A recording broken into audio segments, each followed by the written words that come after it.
And the winner is... And the winner is... And the winner is... Michael Jackson. Michael Jackson. Michael Jackson. Michael Jackson. Michael Jackson.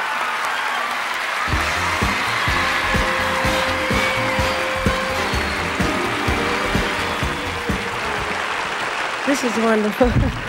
Thank you again to everybody. I'm really happy. Thank you, Quincy, and thank you for all the promotion people, including Fred D-Man, and the wonderful fans and disc jockeys. Thank you so much.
Michael Jackson, the king of pop, whose reign in the world of music and dance spanned for decades, and continues to this day.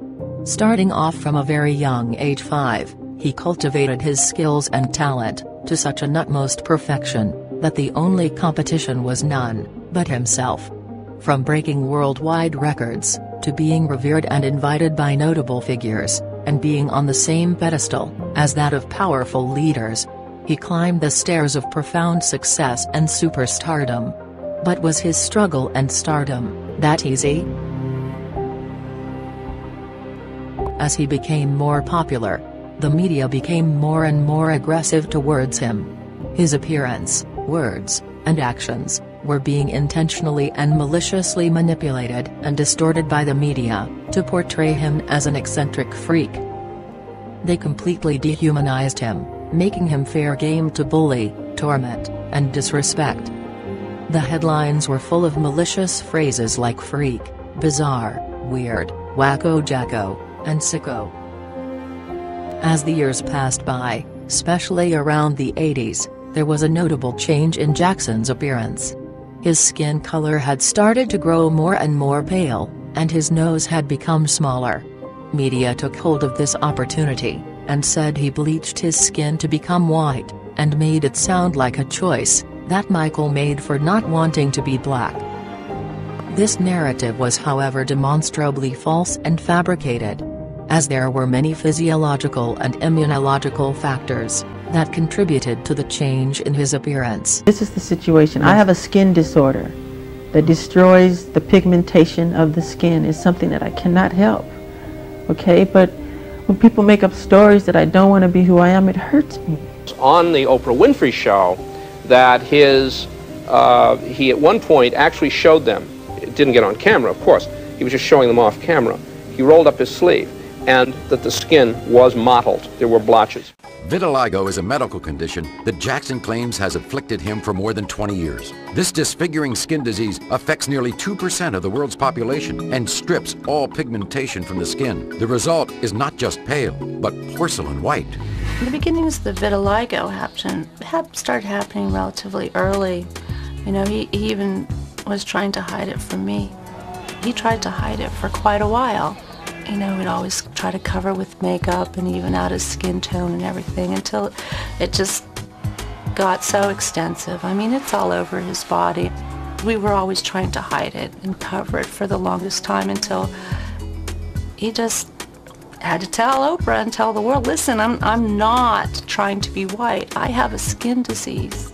The loss of pigment exposes vitiligo sufferers to great risk of skin cancer, requiring constant shade from the sun and thick makeup or sunblock to lessen the exposure. You know, in the beginning, I tried to cover the light spots to the darkest part of his skin, but then it became so extensive that we had to go with the lighter part of the skin because his whole body was reacting. He'd have to be in complete, full body makeup, every inch of his body, you know, so it was easier to make the transition to him being to the lighter shade that he is. I think people don't realize how unbelievably psychologically handicapping something like that can be, because if you think about it, every day you wake up and your physical appearance is changing, you're depigmenting, and if you look at it from a racial perspective, you almost feel as if you're losing your racial identity, your family identity. The melanocytes are killed. It's called vitiligo. It's believed to be an autoimmune disorder, and what happens is you want to even out the skin tone, and a lot of people that have vitiligo, what they do is they depigment as a whole. Now what happens when you're a famous Afro-American star that does that, though, you're seen as rejecting your culture, as rejecting your race, even though it's something that's quite widely practiced for people that have this condition and quite severely have it. Despite the fact that Jackson revealed about his struggle with vitiligo, people didn't believe it, until it literally took his death to finally prove that he indeed suffered from vitiligo, which was revealed in his autopsy too. It was also proven that Jackson was prescribed to use Benoken cream by the doctor to even out the skin tone. Note that this medication only works on vitiligo patients and has no effect on normal people. It's a problem for me, okay? I can't control it, okay? But what about all the millions of people? Let's reverse it. Okay. What about all the millions of people who sit out in the sun to become darker, to become other than what they are? Nobody says nothing about that. We're trying to control it, and using makeup evens it out because it makes blotches on the skin, and I have to even out my skin. But you know what's funny? Why is that so important? You know, that's not important to me. I'm a great fan of art. I love Michelangelo. If I had a chance to talk to him or read about him, I would want to know about what inspired him to become who he is, the anatomy of his craftsmanship, not about who he went out with last night or why he decided to sit out in the sun so long. What's wrong with, I mean, that's what's important to me. We thought they were eccentricities. Could this in fact be a personal style that evolved to disguise a serious disease? Michael's appearance had altered so much that it was clear that the changes weren't all to do with his skin condition. Many patients with lupus have vitiligo. It started on his hand. The glove came into being to camouflage. Quite a few of my patients have fibromyalgia. He may have suffered from that. Very common to be an insomniac. One thing you say to lupus patients, don't let the sun hit your skin. That's right. In early 80s, Jackson fractured his nose while rehearsing for a concert, and had to undergo a rhinoplasty surgery. The surgery, however, led him to suffer from acute breathing problems, and was compelled to undergo a second nose surgery. A bizarre firework accident in 1984, when Michael was performing Billie Jean with his four brothers for a Pepsi commercial, resulted in Michael suffering second and third degree burns to his head. Plastic surgery was required to restore his appearance. The medication prescribed to Michael Jackson during this time led to his long-term addiction to painkillers. When he burnt his hair at the Pepsi commercial, he started using painkillers then. He then fell from a stage and broke his leg. He also cracked a vertebrae in his back, and those things have caused him terrible pain. The scars from the burn never really recovered, because of a pre-existing autoimmune disorder, lupus. The attempts to reduce the scars weren't successful, and Jackson was compelled to wear wigs for the rest of his life.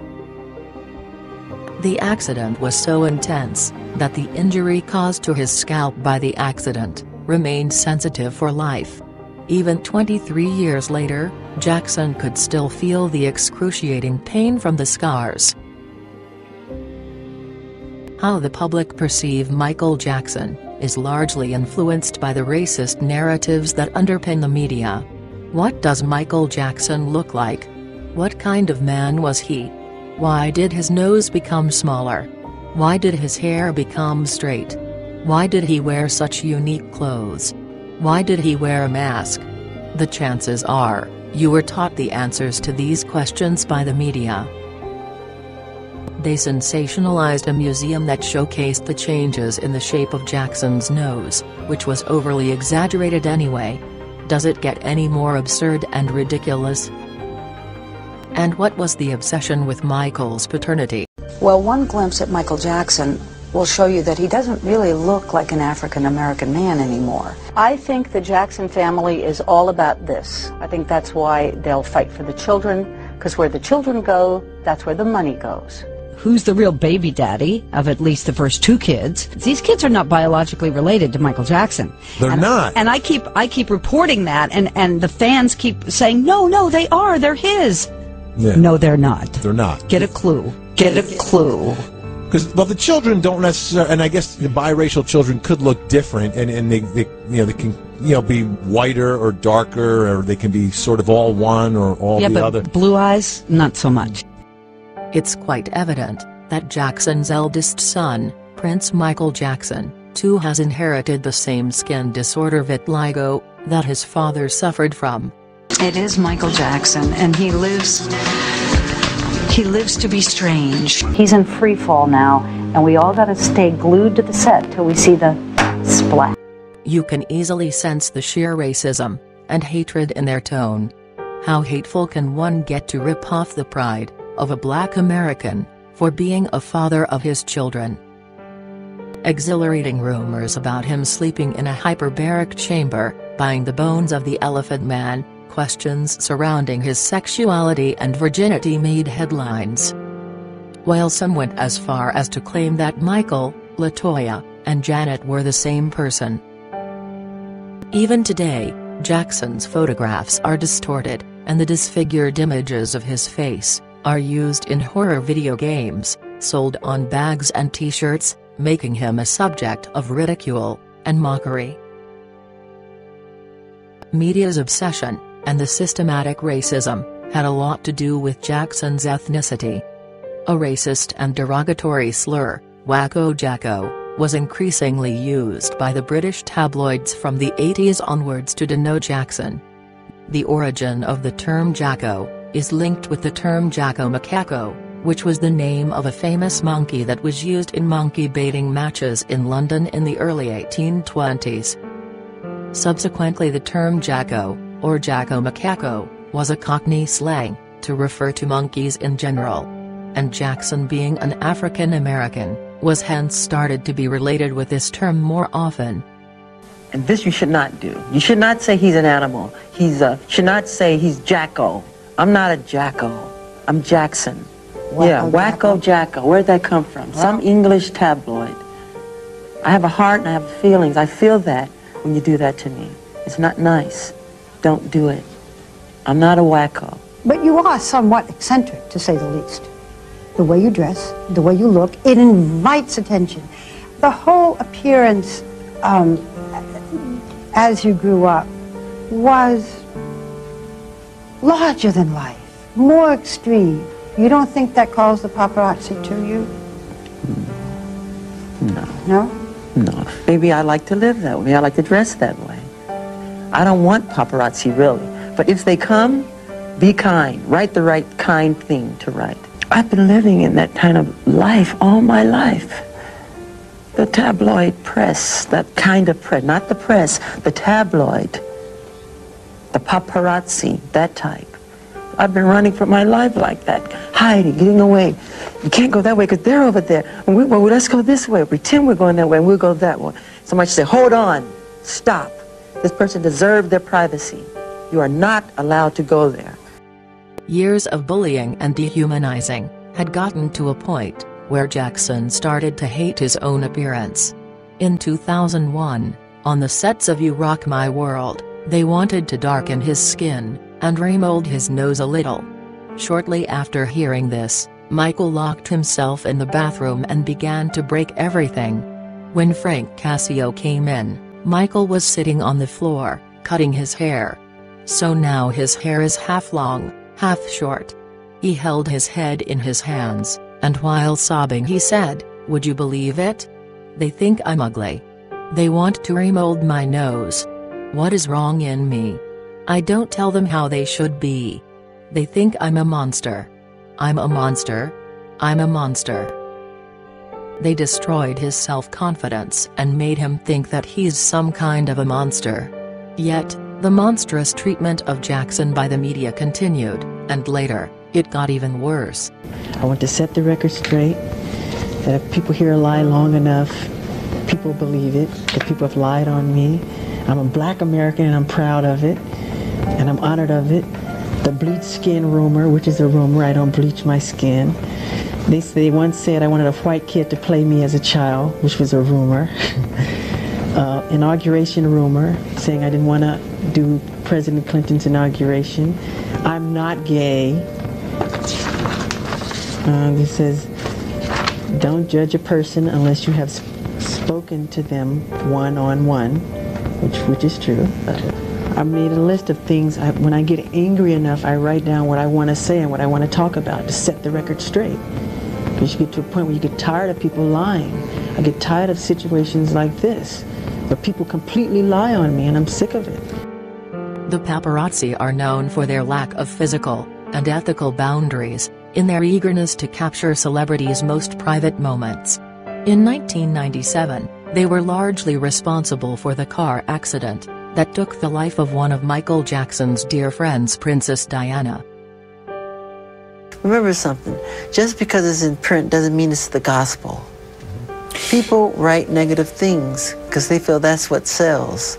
Good news to them doesn't sell. Why would I want a white child to play me? I'm a black American. I'm proud to be a black American. I am proud of my race. I am proud of who I am. I have a lot of pride in who I am and dignity. And do me a favor, don't read the tabloids. Despite of what the press say about celebrities or myself in general, I move ahead. I don't pay attention to it because it's garbage, it's tabloid junk, and it's not important to me. Media's obsession with Michael Jackson evidently got nothing to do with his artistry, or him as an entertainer. They were heavily vested in their efforts in fabricating a caricature out of his life, and even his existence. Jackson couldn't control, and he hit back with a message to the media through his songs. Leave me alone, and why you wanna trip on me.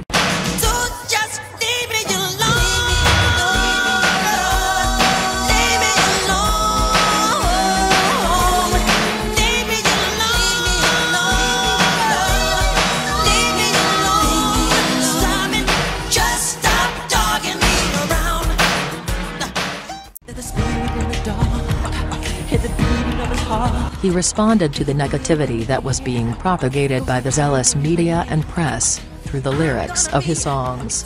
Over the years, his songs were more unapologetic towards the tabloids, vividly evident in his songs such as Tabloid Junkie, Privacy, Threatened, Is It Scary, and many more, where Jackson points out how the media deliberately invaded his personal space for years, and crafted a monstrous caricature out of his life.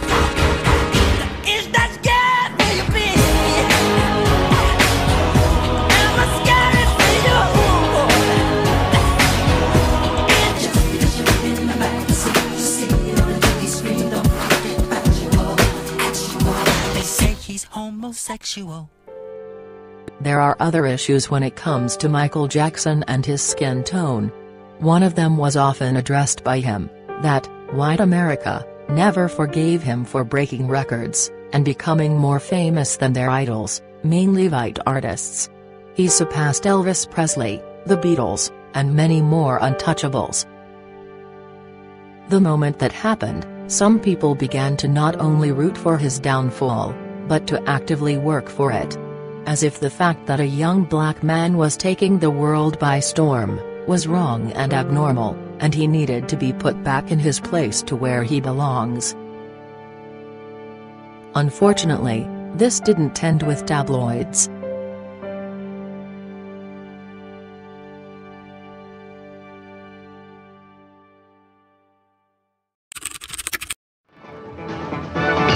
Tonight on Hard Copy, explosive new charges against Michael Jackson.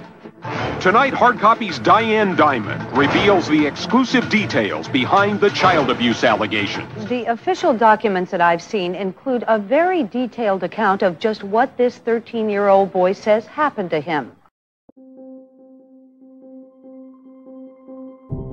The case was however settled out of court, which many media outlets publicized as hush money. It was only later that it was revealed that the father of the boy had a hidden agenda against Jackson.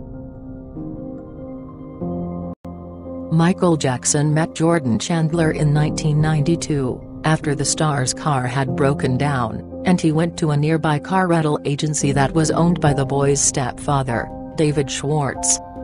From then on, a friendship and a close relation developed between the star and the family. There were rumors that Jackson was thinking of settling down with the mother June Chandler, and adopting her son Jordan and his sister Lily. Jackson used to shower them with several gifts. He gifted June an expensive bracelet, which wasn't merely a bracelet, but a prisoner of love bracelet, which comes with a key. It's given to a woman on a very special occasion, when a man wants to convey to her that he is locking himself up with her in a kind of a solemn ritual. In fact, June was the only one who actually accompanied Michael wherever he went, though no other woman in his surrounding ever did it, and that too, so openly. Except for his future wives Lisa Marie Presley and Debbie Rowe. She was the first woman to stay with Michael in his hotel suites, and accompany him to many places of the world, including the official ceremonies. He even introduced her to the royalty, by taking her and her kids to a party thrown by Prince Albert of Monaco. Michael for quite some time stayed in June Chandler's house, and used to arrive there every day in time for the family dinner, and help Jordan to do his homework. If this was supposed to be his family, it was a natural thing for him to treat Jordan like his own son, and Lily like his own daughter. However, his increasing closeness with the family didn't go down well for Jordan's biological father, Evan Chandler, who was divorced from Jordan's mother for 7 years. According to June, Evan did not spend much time with his son. He was rather busy writing screenplays, and was an abusive man with a haughty temper. He was absent in their life, until Jackson started spending more time with them. The moment he learned about his son's and wife's increasing closeness to Michael, he reappeared in their lives, and took it as an opportunity to fulfill several demands. He asked Jackson to build an addition to his house, to help him with his screenwriting career, and make him a partner in his movie company. All of which Jackson declined. This is when Evan suddenly started suspecting Jordan to be sexually abused by the star. Jordan, despite demands from Evan, refused to call his father on Father's Day. Because of his repeated refusal to return his phone calls, Evan Chandler left a threatening message on June Chandler's answering machine. Evan attributed Jordan's refusal to talk to him to Jackson's influence on the boy. As if Evan's mania, threats, temper tantrums, and weird sexual suggestions and questions would not be enough to alienate a child. Jordan's stepfather David Schwartz then recorded 3 telephonic conversations he had with Evan Chandler, which reveals his wrath against Jackson. This man is going to be humiliated beyond belief. He will not believe it. He will not believe what's going to happen. Beyond his worst nightmares. Sell one more record. If I go through with this, I win big time. I will get everything I want, and they will be destroyed forever. Rather than obvious concern for his son, it was Evan's hurt ego and jealousy, which was vividly evident throughout the duration of the recorded tape. To tell you the truth, Dave, it would be a lot easier for me and a lot more satisfying to see everybody get destroyed like they've destroyed me, but it would be a lot easier. All I can think about is I only have one goal, and the goal is to get their attention. Evan then goes on to complain that Jackson stopped calling him. There was no reason why he had to stop calling me. He could have called me. So why do you think he's not nice? Why?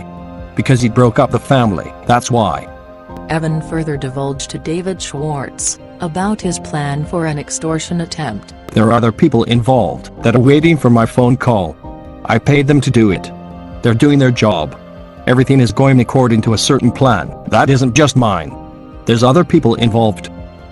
This attorney I found, I interviewed several. and I picked the nastiest son of a bitch I could find. All he wants to do is get this out in the public as fast as he can, as big as he can, and humiliate as many people as he can. He's nasty. He's very smart, and he's hungry for the publicity. Once I make that phone call, this guy is just going to destroy everybody in sight. Any devious, nasty, cruel way that he can do it. And I've given him full authority to do that. It'll be a massacre if I don't get what I want. This attorney was Barry Rothman, who Evan hired as a catalyst for his plan. This is the same lawyer who in 1992 represented a client in a custody battle, who accused her estranged companion of molesting their child, which the man denied. When Rothman was fired by the woman, he went on to represent the man's company, without notifying his former client. For this, Rothman was disciplined by the state's bar. Evan threatened to set the plan in motion if Jackson, June, and Jordan don't appear at the meeting on July 9th. I'm going to torture them, Dave. Because that's what June has done to me. She has tortured me. David Schwartz and June Chandler handed over these tapes to Anthony Pellicano, a private investigator working for Jackson's lawyer. Pellicano, without Jackson being present, asked the boy very specific questions about whether he has ever been molested or inappropriately touched by the entertainer. The boy repeatedly denied any wrongdoing and said his father only wanted money. Later, Evan gains the custody of Jordan only for a week, but refuses to return him to June. That's when Jordan was coached to make allegations against Jackson. Jordan now claims he was molested by Michael Jackson. But what does Evan do? Instead of reporting to authorities, he reaches out to Jackson, demanding $20 million, to not to turn to authorities, and not to go public with the allegations. Jackson, however, declined this demand. It is clear that Jackson had plenty of opportunities to pay off the Chandlers, and to stop them from going to authorities, had he really wanted to. However, he refused to do so. Why would an individual who's guilty of a crime not pay off his victims right away in order to silence them, and preventing the allegations from being reported? After June's intervention, the court ordered Evan Chandler to return the boy to his mother. As an answer to the court order, and frustrated by Jackson's refusal to pay him off, Evan was left with no choice but to go public with his allegations. Jackson was seen with teary eyes as he broke down during his rehearsals for the upcoming concerts when he was made aware of these allegations. Yeah, I'm just gonna watch.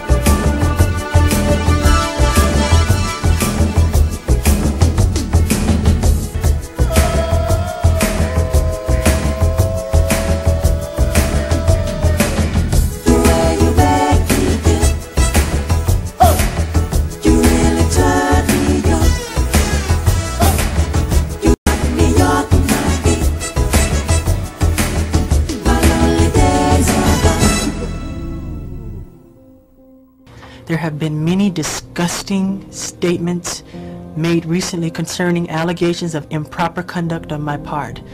These statements about me are totally false. As I have maintained from the very beginning, I am hoping for a speedy end to this horrifying experience to which I have been subjected. I have been forced to submit to a dehumanizing and humiliating examination by the Santa Barbara County Sheriff Department and the Los Angeles Police Department earlier this week. They served a search warrant on me which allowed them to view and photograph my body, including my penis, my buttocks, my lower torso, thighs, and any other area that they wanted. According to Jackson's makeup artist Karen Fay, Michael humbly invited the examiners, sat down, and shared a meal with them. And when they left, he burst out into tears. It was the most humiliating ordeal of my life. One that no person should ever have to suffer. According to Geraldo Rivera, the video of Jackson's strip search was shared around the police precinct, like a movie, and they were showing it to outsiders too, including Geraldo himself. And even after experiencing the indignity of this search, the parties involved were still not satisfied, and wanted to take even more pictures. It was a nightmare, a horrifying nightmare. But if this is what I have to endure to prove my innocence, my complete innocence, so be it. 5 search warrants were issued to carry out searches on Jackson's properties. Vigorous searching led to no incriminating evidence. The authorities interviewed around 40 to 60 children and their parents, who had ever spent time with Jackson or at his Neverland Ranch. All were defensive of Jackson, and no one corroborated Jordan's story. Later, Evan's lawyer, Barry Rothman, stepped back from representing the Chandlers, after Jackson filed for extortion charges against him and Evan Chandler. The Chandlers hired another attorney, Gloria Allred. But a couple of days later they fired her, and replaced her with a civil attorney, Larry Feldman, since she wanted to pursue criminal charges first. According to Ray Chandler, Evan Chandler's brother, this was because the Chandlers wanted to steer the case toward a highly profitable settlement, rather than a grand jury indictment and a criminal trial. Evan and David Schwartz later had an argument about the settlement money, that they had not even received yet. Schwartz demanded $4 million, while the Chandlers did not want to include him in Jordan's complaint. In the heat of this verbal battle, Evan sprang from his seat, and slapped Dave in the face. Several of the lawyers stepped between the two, and separated them. The Chandlers then filed a $30 million civil lawsuit against Jackson, accusing him of sexual battery, seduction, willful misconduct, intentional infliction of emotional distress, fraud, and negligence. The civil suit was settled out of court, which was publicized by the media and tabloids as hush money. The settlement was made months after the allegations had gone public. By no literal sense could it be referred as hush money. Why would an innocent man settle? The media has certainly taught you all their version of answer, but not the complicated circumstances that led to the civil settlement. Keep in mind, Evan Chandler filed a civil lawsuit rather than filing a police complaint. Normally, civil complaints are only filed after the criminal proceedings are completed and justice has been served. One would naturally expect the parents of a molested child to pursue justice, and not money when they have the chance to do so. However, that was not the case with Chandlers. To achieve the settlement goal, the Chandlers played the California legal system masterfully. They took full advantage of the California law that allowed civil case to proceed ahead of criminal case. There are many precedents where civil proceedings have been frozen to allow the criminal trial ahead, preserving a defendant's right to a fair criminal trial, and preventing that right from being violated. However, in Jackson's case, all such attempts by Jackson's lawyers to stay the civil proceeding were dismissed by the judge.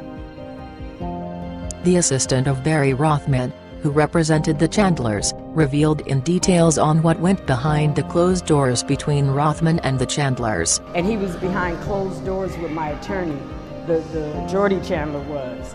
I actually opened up the door one day, I was leaving, and I opened up the door, and Jordy was in the back, and he kind of looked a little startled because I looked and I saw him, and I was like, nobody in the office knew that he was even there. June never did agree with the allegation, but after the allegation hit, they were meeting in my attorney, David Schwartz, June Chandler, Evan Chandler, and my attorney. They were all meeting behind closed doors in my attorney's office. And I heard Evan blurt out, he says, my ass is in danger of going to prison right here. Inside the law office, the only thing they were asking for was money. Where's this money? How much? They were sending discovery in, and the discovery was only trying to find his money. They will be destroyed forever. They will be destroyed. June is going to lose Jordy. She will have no right to ever see him again. Yeah. That's fact, Dave. That's what's going to happen. Does that help? Michael's career will be over. Does that help Jordy? Michael's career will be over. And does that help Jordy? It's irrelevant to me. Does this sound like a father who's concerned about his son? Or more of an extortionist, who wants to avenge for his hurt ego? Chandler and his attorney Larry Feldman did everything in their power to script off any possibility of having the criminal case go ahead of the civil trial, while the Jackson side strived hard to push the criminal proceedings ahead of the civil process. for Jackson to clear his name in a possible criminal trial, in order to prove his innocence. However, his repeated pleas and motions to carry on with the criminal proceedings got rejected by the judge 4 times, and eventually the civil trial was allowed to go ahead of the criminal trial. Michael Jackson and his attorneys were forced to settle the civil case out of court, because of Jackson's amendment rights being violated. Ask yourselves, why would a guilty man take up such a dreadful risk that could end him up in jail, than to pay off his victims, even though he had an excellent opportunity to do so long ago? And why would a father seek a monetary restitution from his son's abuser, instead of making sure that the molester is behind bars? Keep in mind, only the criminal trial can send the alleged perpetrator to jail. A civil trial can only result in monetary award. While the accused Michael Jackson did everything he could to pursue criminal case, the accuser Evan Chandler did everything to pursue civil case. While most media outlets raised the question as to why an innocent man would settle out of court, nobody battled an eyelid on the fact that, why would the parent of a victim would go for a civil approach, and not send the perpetrator to jail for traumatizing his child? Think about it yourself. And Michael molested your son. Would you ask for money? Would you? No, you wouldn't ask. If Michael molested your child, you wouldn't ask for money. What you would do, the first thing a man would do is beat the heck out of him and then call the cops. And do you think a father would accept money, that would make it okay, that would make everything all right? I mean, it doesn't make any sense. I know that if that were my son, I'm sorry. I don't care if you gave me $1 billion. I want to see you either behind bars or dead for the rest of your life for doing that to my son or my daughter. It's crazy. The guy was after money is what he wanted. The case was settled out of court with proper legal documents. So how can that be termed as hush money if the settlement was known to everyone? Jackson did everything he could to get justice. How can it be silence of victims when it was done under jurisdiction? In fact, it was the Chandlers who wanted to be silenced by Jackson. It is important to emphasize that it was the Chandler family who demanded a settlement from the very beginning, and it was not Michael Jackson who sought or offered it. Also keep in mind that the civil case was settled for negligence and not for child molestation. The resolution of this case is in no way an admission of guilt by Michael Jackson. The settlement didn't prevent the Chandlers from testifying against Jackson in a criminal court. But once they received the settlement, they refused to cooperate with the authorities, because they were never interested in the criminal proceedings in the first place. Their only focus was money, from the very beginning. The criminal case still went to court, in which 2 grand juries convened by the local DA Tom Sneddon didn't find any evidence to even indict him. Moreover, Jordan in 1994 at the age of 14, sought legal emancipation from his parents, and didn't speak to them for over a decade. And when the prosecution sought to get Jordan subpoenaed to testify, he threatened the investigators that he would legally fight any attempt to do so. And years later, in 2005, Jordan obtained a temporary restraining order against his own father, when Evan Chandler struck his own son on the head from behind with a 12.5-pound weight, and then sprayed his eyes with mace or pepper spray and tried to choke him. A judge found that the weight could have caused serious bodily injury, or even death. Later Evan Chandler sued his own son, in order to get hold of the settlement money that was put in a trust in Jordan's name. This wasn't it. There was a never-ending chain of civil disputes between them, as they ended up suing each other in numerous cases. Evan Chandler again sued Jackson, in order to cover the sum of $68,000, which he owed to his ex-wife June under child support. Evan then filed a complaint against David Schwartz and June Chandler, for invasion of his privacy. Schwartz countersued Chandler in a cross-complaint. Lisa Marie Presley too was dragged by Chandler amidst the disputes. Evan didn't even spare his own son, and sued him to get hold of the settlement money. It's quite evident that the family of the Chandlers was a dysfunctional one, with all the adults just hankering after money. In 2019, a key witness for the first time appeared in Danny Wu's documentary Square One, revealing her personal experience with Jordan. And a young man came up to me and told me that he liked my shirt, and that young man turned out to be Jordan Chandler. He made his own music. He would describe it as pop R&B like Michael Jackson. I remember that because he said it many times very clearly. He would wear fedoras. When I think about the people in the program that I saw him with, the people that he did surround himself with were people who were Michael Jackson fans. You know, I was told that at a party, Jordan, played all of Michael's music, danced like him, did all of his moves, and that his apartment was almost sort of a shrine to Michael, that there was a lot of different fan memorabilia. Immediately after the Martin Bashir documentary aired, we had a program meeting, and there was a discussion about whether or not Michael Jackson was a child molester. People were calling him freaks.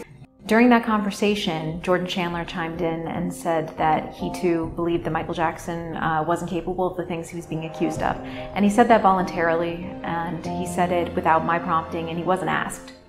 And throughout the semester, there were different occasions like that where he would again sort of reaffirm things that I said in defense of Michael Jackson. It was shocking that he would speak up, and it really affirmed my belief that Michael was innocent. And given things that Jordan had said separately, having nothing to do with Michael Jackson, about his home life, it affirmed my belief that he was a victim of his parents' greed and that he was forced to say certain things. The father of a boy who back in the early 1990s, in a highly publicized case you probably remember, accused Michael Jackson of molesting him. Well, that father committed suicide in Jersey City. Evans' end was a tragic one. He was found dead in his apartment, as he had shot himself, committing suicide 4 months after Jackson's death.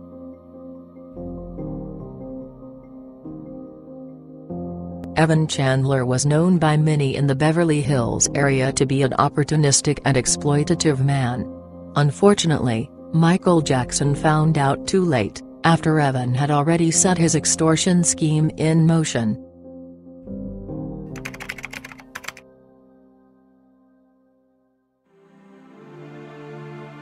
After all the injustices, Michael Jackson didn't hold back his emotions and rage against the injustices and the torment that he was put through. The rage and frustration manifested in Jackson compelled him to fight back, with the release of his most autobiographical album, History. Jackson had a gag order slapped on him that prevented him from talking about the allegations in public, as the settlement precluded him from discussing the case in the public sphere. So he decided to reach out to the public, through his album. He rebelled, raised his voice, and stood against everyone, all by himself. There was no media aid, nor any personality from the background of elites in support of him. If you start paying attention to his songs, rather than just listening to them, you'll reckon the fact that all of his songs had a crucial message. He warned us before everyone else about environmental issues, isolation, greed, suicide, injustice, and Michael's conflicts with the media. The most anti-police, anti-military, anti-banker, anti-corporate, anti-lawyer, anti-insurance move. He didn't care of having a bad blood with the powers against him, but was dauntless to expose each one of them. Michael's most controversial song. It talks about racial inequality, police brutality against blacks, and the civil rights champion Martin Luther King.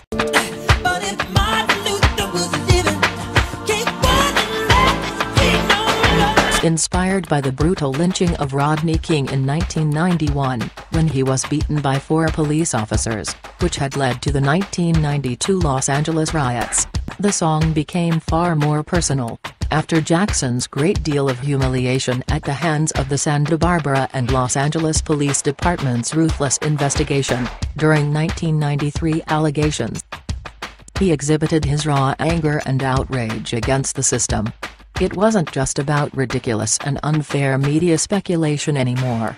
It was now about the first-hand experience of a dehumanizing and unfortunate events that shattered his pride and sanity. Considered as the most revolting anthems, "They Don't Care About Us" is a powerful song that vividly defines the evils of discrimination and racism, which is relevant even today. He surged his heart out into this song, throwing light on how his fellow black community is being unfairly treated and agonized.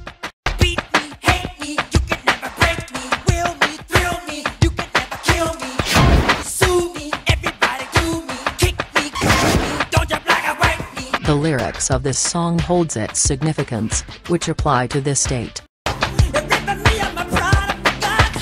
"They're raping me of my pride" was interpreted as referring to the violation that Jackson had felt when the investigators ravaged on a humiliating strip search in light of the 1993 allegations. There were two different versions of the music video. The Brazil version was filmed where slaves were once whipped and tortured by their masters. It was not only to bring our attention to a part of the world that was plagued by poverty and disregarded by their own government, but also a country that had drastically changed over hundreds of years due to colonization and marginalization.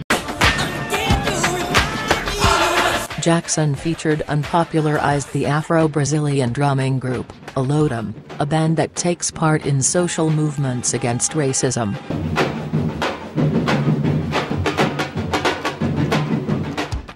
The prison version is where Jackson displays his rage, anger, and frustrations, that brings out the true intent of the song. He shows himself locked up behind bars, depicting police brutality, and the unfortunate plight of mankind and the black community, as well as the footage of Rodney King being assaulted by the police. Chances are that most of you haven't seen this version, as this version was banned by critics and the media for its powerful message, and was interpreted to be racist and provocative. Totally opposite of what the song was meant to impart. We see him in handcuffs, with his hands positioned like a gun on his head, as if he's about to be shot, while we see a prisoner of war in handcuffs, who is about to be shot. Through these images, he makes a direct and visceral connection between himself and this anonymous prisoner. He also shows police officers in front of the KKK torch ceremonies, indicating their mentality being similar to the white supremacist group KKK.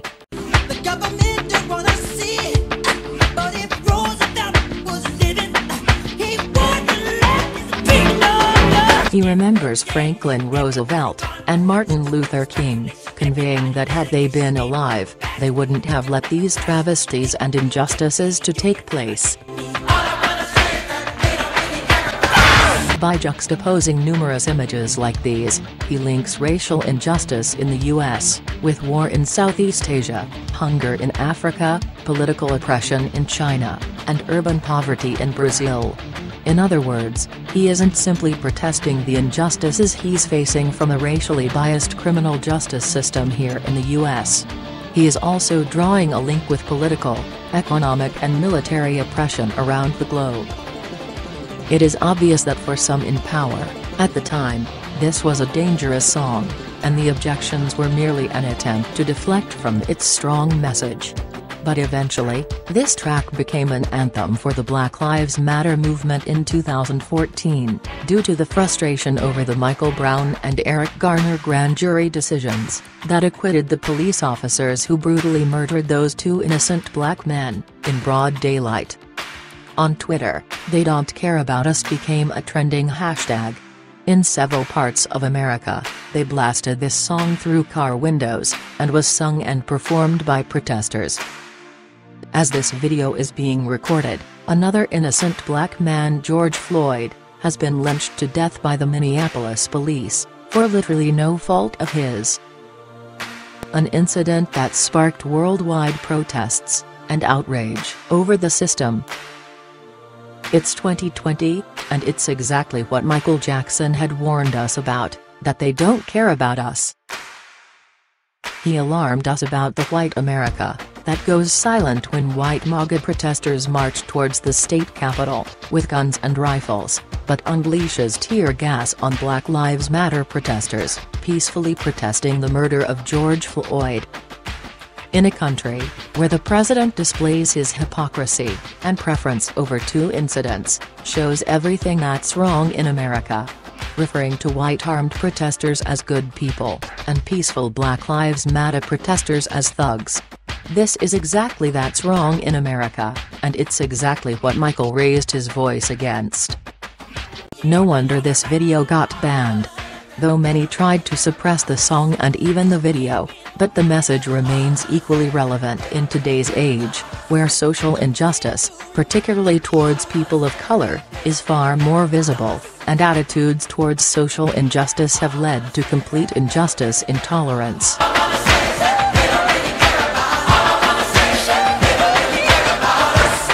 This song, sadly, encapsulates the current climate of America, nearly 25 years after its release. Michael Jackson had been sounding the alarm on racial injustice and police brutality for decades. He ends the song by raising his fist in the air, as a sign of Black empowerment.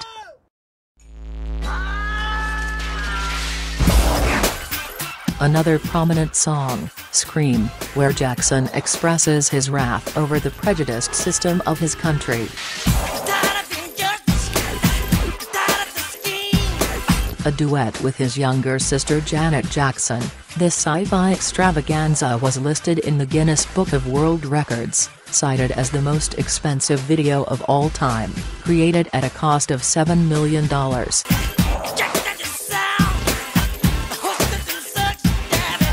Well, Jackson didn't lie about that. He despised the system that looked down on its subjects with disdain, especially the ones of color, and denied them a dignified treatment. It is cited primarily as an aggressive, retaliatory song, directed at the tabloids and the overzealous media machine.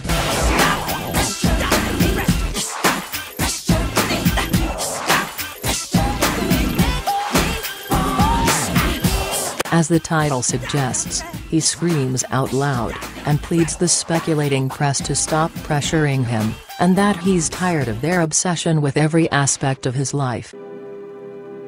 Oh my God, can't believe what I saw as I turned on the TV. This evening I was disgusted by all the injustice, all the injustice. Janet sings her part, while a reporter is seen reading out the news. A man has been brutally beaten to death by police, after being wrongly identified as a robbery suspect.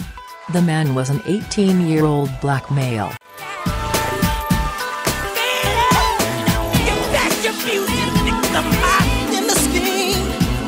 Throwing light on the prevailing systematic racism in the country, as well as the corrupt government and authorities, and their unfair and biased approach towards the people of color.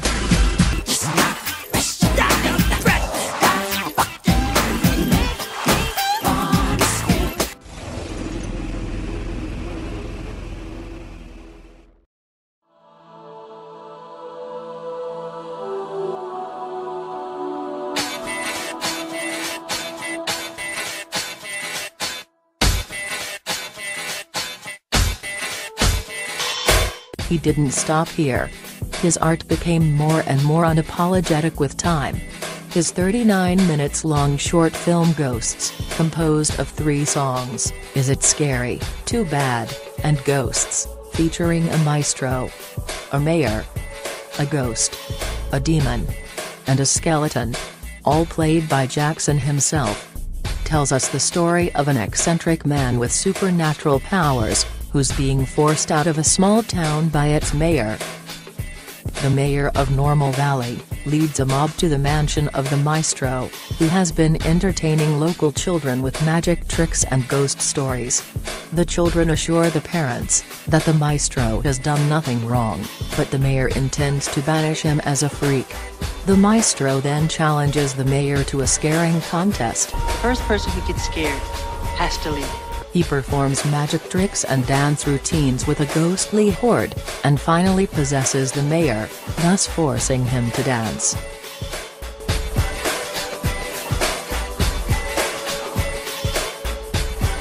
After the performance ends, the maestro agrees to leave, and crumbles to dust, but returns as an enormous demon. Terrified, the mayor leaps through the window. The families agree that they had fun, and allow the maestro to stay. It wouldn't be surprising to know that the mayor, played by Jackson himself, resembles the racist white officer, H.C. Strider, who enabled the corrupt investigation of Emmett Till's murder, in 1955. This short film resembles the story of Michael's own life, and draws a parallel with his situation, where the children and their parents suggest no wrongdoing, but only playful times with Jackson. But the racist white DA Tom Sneddon, and media, are adamant to portray him as a freak. This is him holding a mirror up to the society, who labeled and condemned him a freak, wacko, monster, and asking them, as to who the real monsters are. Who's scary now? Who's the freak now? He called out systematic racism, the authoritarian corruption within police and district attorneys' offices, the Jim Crow-era segregation tactics, trying to force him out of ultra-white and wealthy Los Olivos, and false allegations that were used to distract from the real criminals.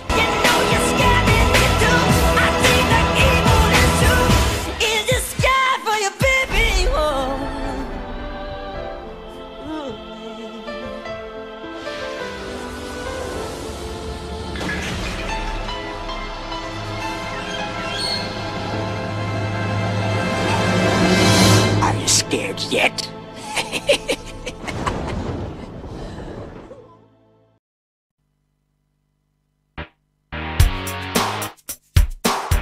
Perhaps the most direct dig of aggression and anguish on history.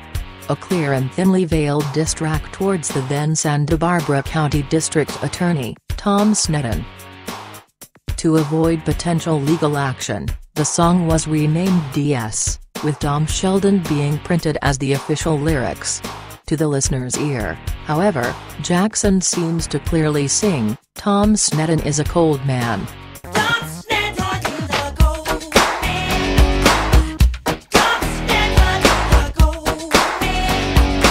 He went to a savage mode dissing the racist and vindictive DA, Tom Sneddon.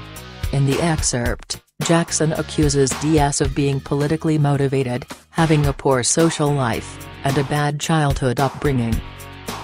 This is the same racist Tom Sneddon who convened 2 grand juries, after the Chandlers made allegations against Jackson. He traveled to at least 3 continents to interview people who he thought might have been molested by Jackson. Traveling around the world, trying to make the case against Jackson work, but had however failed. He sent his investigators abroad to investigate Michael's ex-employees, but to no avail. Except for piled-up testimonies and words in Jackson's defense.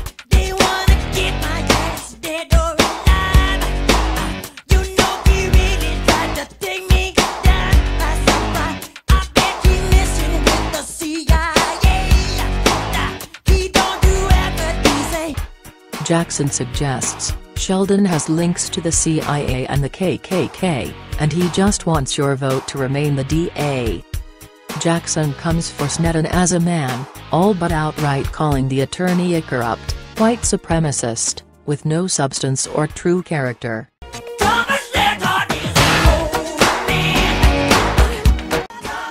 Michael, being the flag-bearer of peace and harmony, but his Gary, Indiana, never failed to come out for the ones who attempted to bring him down. If you come for the king, you better be ready for him to take you down. The track ends with the sound of a gunshot. Money. Jackson relates this track, Money, to his own personal ordeals, as many opportunists and vultures gravitated towards him for money. Jackson describes a society where people are possessed with a demonic obsession with and pursuit for money, and that they're even willing to hurt and and betray others, for personal benefits, calling it the devil's game of greed and lust. Are you infected with the same disease of lust, gluttony, and greed? Then watch the ones with the biggest smiles, the idle jabbers, 'cause they're the backstabbers. Michael's life has been a stealing opportunity for many, to use him as a source for the fulfillment of their desires. He was a walking cash machine to many. If you know it's a lie, then you will swear it. If you give it with yours, then you will bear it. If it's taking a chance, then you will dare it. You would do anything for money. He goes as far as to reference historical business tycoons, like Donald Trump, and others, who are known for building their empirical fortunes through clandestine means.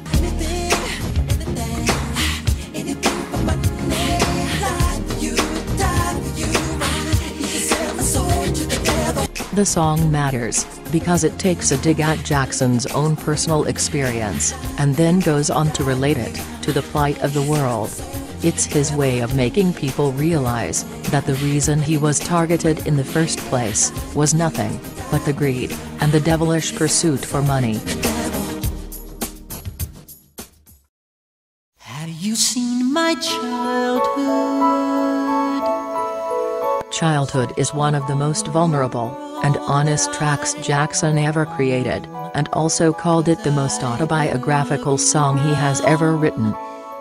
Jackson turns to his audience and pleads them for understanding his childhood through the lens of compassion, and not that of a judgmental one. Before you judge me, try hard to love me. The song is literally Jackson's upbringing and life.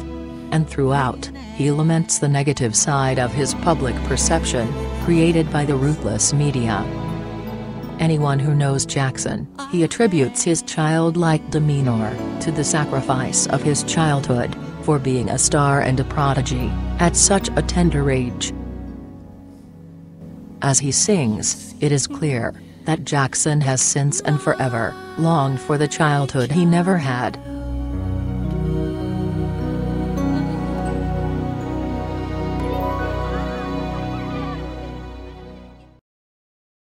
Stranger in Moscow was written when I was in Moscow on the Dangerous tour, and it was just a strange, eerie, lonely time for me. Outside my hotel was just a sea of faces of fans chanting and screaming, but I was inside my room and I felt so all alone, like I was like the last person on the planet. And in the song I say, how does it feel when you're alone and you're cold inside? I say it's like a stranger in Moscow, and that's pretty much how I felt. And the people were lovely. They were some of the nicest people I've ever met, and the concert was very successful. But that day, especially that day, I just felt this different feeling, and the song Stranger in Moscow came to me. So that's how that was written. Stranger in Moscow, like several other history tracks, was Jackson's response to recent events in his personal life. It portrays the emotions of disillusionment, alienation, isolation, betrayal, anguish, and loneliness, in the most impeccable way. The song puts forth a key question: how does it feel when you're alone, and you're cold inside?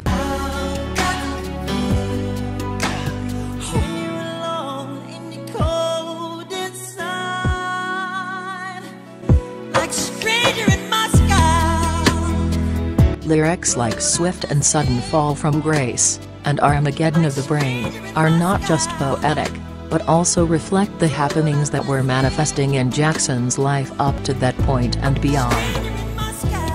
Jackson's biographer, J. Randy Taraborelli, stated that the video is based on Jackson's real life. He used to walk alone at night looking for new friends, even at the peak of his musical popularity. The 1980s saw him become deeply unhappy. Jackson explained, "Even at home, I'm lonely. I sit in my room sometimes, and cry. It's so hard to make friends. I sometimes walk around the neighborhood at night, just hoping to find someone to talk to. But I just end up coming home."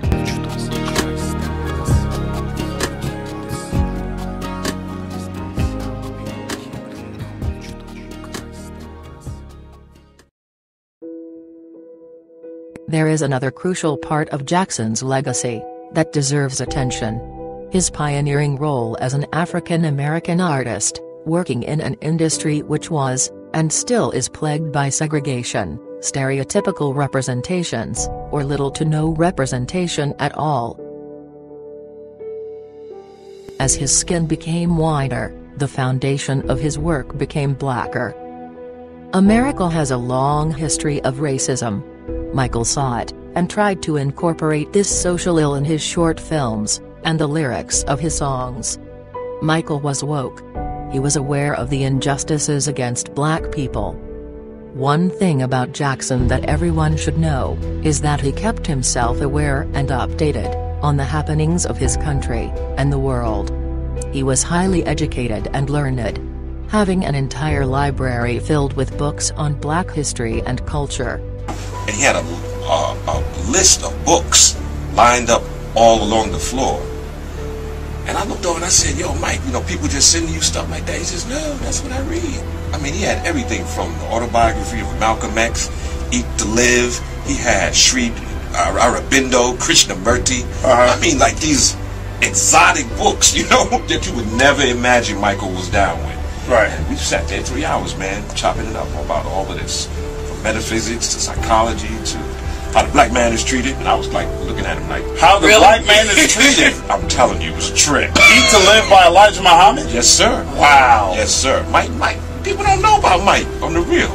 Mike had a consciousness that could blow your mind, and he could recite things that would blow your mind as well. From like the street corner stuff. Really? Straight up. But he also knew that his power was in entertainment. I guess that's what he knew, man. And he was definitely trying to heal the world in his own way. Michael Jackson, man.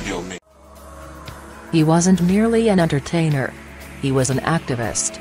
Way before Tiger Woods or Barack Obama, there was Michael Jackson, who represented his black community on a global scale.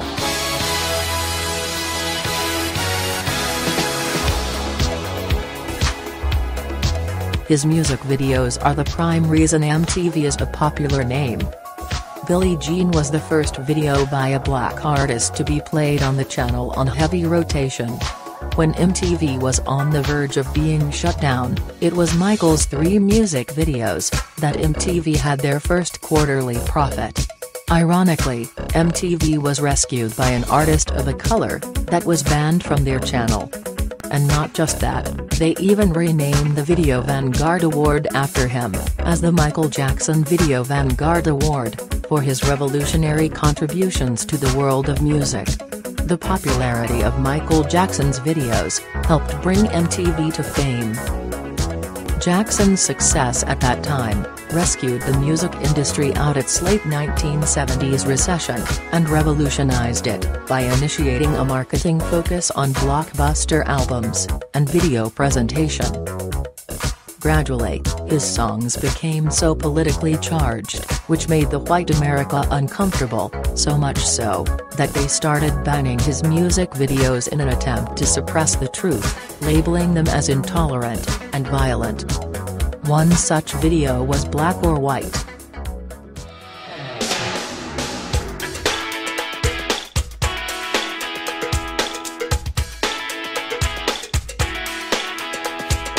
This track addressed racism, and that the color of one's skin doesn't dictate the treatment that one deserves.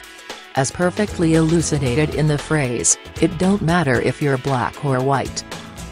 Jackson brought together different exotic cultures from around the world, and incorporated them in the music video. It is a perfect example of how various cultures can be glorified, without the tag of cultural appropriation. He dauntlessly called out KKK, an American white supremacist group, who dressed in robes and sheets designed to frighten superstitious blacks. Declaring defiantly, "I ain't scared of no sheets." Jackson walks through visual collages of fire, that represented the KKK torch ceremonies of a burning cross.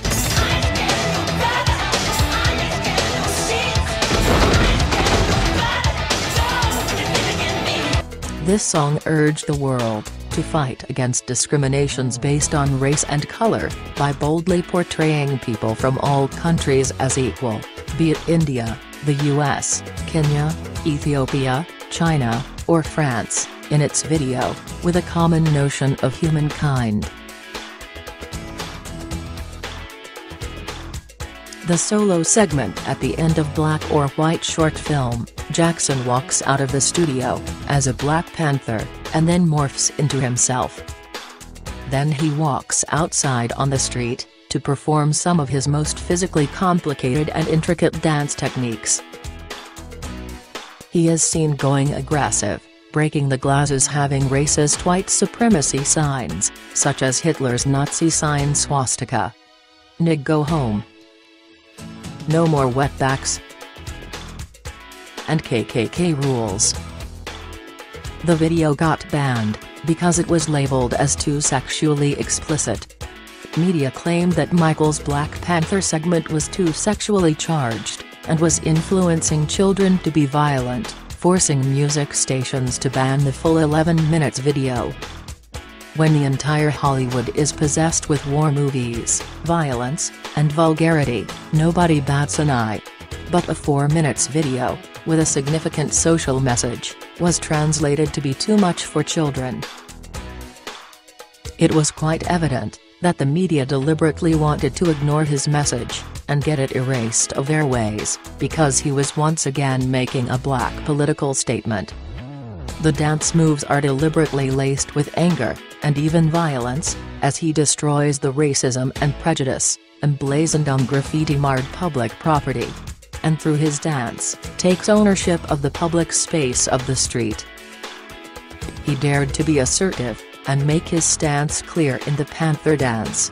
In other words, when he dared to challenge the status quo, that universal and post-racial Michael, became Black Michael once again in their eyes. And that wouldn't be easily forgiven.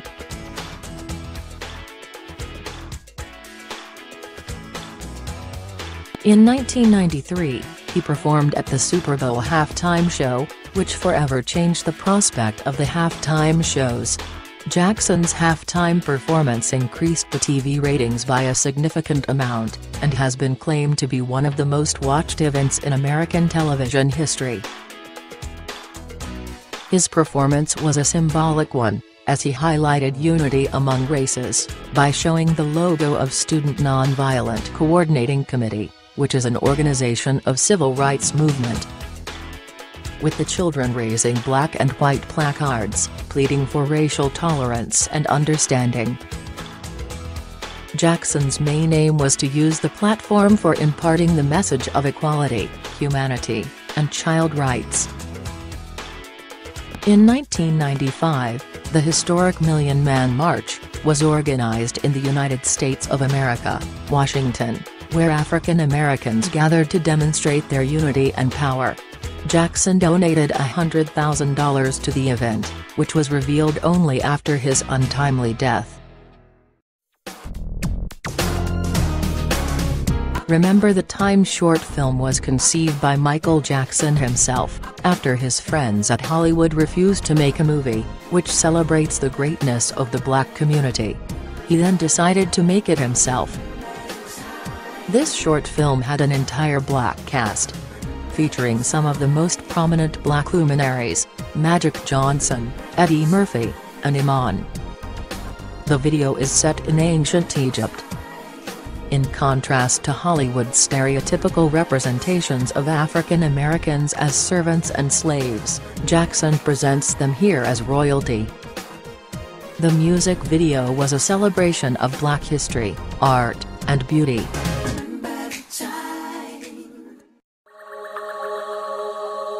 Michael Jackson also didn't shy away from glorifying the beauty and allure of Black women, which can easily be drawn from his songs like Liberian Girl, In the Closet, and You Rock My World.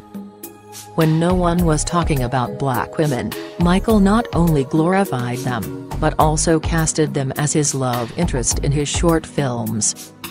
While many claim that he became oblivious of his roots, he came back stronger every time, proving that he wasn't.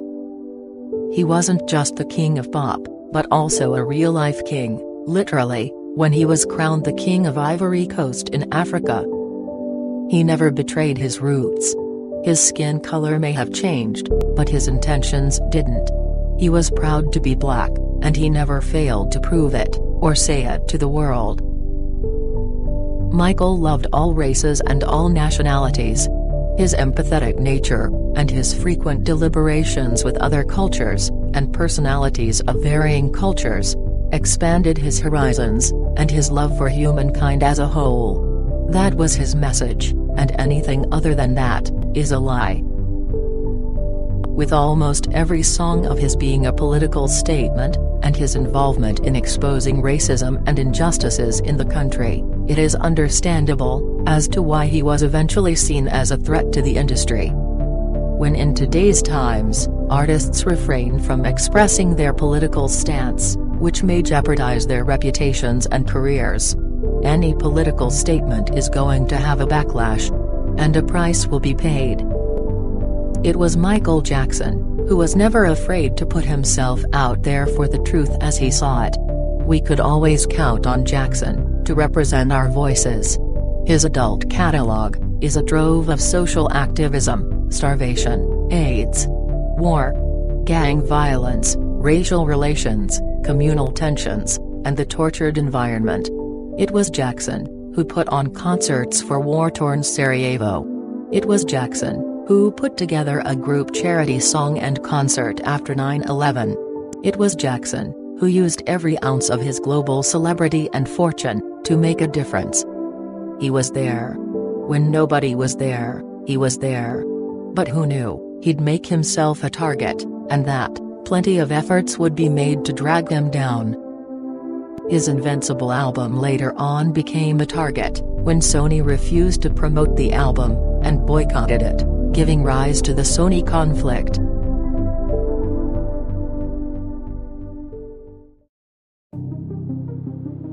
It all started when Michael Jackson bought the ATV catalog in 1985, comprising 4,000 songs of several artists like Bruce Springsteen, Cher, Hank Williams, Little Richard, the Rolling Stones, the Beatles, and even his father-in-law, Elvis Presley.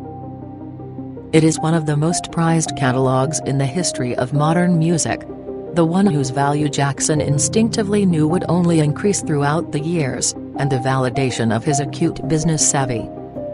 He later gave Little Richard all of his publishing rights back to him, as he felt that Little Richard deserved to be compensated for his hard work, after having been disrespected by his record label for so many years.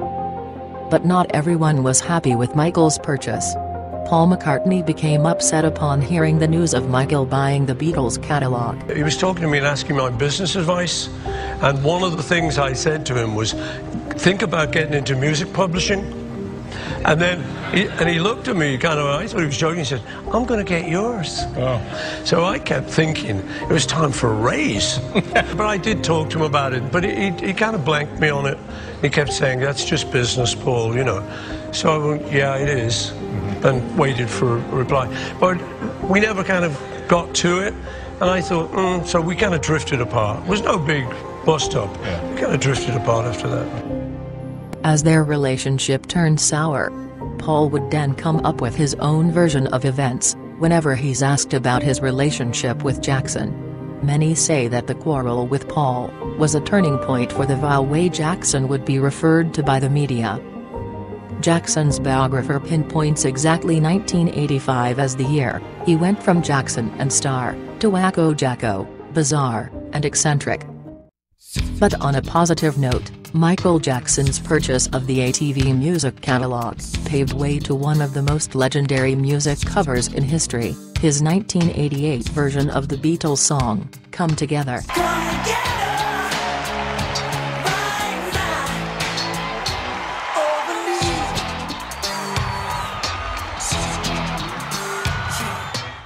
The catalog was then merged with Sony, meaning Jackson essentially owned half of the music company, making it the largest music publishing catalog in the world, with 4.53 million songs owned and administered as of March 31, 2019. Which gave Sony half the ownership of ATV catalog, as well as Jackson, who possessed 50% ownership of Sony. So anytime a song is performed, played on TV or radio, or used in a commercial, Michael Jackson would collect royalties and get paid. The catalog also includes the creations of today's contemporary artists such as Lady Gaga, Pink, Sam Smith, Eminem, Shakira, Justin Bieber, One Direction, Taylor Swift, Adele, and many more. The catalog was so precious and valuable that Sony sought a way out to grab the entire catalog through unfair means, by deliberately boycotting Jackson's Invincible album. Jackson protested, fought tooth and nail against the company and its directors. He wanted the world to know about what went on behind the curtains in the music industry. It was not just about his own album being ignored, but he even went on to enlighten the public on the injustices inflicted on black artists. Throughout the years, black artists have been taken advantage of. It's time now that we have to put a stop to this incredible injustice. People from James Brown to Sammy Davis Jr., some of the real pioneers that inspired me to be the entertainer that I am. These artists are always on tour because if they stopped touring, they would totally go broken. And it's been, the record companies really do conspire against their artists. They steal, they cheat, they do whatever they can, especially the black artists. I'm really tired of the manipulation. I'm tired of how the press is manipulating everything that's been happening in this situation. They do not tell the truth. They're liars. They manipulate our history books. The history books are not true. It's a lie. The history books are lying. You need to know that. You must know that. All the forms of popular music, from jazz to hip-hop to bebop to soul, you know, to you talk about the different dances, from the cakewalk to the jitterbug to the Charleston to break dancing. All these are forms of black dancing. But if you go to the bookstore down the corner, you won't see one black person on the cover. You'll see Elvis Presley. You see the Rolling Stones, but where are the real pioneers who started it? Otis Blackwell was a prolific, phenomenal writer. He wrote some of the greatest Elvis Presley songs ever. And this was a black man. He died penniless. Shortly after the deal was made, a plan was put in place to force Jackson out by poorly promoting his music. By 2000, he began questioning lack of support for his releases. Also, his masters had not been reverted back to him. He then went on to claim that he was a free agent and decided to go on a smear campaign against Sony to force his release from the label, and hence started a revolution and protested outside of Sony Music's New York headquarters, on an open bus, wearing a bulletproof jacket, while being aware of the dreadful consequences that he might get killed for raising his voice, but that did not stop him.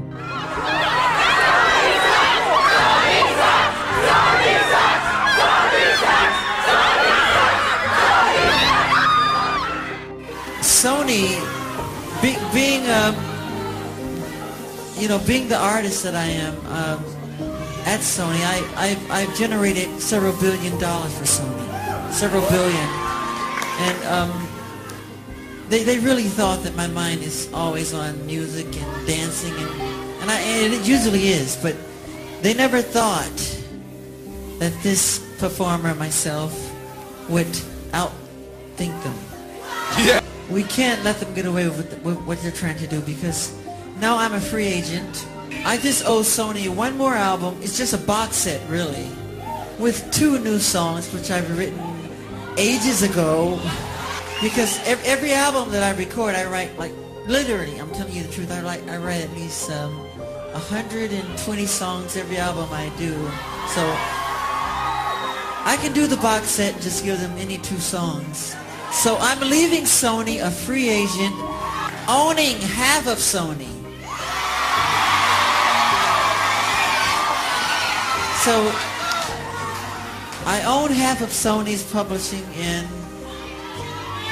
I'm leaving them, and they're very angry at me because of it. But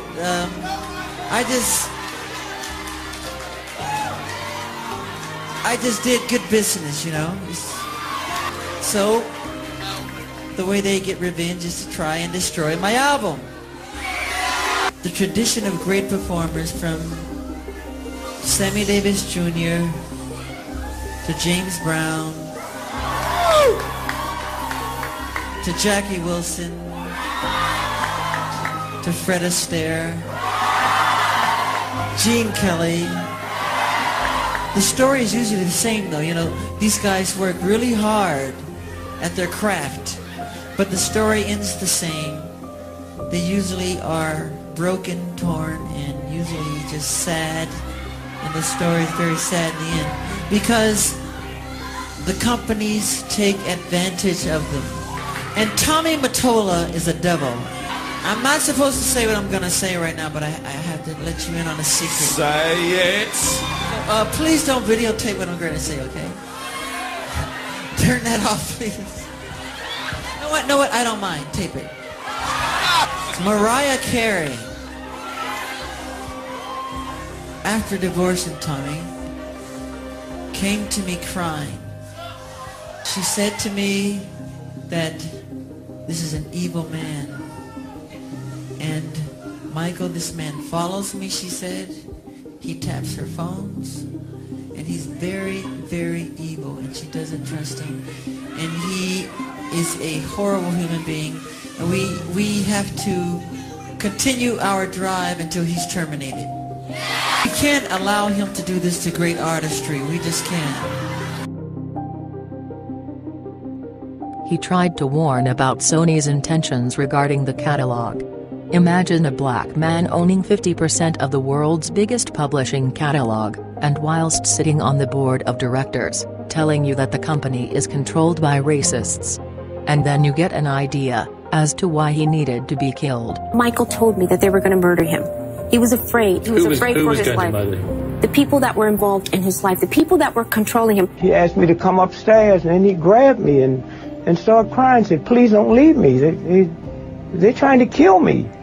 And so the next day after we left court, I said, I need to take you to a hospital. He said, no, they'll kill me. He has told me several times that he felt that people wanted him gone, wanted him dead. He would always say that. Just some of the mean, evil, vicious people didn't want him around for some reason. They're greedy, that's what it is. He felt that that someone was going to try and kill him to get a hold of his catalog and his estate.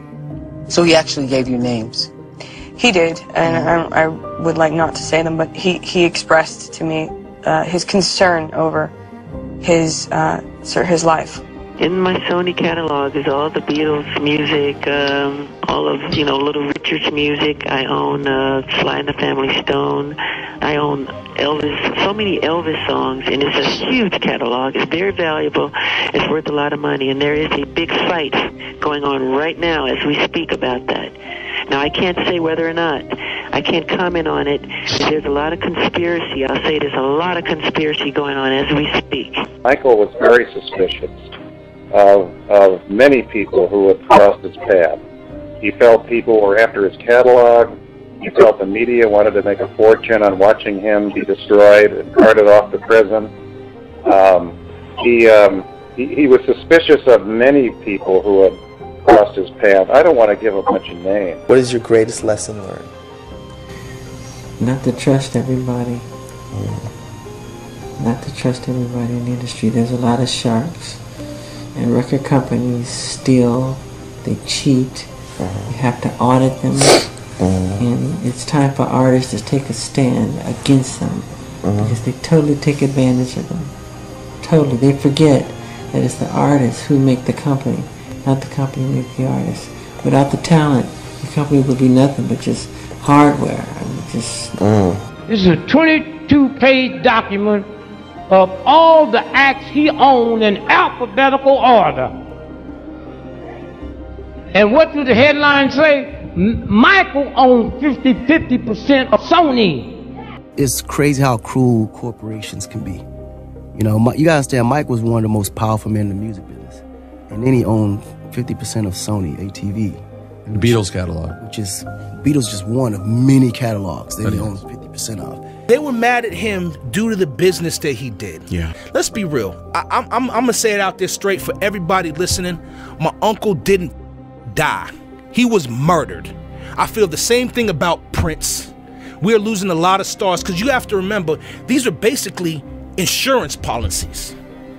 When he dies, whatever was owned by the company reverts back. We're not talking about $100,000. We're not talking about $1 million. And everybody in this room knows $1 million, I don't care if you're a normal person, ain't getting you shit. After taxes, you still got to live the same. You still got to stack your money. But when my uncle died, we're talking about billions of dollars. Can you imagine if Prince, when he died, sold little red Corvette to Chevy?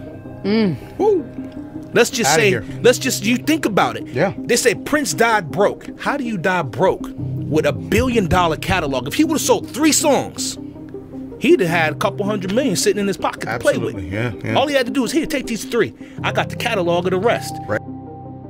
Jackson was not only right about Sony. He even predicted the aftermath of his death, and the eventual sale off his catalog. He knew the consequences. Yet he did not hold himself back from putting forth the truth. There are many evil forces that work together to bring down black artists, and use them for their own benefit. David Geffen is considered to be one of the most powerful gay men in history, with his grip rooted on Hollywood. People close to Jackson consider Geffen behind all the slander and array of disingenuous rumors. It was 1992, when Jackson had refused to serve him any favors. In a pool party, Geffen made a move on him, and tried to kiss him, to which Michael retaliated and pushed him away, making it clear that he wasn't gay.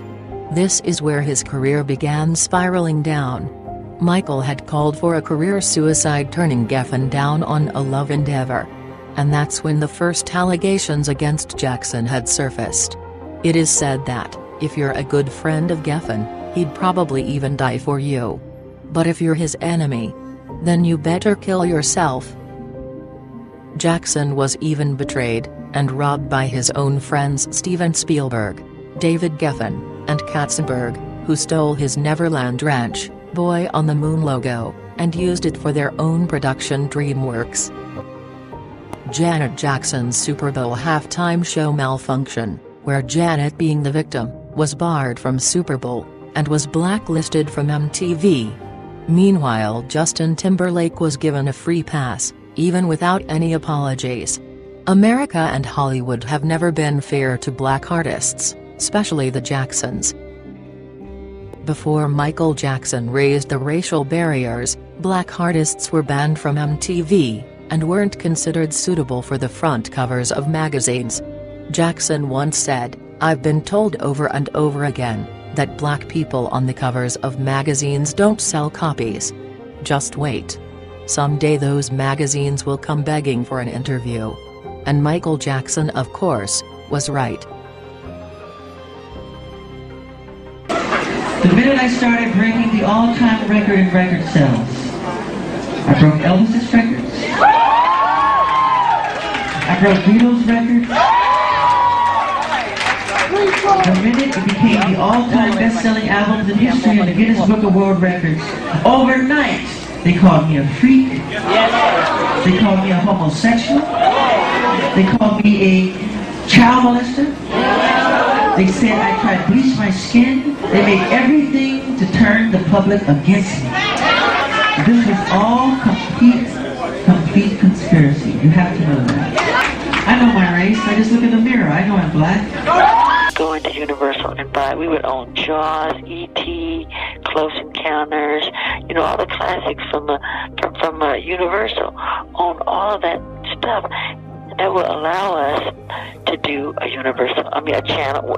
Part of the Marvel channel can be not only the Marvel characters, but Marvel films like the catalog. We could do anything we want, from restaurants to retail, theme parks. He then wanted to buy Marvel. He said, well, then I'll buy Marvel. I don't know what happened. I mean, obviously he didn't buy Marvel, but he wanted to. It's the fact that Michael had power. Michael owned Sony. He owned a lot of shit. And they wanted to get rid of his ass. And they wanted to ruin his fucking reputation. I mean, Michael was dope. Well, and he influenced everybody. Every continent knew who Michael was. And if Michael gave a message, you know, people be like, I want to listen to that. Too much power, man. Nobody had issues with Jackson until the success of Thriller and Bad, which overnight made him the biggest black celebrity in the world. He was influential and was loved by millions. That's when the false allegations started to gain momentum. It's all about greed, hate, entitlement, and racism. They couldn't stand to witness a black artist with so much power, influence, and opulence. This would never have happened if Jackson had been white or corrupt, because the elites would have protected him.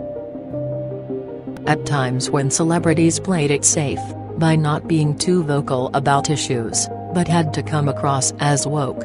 It was Michael Jackson who put his career and his life at stake to fight against the injustices, without worrying about the dreadful consequences that he might had to face. But much worse was yet to come.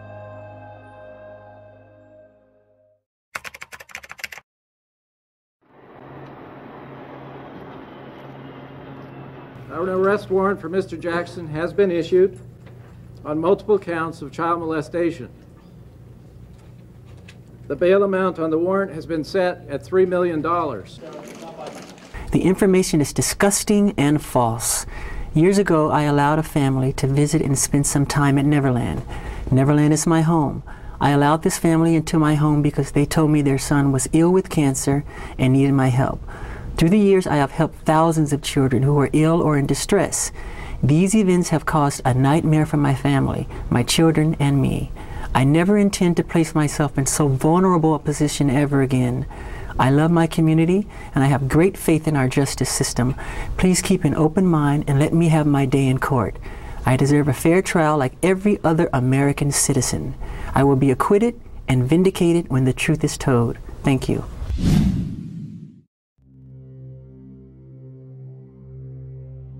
It all started with the release of the Martin Bashir documentary Living with Michael Jackson, which featured the boy Gavin Arvizo. Michael Jackson was introduced to Gavin and his family in the year 2000, after the boy had requested to meet Jackson. He was suffering from cancer at that time. According to Gavin, Jackson called him about 20 other times during his illness. After Gavin's first round of chemotherapy, the Arvizo family visited Neverland for the first time in August 2000. On their very first visit, Gavin and his brother Star begged Jackson to let them sleep in his bedroom.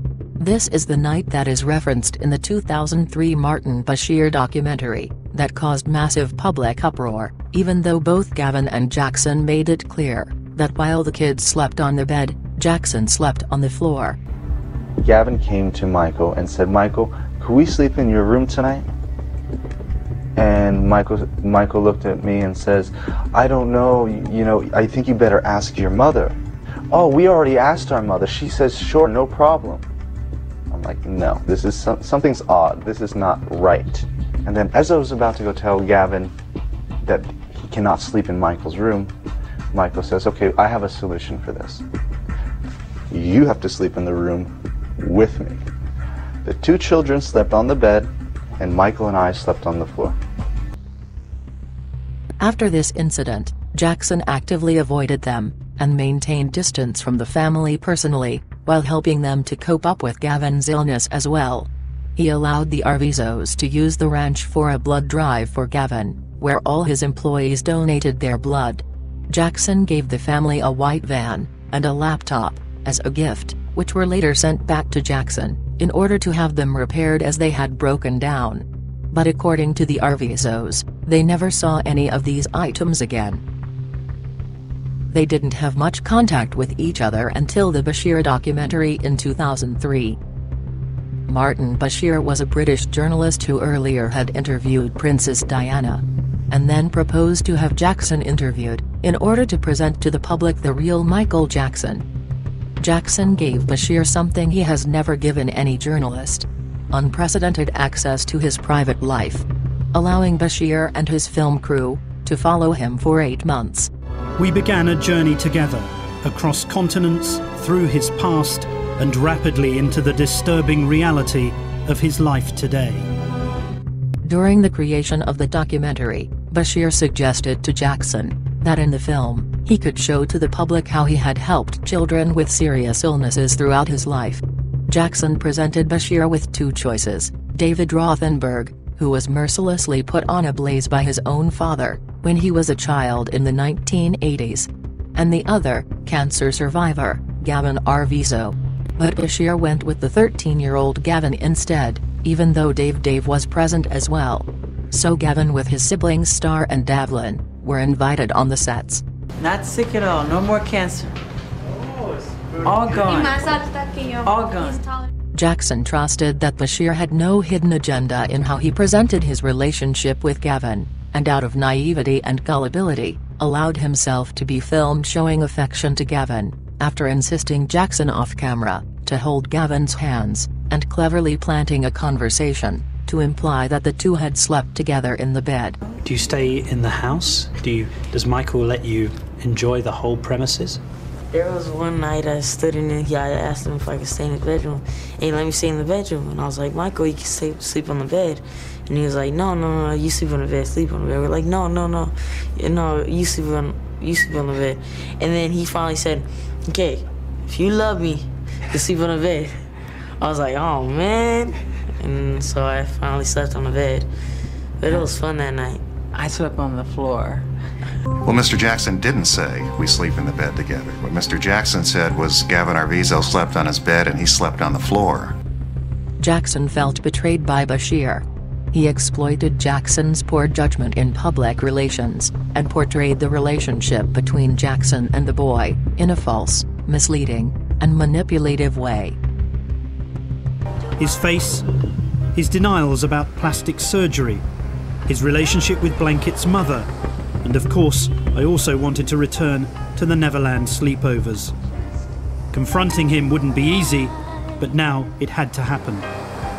Throughout the documentary, he used suggestive and highly manipulative narration, which made it seem as if his intention from the very beginning was to create and feed an innuendo about Jackson's relationship with children.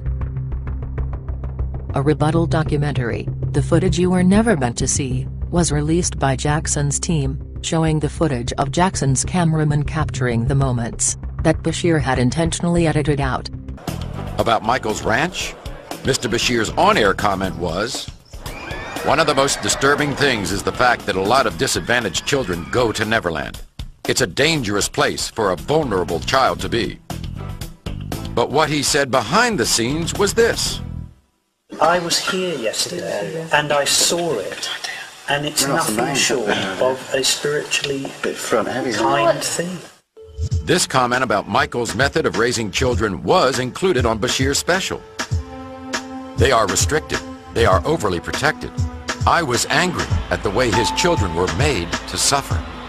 But this was not. Your relationship with your children is spectacular.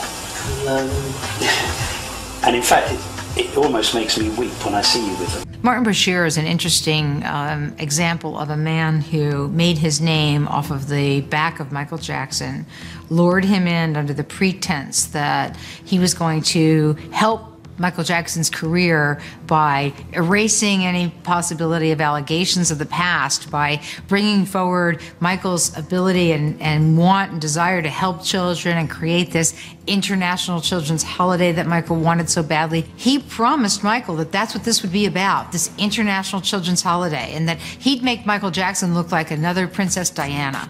That's what he promised. Martin showed Michael a letter from Princess Diana. Thanking him? Thanking him for the show that he did with her, the interview that said, you know, Martin's a great guy, he'll take care of you, it was a great interview, whatever. And then Michael just figured, oh, he's okay then. If it was, you know, if Di liked him, he was fine. He didn't care. He wasn't trying to be Michael's friend. Michael didn't learn till after the documentary was made that Martin Bashir had been officially reprimanded in Britain for unfair journalistic practices. Is there things that you left out of this thing that you're like, I'm happy I did? Absolutely not. It was difficult because, I guess to some extent, because I come from Britain where we don't do sycophantic interviews. We don't really suck up to people very much. We don't do that kind of thing. When I made the documentary, there was a small part of that which contained a controversy concerning his relationship with other young people. But the truth is that he was never convicted of any crime. I never saw any wrongdoing myself. And whilst his lifestyle may have been a bit unorthodox, I don't believe it was criminal. It is clear that Bashir duped him into believing that he would make a positive documentary that would put forth the truth about his life. But instead, depicted Jackson as a dangerous man who is not fit to be around children, and portrayed him in a negative light, totally opposite to what he had promised. Nothing positive made to the cut. When the documentary aired on 3 February 2003, this segment caused a storm of bad publicity for Jackson, and wild speculations about the nature of his relationship with Gavin Arvizo. When in reality, there was not even a relationship between Jackson and Gavin in the first place, as they hardly even met. As a result of the documentary, the media went into a frenzy, and they tried to hunt down the Arvizo family. Jackson's team tried to fight this negative publicity, and decided to hold a press conference in Miami on February 5, 2003, which was eventually called off. Jackson and the Arvizos then returned to Neverland together on 7th of February. Jackson's team then decided to do damage control by releasing a rebuttal video. The Arvizos segment was shot on February 20th. That wasn't included in the rebuttal documentary. Where were they when I couldn't feed my children, when I had to share a box of cereal? Where were they when my children and I would weep? Where were they when my children and I were lonely? Where were they when I didn't have enough money to pay for my bus fare, to get my son to the doctors? Where were they when I had to walk about 3 hours to get to the doctors for my children? And now all of a sudden they're caring and concerned because Michael Jackson is involved, the very same man who cares about me and my 3 kids, to make sure that their past is erased and that all they can count is a future full of happiness, joy, and safety. Where are those people when I needed him, when I needed them? And now Michael is there for us, there for all 3 of them. He couldn't even talk. And he gave my little brother so much. The Arvizos wanted to be compensated because of the damage done by the Bashir documentary. On February 21st and 25th, Janet Arvizo met a civil lawyer, William Dickerman. According to Janet Arvizo, she contacted Dickerman because she wanted him to stop the media from using her children's photos in their publications and on their programs. Dickerman then began writing letters to Jackson's attorney Mark Geragos, demanding the return of furniture, clothes, documents, and various other items which were put in a storage locker after the Arvizos moved out of their Los Angeles apartment on March 2nd. In his letters, Dickerman also claimed that Jackson's people harassed and followed around the Arvizo family after they had left Neverland. No mention of molestation or false imprisonment. Dickerman later referred them to Larry Feldman, the same civil lawyer, who negotiated the settlement for the Chandlers in the year 1993. Feldman then sends the Arvizos to Dr. Stanley Katz, who is the same psychologist who evaluated Jordan Chandler in 1993. Gavin then alleges that he has been molested by Jackson. The main question that arises here is that, why were the Arvizos sent to Larry Feldman regarding a minute issue of storage locker, harassment, and the media issues? Knowing that the first person Gavin ever made his allegations to was Dr. Katz, and that he had not made any such allegations to either Dickerman, Feldman, or his mother. Yet, they were sent to the same lawyer who had negotiated a $15 million settlement for the Chandlers in 1993. And this lawyer then sends them to the same child abuse psychologist who had also evaluated the 1993 accuser. It must be noted that, Tom Sneddon had the California law changed that allowed the Chandlers to push the civil trial ahead of the criminal trial in 1993. The same law that was used by Chandlers to extort money from Jackson. Due to that change, an accuser in a sexual assault case cannot pursue a civil lawsuit right away, and the new law restricts a civil trial from preceding a criminal trial in a related matter. It is for this reason that the Arvizos could not use the same strategy as what the Chandlers did in 1993. Even though they went to civil lawyers, they had no choice but to begin a criminal trial first. And if they had won the criminal case, that could have been used to secure an automatic win for them in a civil court too. Approximately 70 investigators from the Sheriff's Department and the District Attorney's Office served a search warrant at Neverland Ranch in Los Olivos. Sheriff's Department, we have a search warrant? They locked everybody out of the house. They had the whole house to themselves to do whatever they wanted. And they totally took advantage. They went into areas they weren't supposed to go into, like my office. They didn't have search warrants for those places, and they totally took advantage. My room is a complete wreck. My workers told me, they said, Michael, don't go in your room. They were crying on the phone, my employees. They said, if you saw your room, you would cry. I have stairs that go up to my bed. And they said, you can't even get up the stairs. The room is totally trashed. And they had 80 policemen in this room, 80 policemen in one bedroom. That's really overdoing it. And they took knives and cut open my mattresses with knives. Just cut everything open. They manhandled me very roughly. My shoulder is dislocated, literally. It's hurting me very badly. I'm in pain all the time. See this arm? This is as far as I can reach it. Same with this side over here. Because of what happened at the police station? At the police station. And what they did to, if you saw what they did to my arms,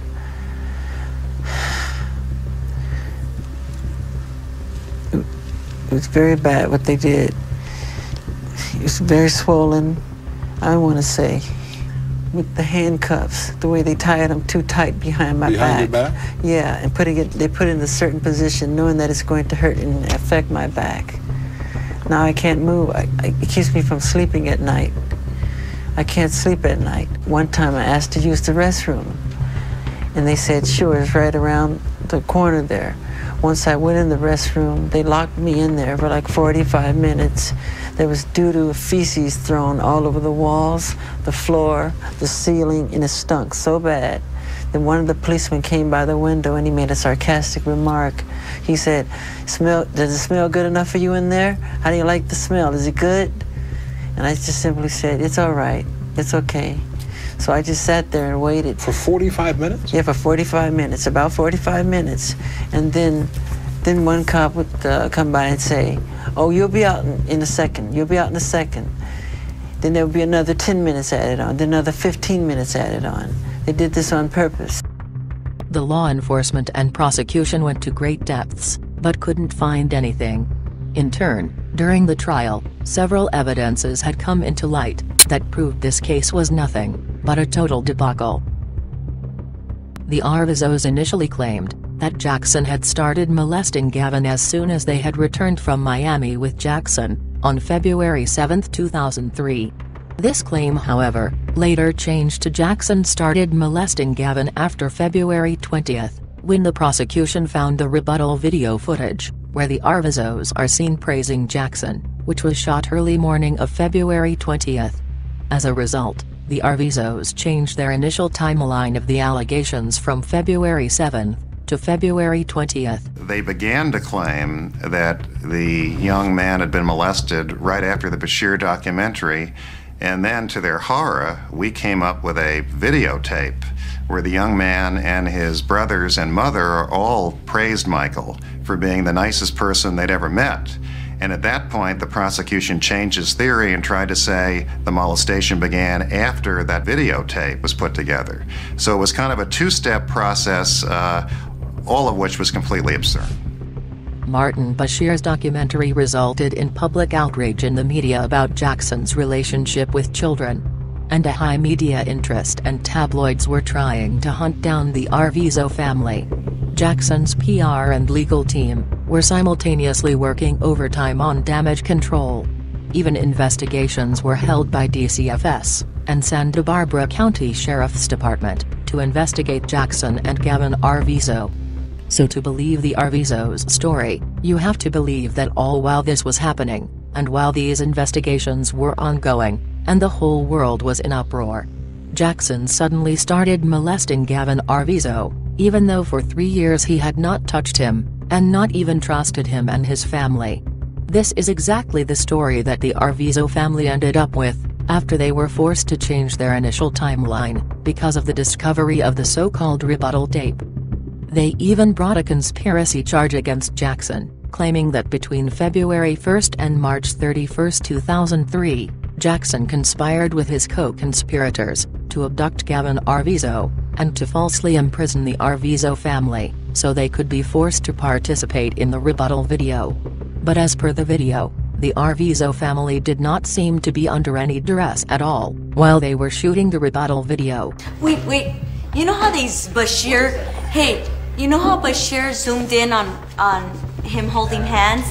Do that the same thing. Because you know because that's what a mother does with a son, or a father does with a son, you know? And they try to make it out to be something wrong and dirty. Put your back straight. The hand holding thing. Okay.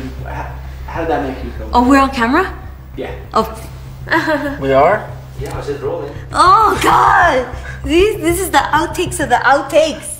However, receipts and testimonies showed that during their alleged captivity, the Arvizos went shopping several times, stayed for days with her boyfriend who was an Army officer, talked to Child Protective Services regarding the Bashir documentary, visited the lawyer William Dickerman to stop the media from using the Arvizo children's photos, talked to doctors, stayed at a hotel, and appeared in a court with another lawyer regarding the child support debate.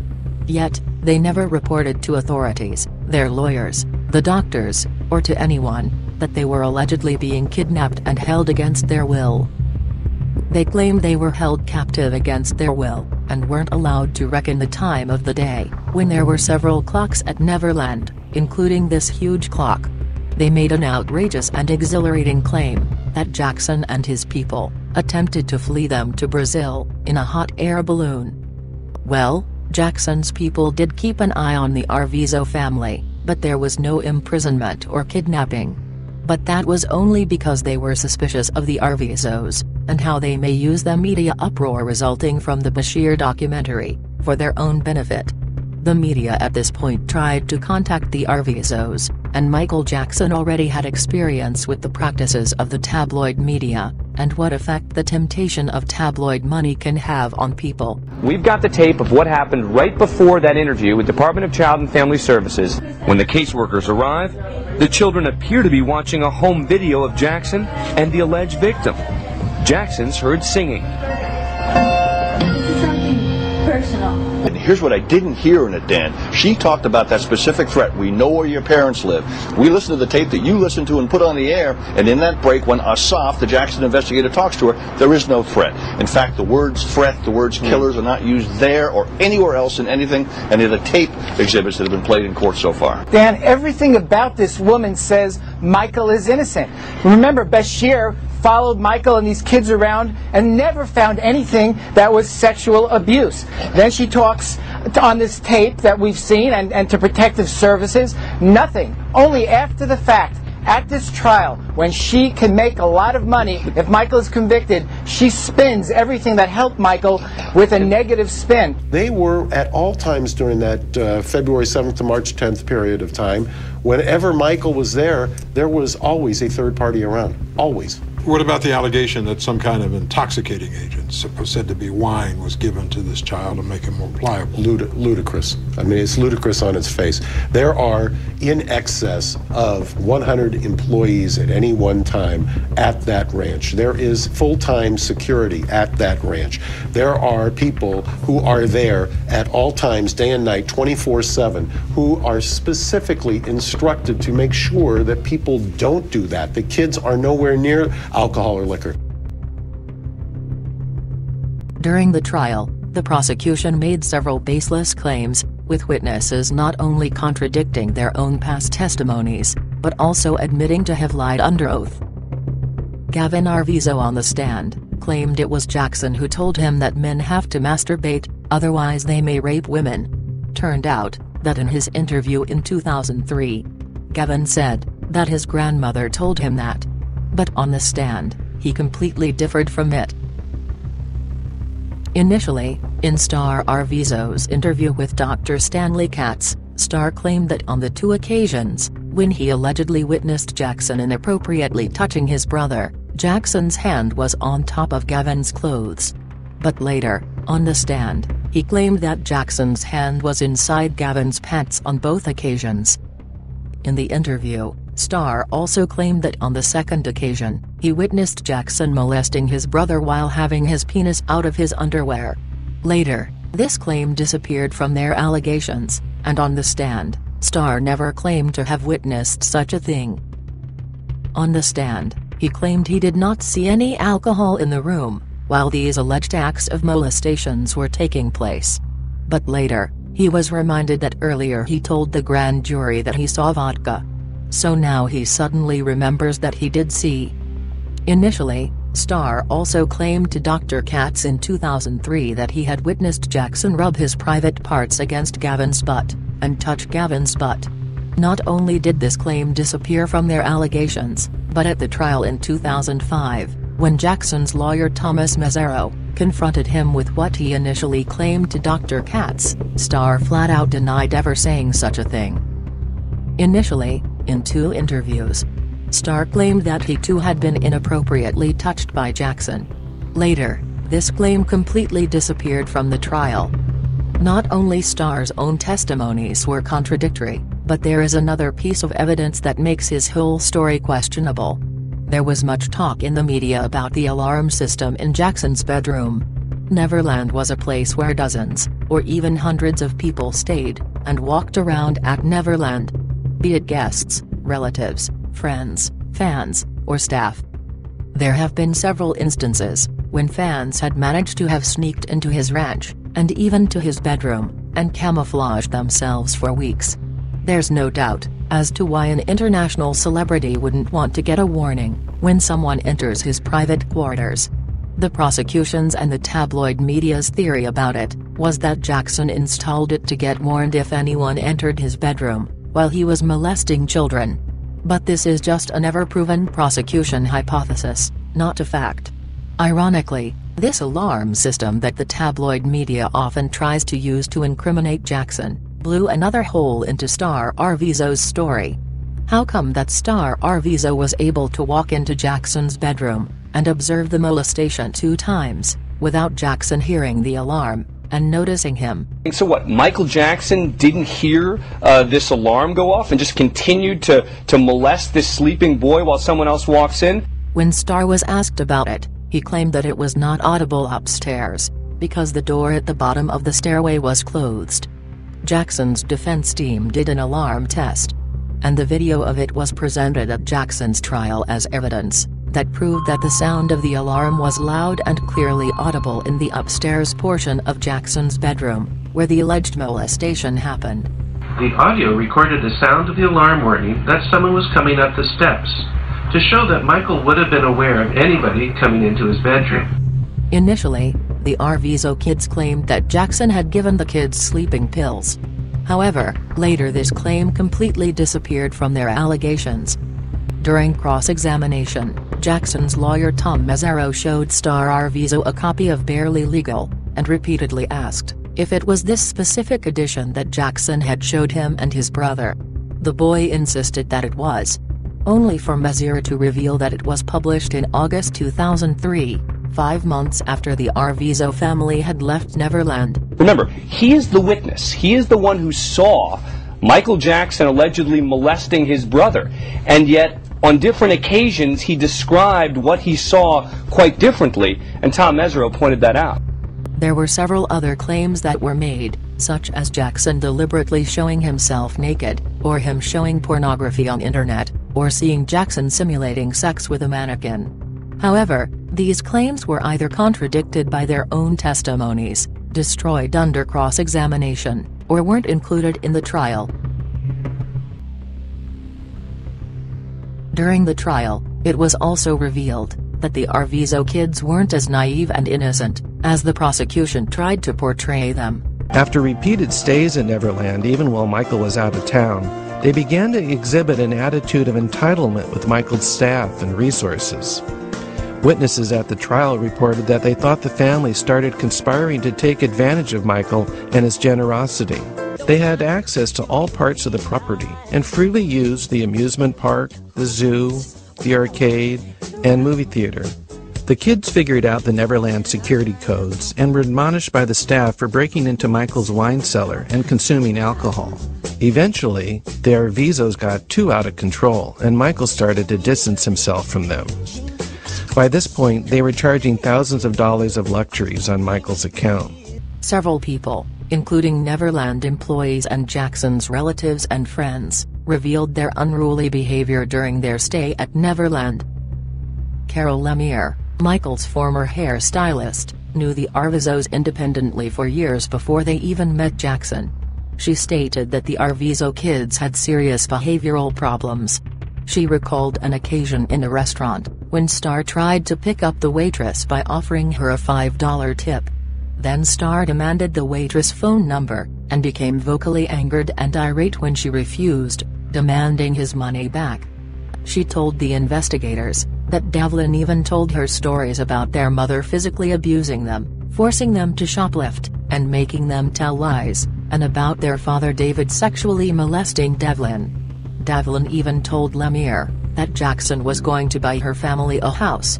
After questioning her, Devlin implied that her mother Janet was going to blackmail Jackson, forcing him to buy them a house. Shortly after that, Lemire called Devi Tavashi and told her to get Michael away from the Arvizo kids. She described the children as trained con artists. Jackson's young cousin Rijo testified at the 2005 trial that on one occasion, he saw the Arvizo boys watching an adult program on TV with nude women, and started to masturbate under the sheets.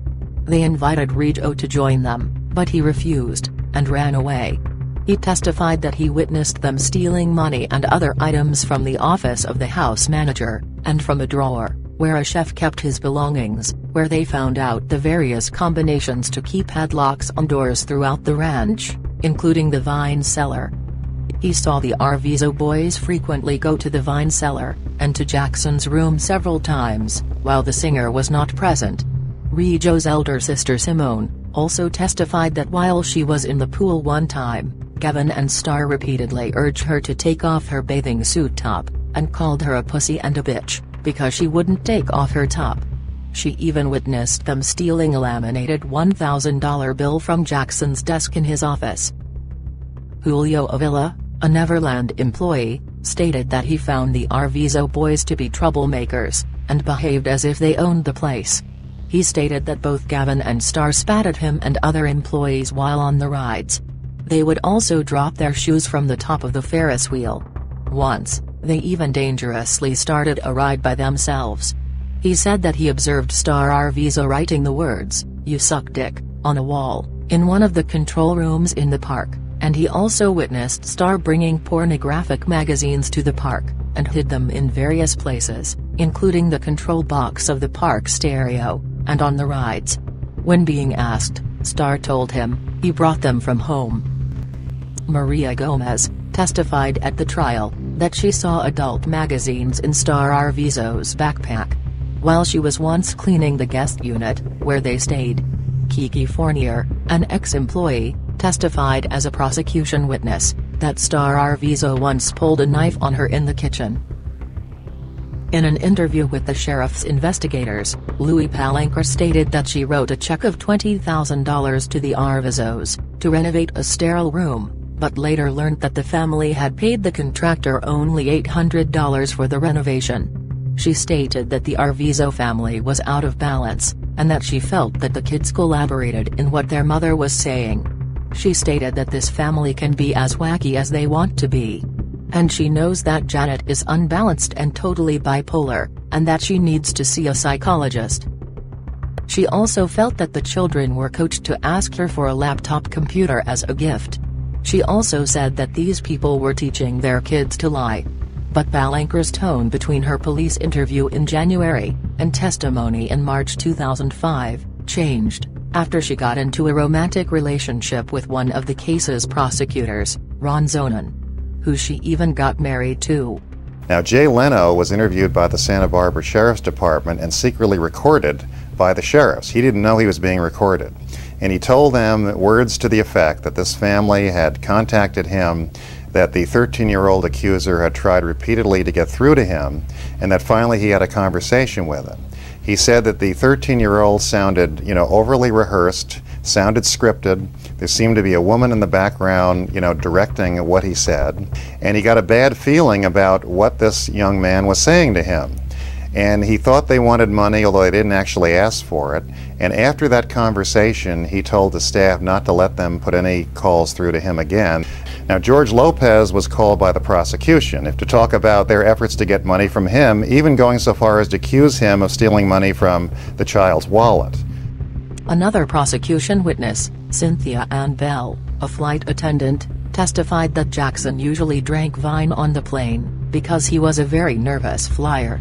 He usually drank alcohol from a plastic thermal-like mug-looking thing, but on that flight there was not any available, and it was Bell's idea to put the wine in a soda can instead, since he did not want his children to see him drink alcohol.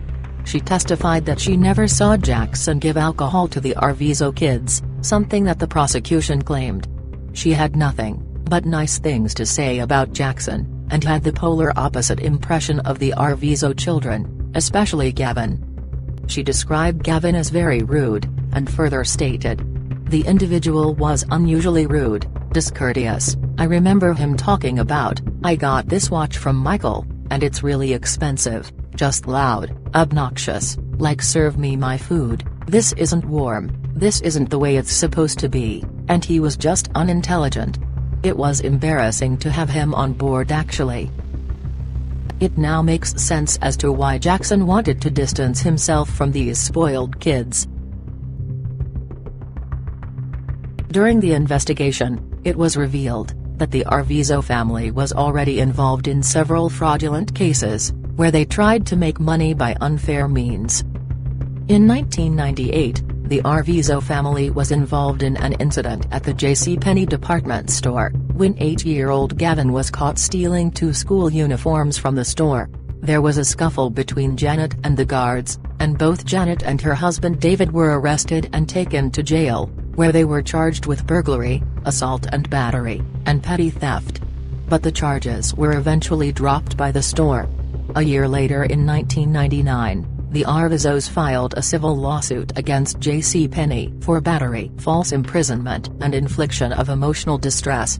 Then a year later, they added sexual assault allegations in their complaint, claiming that a security guard fondled Janet's breasts, squeezed her nipples 25 times, punched her with a closed fist, molested her in her vaginal area, and called her racial slurs. Eventually, the case was settled in 2001. With JCPenney paying the family $152,500. She was arrested, brought to the police station. We obtained the booking information where she said she didn't have any need for medical attention, didn't have any injuries. We also obtained the booking photos where you didn't see a bruise on her body or a hair out of place. Subsequently, her lawyer filed a lawsuit against JCPenney and with photographs showing bruises all over her body. Later, Janet and her kids, admitted under oath that her ex-husband David regularly beat her and their children, and that they had lied earlier in the JCPenney deposition. You know, the problem that she has in this JCPenney case is that the allegations in some ways are so similar to the allegations here. Sure, it's her son making them here, but again, it's sexual abuse, it's false imprisonment, and it's about, as the defense would say, money. Exactly, Dan. And on top of that, she's involved her child in both of these cases. She has sued her. Moreover, at the Jacksons' trial, Elizabeth Mary Holzer, who worked for the firm that represented the Arvizos, testified that Janet Arvizo had admitted to her that she had been lying about the JCPenney case. She further stated that Janet threatened her to have the Mexican mafia injure her child if she ever revealed this to anyone.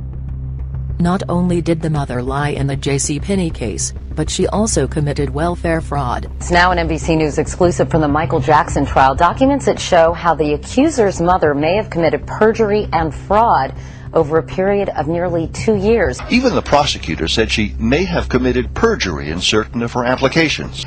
Documents that show the mother claimed she had virtually no assets after she'd received a six-figure court settlement and tens of thousands in donations for her cancer patient son. On November 5, 2001, the mother's lawyer distributed over $100,000 from JCPenney's and Tower Records.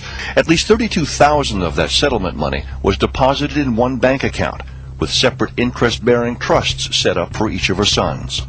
Yet 10 days after the payout, she said in her welfare applications, under penalty of perjury, that she and her children had no money from any source, no court settlements, no bank accounts, no interest income. She also said they had no health insurance, though her ex-husband's policy was and remains in force. In monthly eligibility reports and in a reapplication in October of 2002, the accuser's mother reaffirmed those answers and collected benefits until March 2003. Her son was ill with cancer, and they were losing their house, and they were losing their car because of the medical expenses. Keenan felt sorry for the sick boy and eventually agreed to run a story. A few weeks later, the mother called again. She said, "You know what, we didn't make enough money from the first story. Will you run another story?" The mother's phone call prompted the reporter to carry out more research on the family. She was stunned and shaken to learn that the family was insured and their medical expenses had been covered all along. It gives me goosebumps. It does. It does. That a mother would use her son to use their son's illness for their own gain. They mentioned about 10 seconds of that, and they mentioned it once, and it wasn't like, oh, reminding you, just remember that, you know, the witnesses and the ones obviously, you know, suing Michael Jackson for these legal charges and you know, had these criminal things against him were trying to, you know, obviously they were scam artists beforehand. And they tried to pull something, but that history was not brought up. You only heard it's not important to the public. The Arvizo family also had a history of grifting, cunning, and manipulative behavior. Chris Tucker, a comedian and Michael's dear friend, testified, sharing his encounters with the Arvizos, long before Jackson even came into the picture. He told that the father, David Arvizo, told him that they were going to have a benefit for his son, who was dying of cancer. A couple of days later, Gavin called Tucker and told him that they had not raised any money at the fundraiser, and that they needed money for his medical bills. Tucker then wired money to Gavin's foundation. However, it was revealed during the trial that they did in fact raise money, but Gavin flat out denied of asking any money from Tucker. Tucker testified that he took Gavin and his family to the Knott's Berry Farm theme park, shopping, and sports games. They visited him on the sets of his movie Rush Hour 2, and were expected to stay for a couple of days, but instead stayed for a week or two, all at Tucker's expense. The kids were very undisciplined, and were disturbing the work on the set of the movie so much, that Tucker's people asked him to keep them away. Tucker described Gavin as sophisticated, smart, and cunning, and his brother Star as definitely cunning, and even said that he felt that he almost needed to check Star's pockets before they left his home, whenever they visited him. He used possessed to describe the mother of the accuser. Not just that she was mentally unstable in his words, but that she was possessed, chaotic. He talked about his girlfriend, former girlfriend, getting tangled up with this family. He talked about the accuser himself being cunning, smart and cunning. Quoted him as saying, the boy coming up to him saying, listen, I want that, let me have that. I'm not feeling good. Taking advantage of his illness again and again until, as Chris Tucker testified, he began to get suspicious, nervous, scared. His own self-descriptions came to believe that they were out for money. In fact, he had sent them a lot of money, wired the money, was prepared to give them a car, and hauled all that back, eased out of it, he said, asked his then-girlfriend to ease out of it, back away from this family, told Michael Jackson to do the same thing. Referring to the accuser in this case, this is not the mother. He was really smart, and he was cunning. But at the time, I always overlooked it, and his brother was definitely cunning. Remember? He was always saying stuff like, Chris, let me have this, let me have that. Come on, I'm not feeling too good. Of course, referring to his cancer. And Tucker talked about the fact that he gave the family some money and that they just kept asking for more and more. They were targeting celebrities, in my opinion, and they ended up with the most gentle, kind-hearted celebrity of all, Michael Jackson. Michael was very naive, very kind, very gentle, wanted to see this child heal his cancer, and almost made it a cause that he would do what he could to help he and his family, but they started leaning on him more and more and more, and he got a very uncomfortable feeling about them. And of course, Chris Tucker warned him. He said, something's wrong, be careful, Michael. She taught them what to say, and they said it. They had typed out notes that they would come home every day from school, and they would read from them. These kids were taught to disarm people. There was a consistent statement made by almost every witness that had dealings with the family that these kids would come up and greet them with a hug. These kids would write cards, we love you, you're like a big sister to us, can we come stay at your house? This was a pattern that they had set. I will tell you, Dan, that this family, every conversation I had with them, every meeting I had with them, any interaction with them centered around either money, fame, celebrity, and or possessions.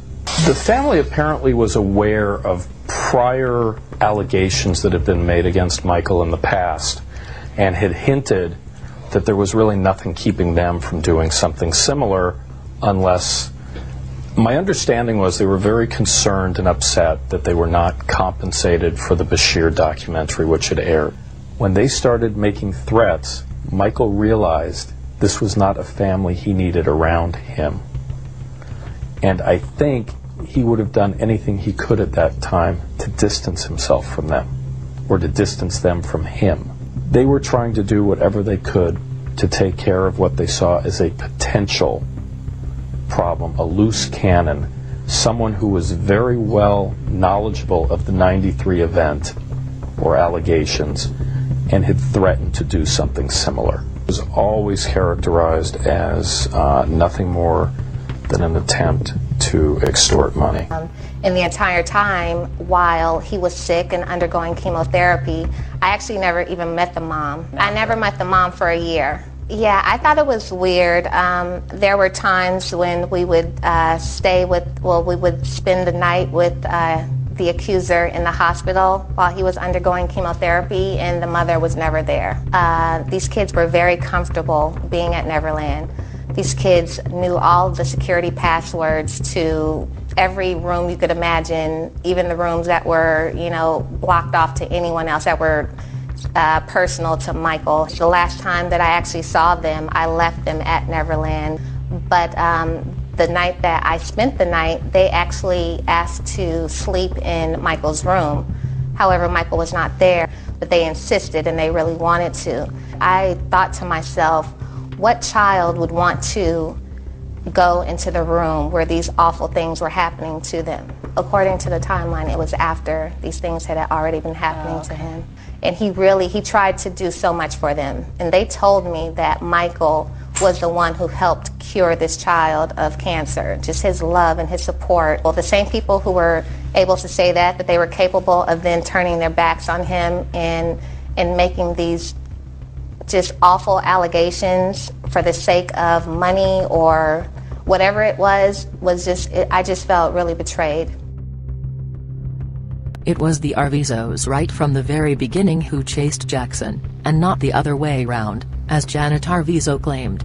During the investigation, cards and letters written by the Arvizo family to Jackson were discovered, in which they begged for Jackson's attention because he was not answering their phone calls. Gavin, on the stand, admitted that Jackson stopped calling him. In fact, on cross-examination, Gavin complained about Jackson avoiding him, and said that no other celebrity he befriended ever did that to him. He also complained on the stand that Jackson changed his phone numbers and became unavailable to them. It was clear that Jackson was clearly avoiding them, merely weeks after they met. Gavin claimed that he felt abandoned when Michael had cut off the friendship. Therefore, not to lose contact with Jackson, the Arvizo family started to bombard him with nice letters and cards. She wanted to live at Neverland for the rest of her life. Michael had been so kind to this woman and her son, who had overcome cancer, that he gave them a suite on the grounds, a little cottage that was normally occupied by Elizabeth Taylor, his friend. There were swans floating in the thing outside. There were flowers everywhere. There was music playing. It was idyllic. This is a woman who had been living in the ghetto in Los Angeles. She thought she was going to stay there forever. And so when it became evident that she wasn't, and that Michael was going to give them eviction papers, she went to the DA and claimed that he had molested her child. But money is the root of all evil, as you know. The love of money is the root of all evil. And this is a sweet child, and to see him turn like this isn't him. This is not him. So you don't think this comes from him, this comes from his parents? No, this is not him, no. I know his heart. So to recap everything, Gavin Arvizo, a child ailing with cancer, met Jackson in 2000. On their very first visit, Gavin and Starr requested to sleep in Jackson's bedroom. This makes Jackson suspicious, and he makes arrangement to sleep on the floor with Frank Cassio. This incident made Jackson maintain distance from the Arvizos merely after weeks, but Jackson still did things to help them. There was almost no contact between them, until the shoot of the Martin Bashir documentary about 2 years later in 2002. In these 2 years, Arvizos visited Neverland at least 7 to 10 times, but most of the times Jackson wasn't there, and even if he was there, he actively avoided them. Martin Bashir's documentary releases, and sparks an outrage. Janet Arvizo hires a civil lawyer in order to get compensated for the damaged reputation, and later, that turns into a child molestation allegation, with countless loopholes.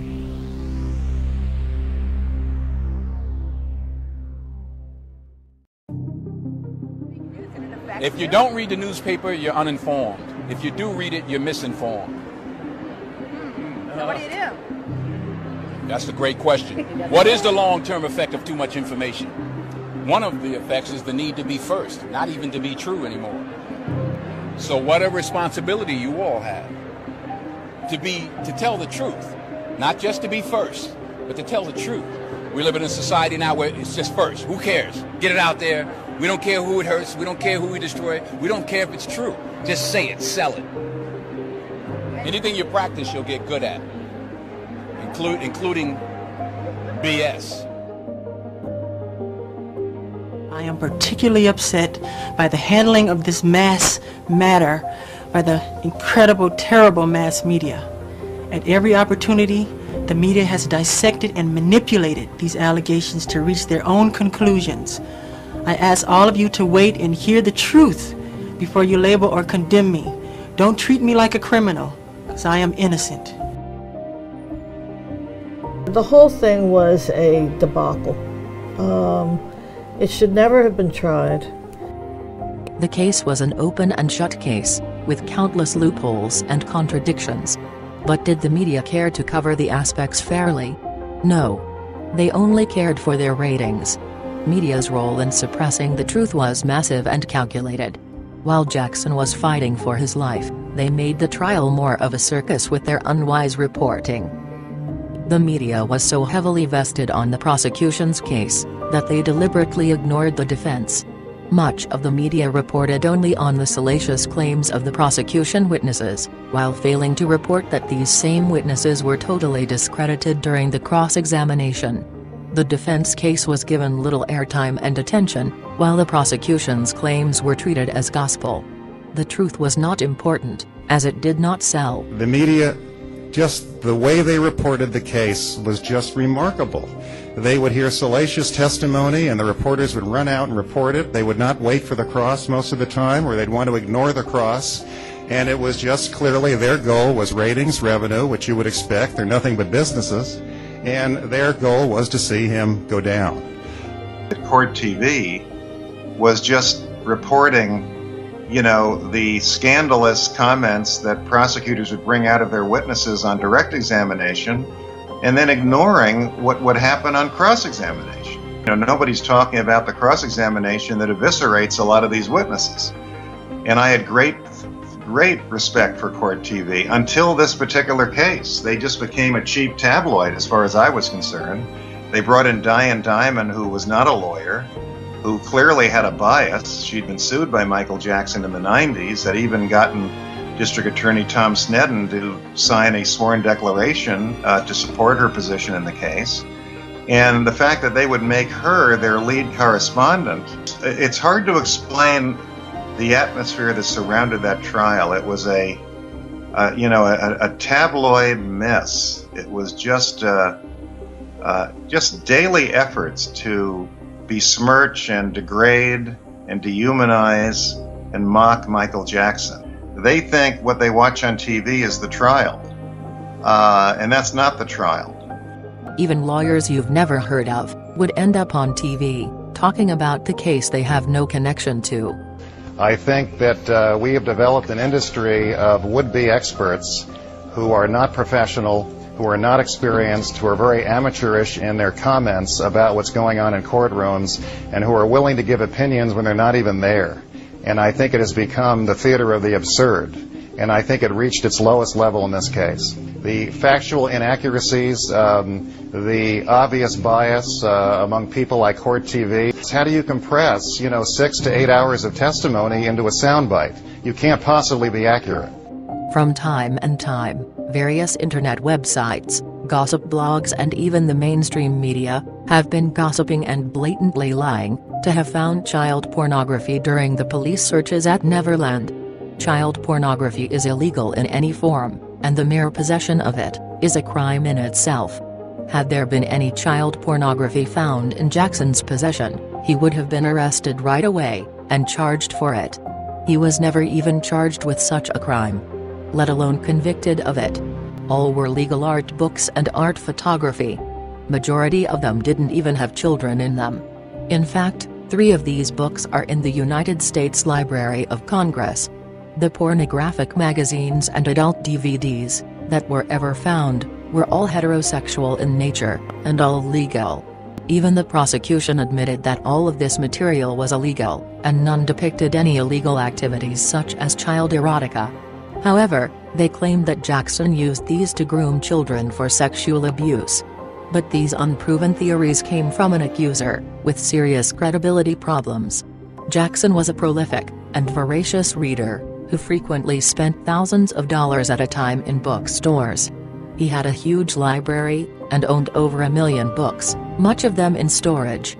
And there were about 10,000 books in total in areas where the police had focused their search. Because I get all you wouldn't believe the amounts of mail that I get.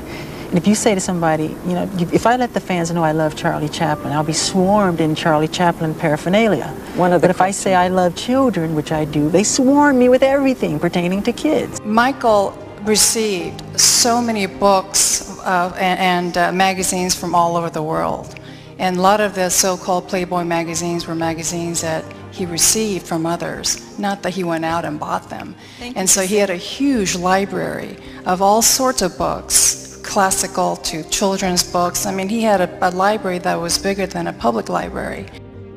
The extent to which tabloid media went to sway the reader's mind can be understood when Radar Online in 2016 used a picture of this girl, indicating that Jackson found pleasure in torture of children, only for the artist of the picture Jonathan Hoban to call them out, that it was not even created until 2008, and was not published until 2010, a year after Jackson's death. The paparazzi had a huge part in turning the public against him. By constantly photographing him in awkward moments, unflattering angles, and under bad lighting, purposefully trying to make him look like a caricature of himself. Note the use of this photo paints a very clear picture of how media wanted you to interpret the direction of his case. They took out the most unflattering pictures, and sometimes even edited them out to suit their own narratives. Irresponsible and manipulative marketing at its finest. Especially when you consider the smiling and sympathizing image they use for Harvey Weinstein. No pictures of Jackson's bruises, no mention of him getting locked in a toilet covered in feces, no mention of abuse in the hands of police. Networks were so obsessed by the Jackson scandal that the terrorist attack in Turkey went almost entirely unreported. Celebrity-oriented news shows saw biggest spike when the Jackson story hit. Tonight, is that a pajama party? No way. It's Michael Jackson and his entourage showing up over an hour late to court. It's a pajama party, everybody! Grab your pillow! Does this sound like a media that is interested in covering the case fairly? The media was more interested in why Jackson arrived to the court in pajamas than the cross-examination. They failed to report that he had injured himself due to a sudden fall. Jackson had bruised his spine and coughed blood. Such was the magnitude of the sufferings that he was made to go through. I was coming out of the shower and I fell, and all my body weight, I'm pretty fragile, all my body weight fell against my rib cage. I bruised my lung very badly. My lung on the right is very much I'm in pain as we speak, and I've been going to court every day in immense pain, in agonizing pain. But what we're looking for is the coughing of blood now, because the doctor said it could be it's still very dangerous as we speak. And if I coughed the blood, he said it's a very dangerous thing. But from his entrance today, you'd think Jackson was striding into the back door of an auditorium for a sold-out concert, instead of the front door of a courthouse. Jackson wore the white of innocence with a jewel-encrusted vest and belt. A flunky with an umbrella kept him in the shade like a virgin bride at a reception. The media only cared about money and ratings, and not victims. Jackson's fight for his life was presented as some novelty tourist attraction. Dan Abrams discusses traders who were betting on Jackson's conviction, as if the trial is some sort of a betting entertainment for them. Former Santa Barbara County Sheriff Jim Thomas gave me a tour of the grounds, an exclusive tour, where they're already preparing for the possibility of a high-profile inmate. Rather than discussing the details of the ongoing trial, they were more interested in knowing the aftermath of the trial. Even before the jury rested its case, the media had already started reporting about the conditions of the jail, and how excited they sound, just at the mere idea of Michael Jackson being convicted. Almost as if they were eagerly waiting for this day since forever. That they have a cell here ready for him. Really? They're already prepared? That they're prepared. That would have a full 24-hour camera, so they can watch him 24 hours a day. He would probably wear a two-piece, which is a pair of pants and something like a sweatshirt. No armband, huh? No armband.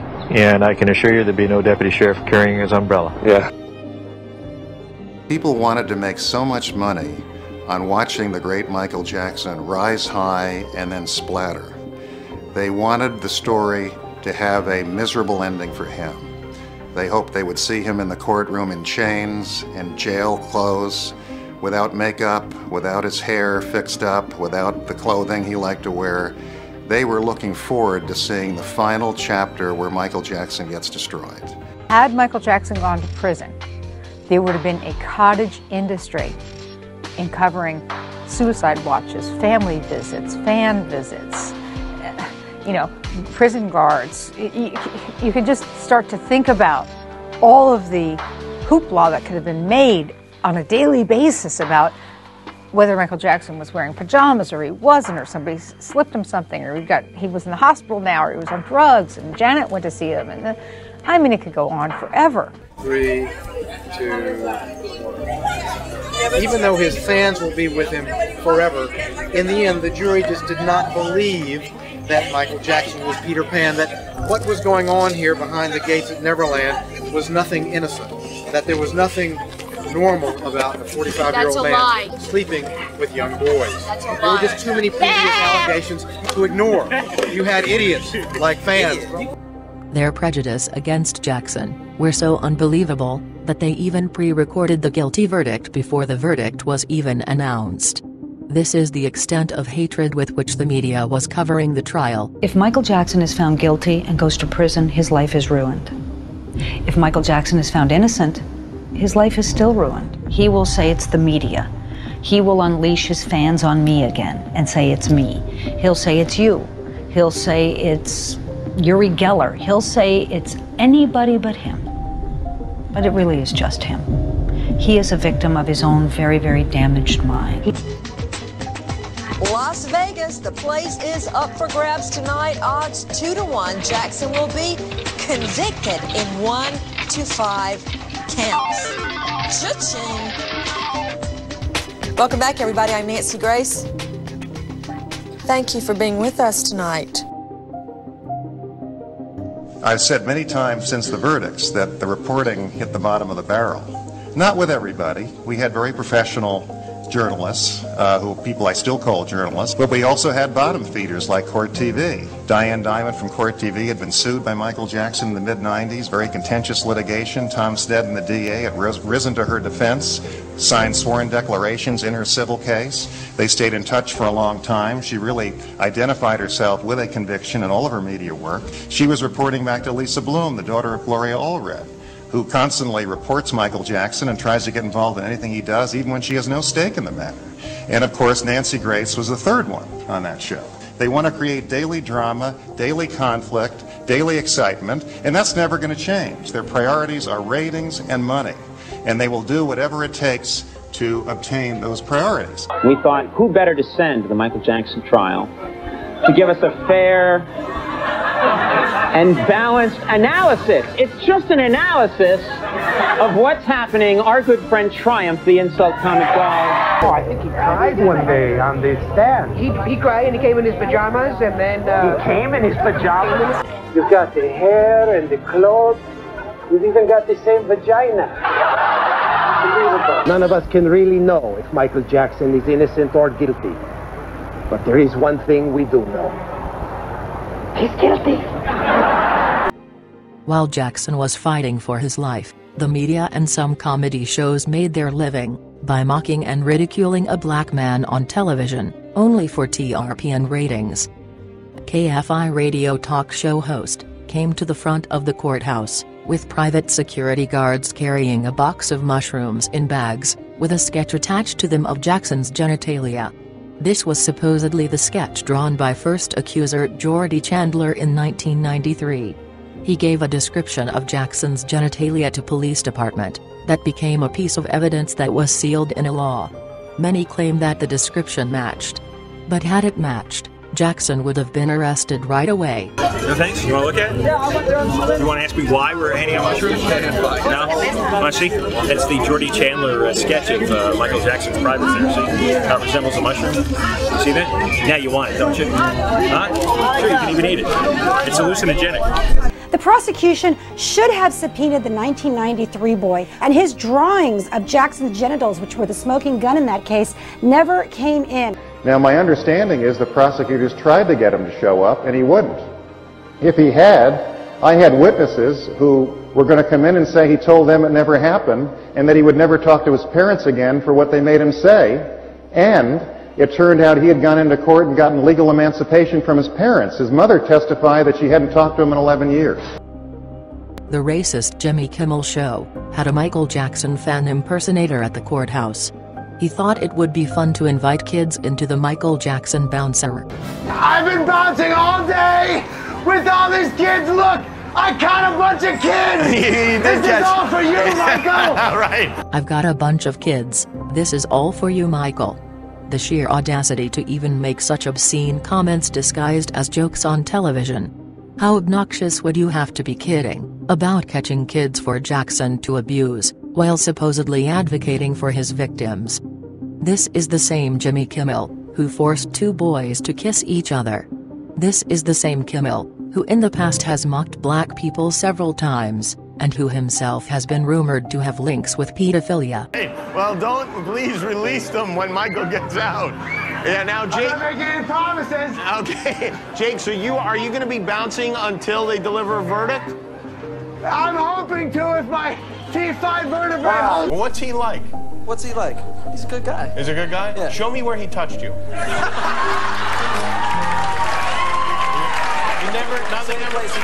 Nothing ever like that? No nonsense, no shenanigans? But he's a weird guy, you have to admit. Think about it yourself. If they really stood for victims of child sexual abuse, would they be joking about it? The only reason these media personalities had the need to crack distasteful jokes on such a serious issue is because they knew well themselves that the ongoing case was not only false, but absolutely bogus, and hence was a perfect way to garner views and ratings for their comedy shows, and make money out of it, without any consequences.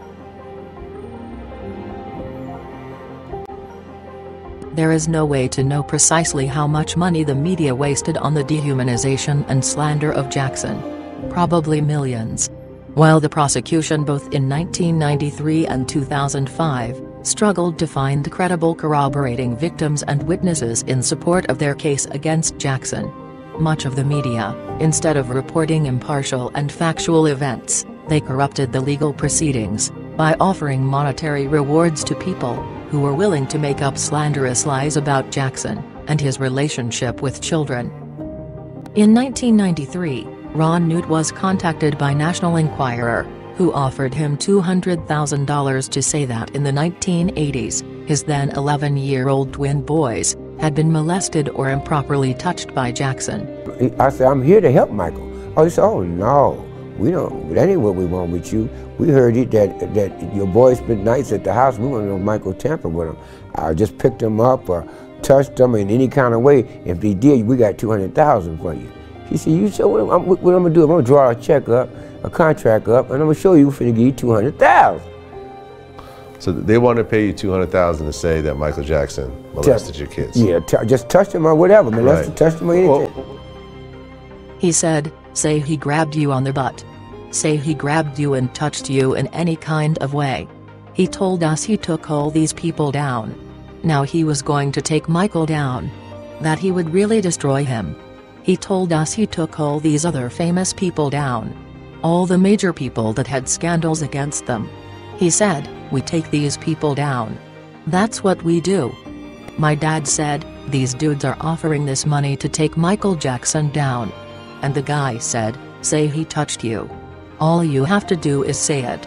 But you might have to take the stand.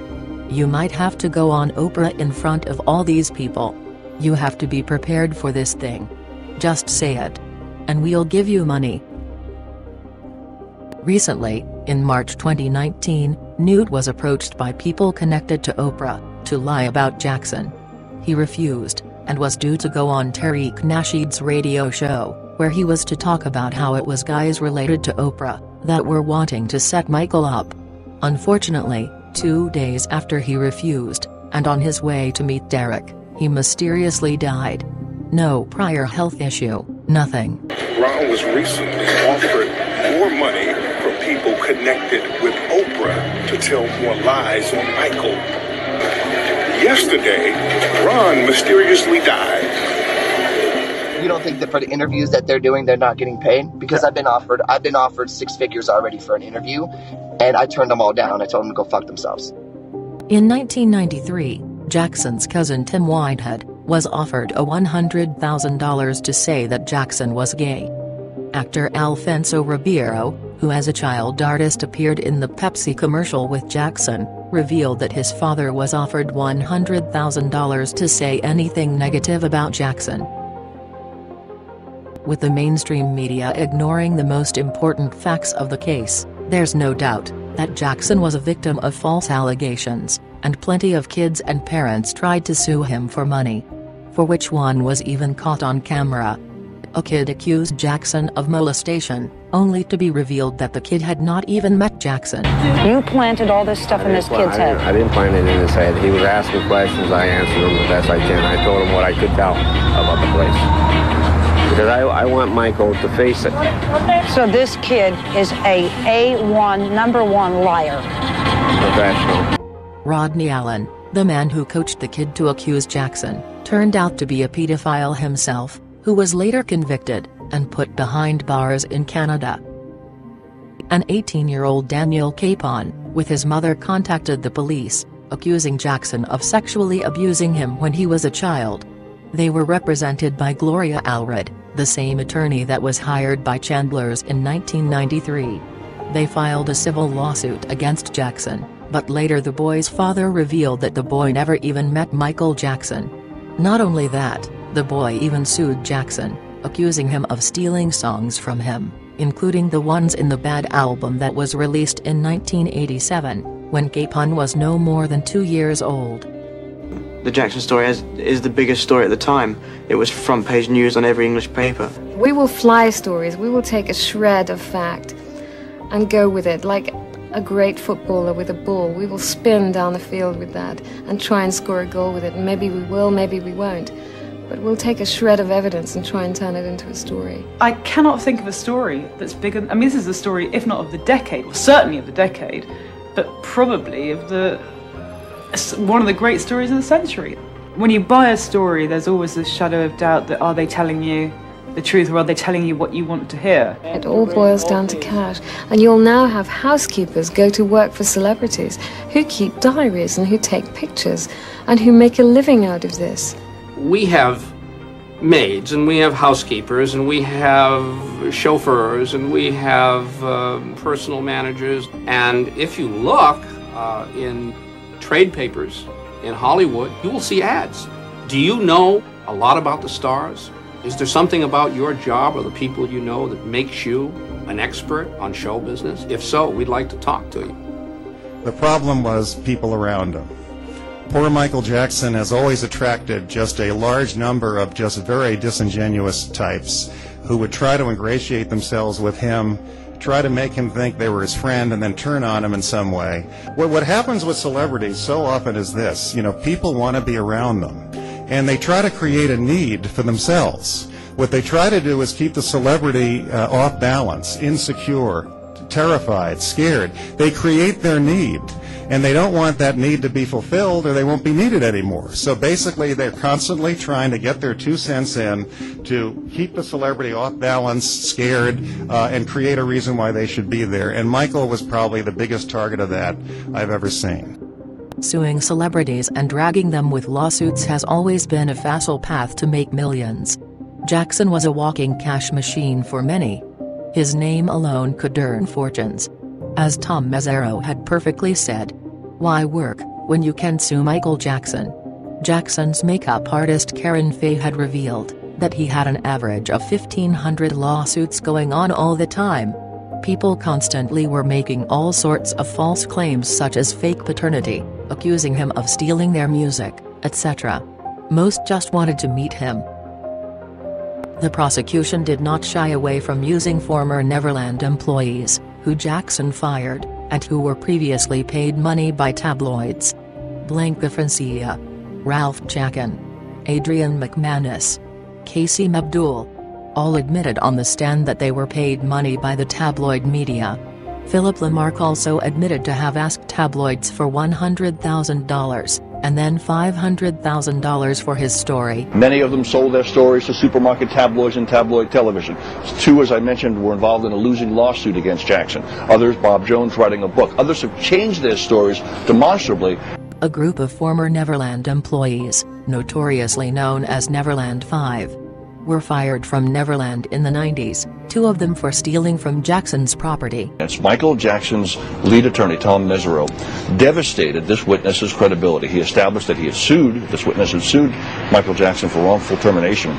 And after the longest jury trial in Santa Maria's history, in the history of this county, lost that lawsuit and had a judgment filed against him for $1.47 million, and that the witness, Mr. Chacon, who was the litigant in that case, had to stipulate and agree that he personally had acted with fraud, oppression, and malice against Mr. Jackson. The jury determined both had stolen from Jackson.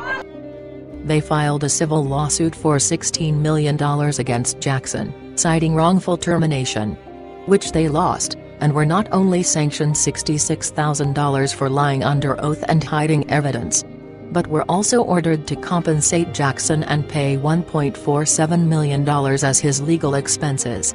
But Michael Jackson, being a generous soul, felt sorry for these rascals, and waived the right to them for a symbolic $1. The only thing Jackson wanted for himself was justice and return of the money spent on his defense. However, he didn't receive a single cent, as none of them paid. What they did instead was going to the 2005 trial and taking their revenge on Jackson. Do you still owe the Jackson estate money? I probably do, but Michael's dead now, you know. You were ordered to pay legal fees initially. Yeah, for breach of contract for suing Mr. Jackson. Which was what, 1.6 million? It was probably, yeah. Just to refresh your memory. Yeah, okay, yeah. The sheriff hasn't come knocking at the door yet? No. And you hope they don't? Well, they do. Adrian McManus has a proven history of profiting off of Jackson, by way of theft and lying. Francine Orozco, another former employee, testified that McManus asked her to lie, and say that she witnessed a male employee sexually harass McManus. She once visited McManus at home, and McManus showed her a room filled with watches, posters, clocks, sunglasses, t-shirts and laundry baskets filled with Jackson's clothes and other items that she stole from Neverland, for which she was fired by Jackson. It was also found that McManus stole a drawing of Elvis Presley that Jackson made, and sold it for $1,000 to tabloids. She even sold Jackson's hair and Neverland main bedroom keys on eBay. Adrian McManus and Abdul gave a sworn declaration and signed a statement respectively to police in 1993, claiming to have witnessed no wrongdoing, but changed their versions after getting fired. Ralph Jackson owed money on child support, and was missing payments on his rent, and had bragged to his landlady that with a lawsuit against Jackson he would win millions, and would even be able to drive around in a 450 Mercedes. Chris Carter was Michael Jackson's own security guard, and Carter himself told the grand jury he was with Jackson 24 hours a day, and that Carter was the only witness besides the accuser's brother and sister who says he saw Jackson giving the accuser alcohol. But making it to the witness box in the Jackson trial is now a long shot, because Carter is in a Las Vegas jail, charged with robbing a Jack-in-the-Box and allegedly kidnapping a woman in the restaurant at gunpoint. Bob Jones, Jackson's former public relations man, wrote a sensationalist book. On the stand, he admitted to have included salacious story about Jordan Chandler and Jackson, to make money, because he was broke. Leroy Thomas, Morris Williams, Donald Starks, Fred Hammond, and Aaron White, a group of Jackson's former bodyguards, infamously known as the Havenhurst Five, went to Diane Dimond's televised news program Hard Copy in 1993, and claimed they were fired because they knew too much. They never reported to authorities, and in fact, in depositions given to the police, they admitted they never saw anything inappropriate. They put on 3 guards who had worked at Neverland to say they saw these 3 people molested. One of them, Macaulay Culkin, okay, the actor, all right? Now, those 3 guards had sued Michael Jackson, claiming that he wrongfully terminated them. He had cross-complained, saying that they had stolen property from him. It was the longest civil trial in the history of Santa Maria. They lost their case. Jackson won his cross-complaint. He had a $1 million judgment against all of them. There were judicial findings of fraud against all of them. They had gone to the tabloids and sold stories, and the 3 people they say they saw molested, they were my first 3 witnesses. They came in and said they were never touched. They were planning to file a $10 million lawsuit against Jackson, alleging wrongful termination of their jobs, but their lawsuit was thrown out of court in 1995. Also, none of the above went to the authorities. Instead, they went to tabloids and sold their story for thousands of dollars. Also keep in mind, there were hundreds of workers and children at Neverland, yet, only a handful with zero credibility came out alleging inappropriate things. And we've had one witness who just sort of said, all right, I lied about everything. Well, hold on a second. Freeze it right there. You've got someone in a court of law saying they've lied about everything previously under oath. What is the consequence for somebody who does that? None. So you can march into the courthouse now and lie, or say you've lied in previous depositions, and there's no consequence? Well, former employees get up on the stand and they say he told the most outrageous story. And it was so graphic, and of course everybody went running outside to tell, to report on it. When Tom Mesereau got up and cross-examined this guy and obliterated him. We didn't hear that, Roger. We didn't hear how he was obliterated. Out here, where Michael Jackson is being literally crucified, the nails have gone into both hands at this point, and the crown is on. When he was asked, he suddenly could not remember when anything happened, where it happened, how it happened. This man was lying, that he had done all this for money, that he had sold his story to tabloids. He couldn't remember the fact that he had been one of 5 people who'd sued Michael Jackson in 1995 and lost, owed him now $1.6 million.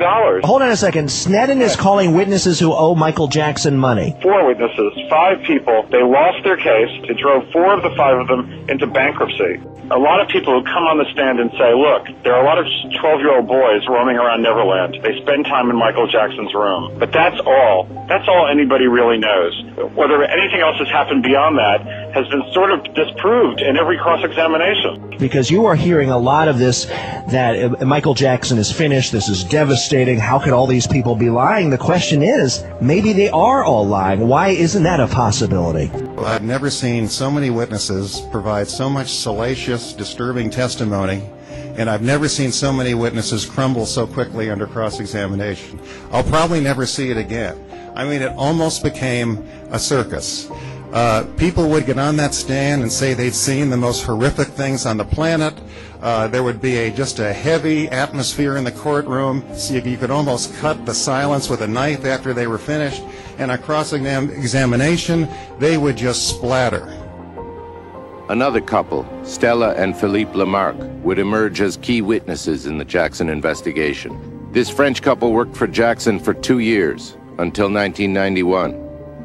When the scandal broke, they turned to their friend, Paul Baresi, a former porn star who claimed he'd once made $100 grand selling a story to the Inquirer.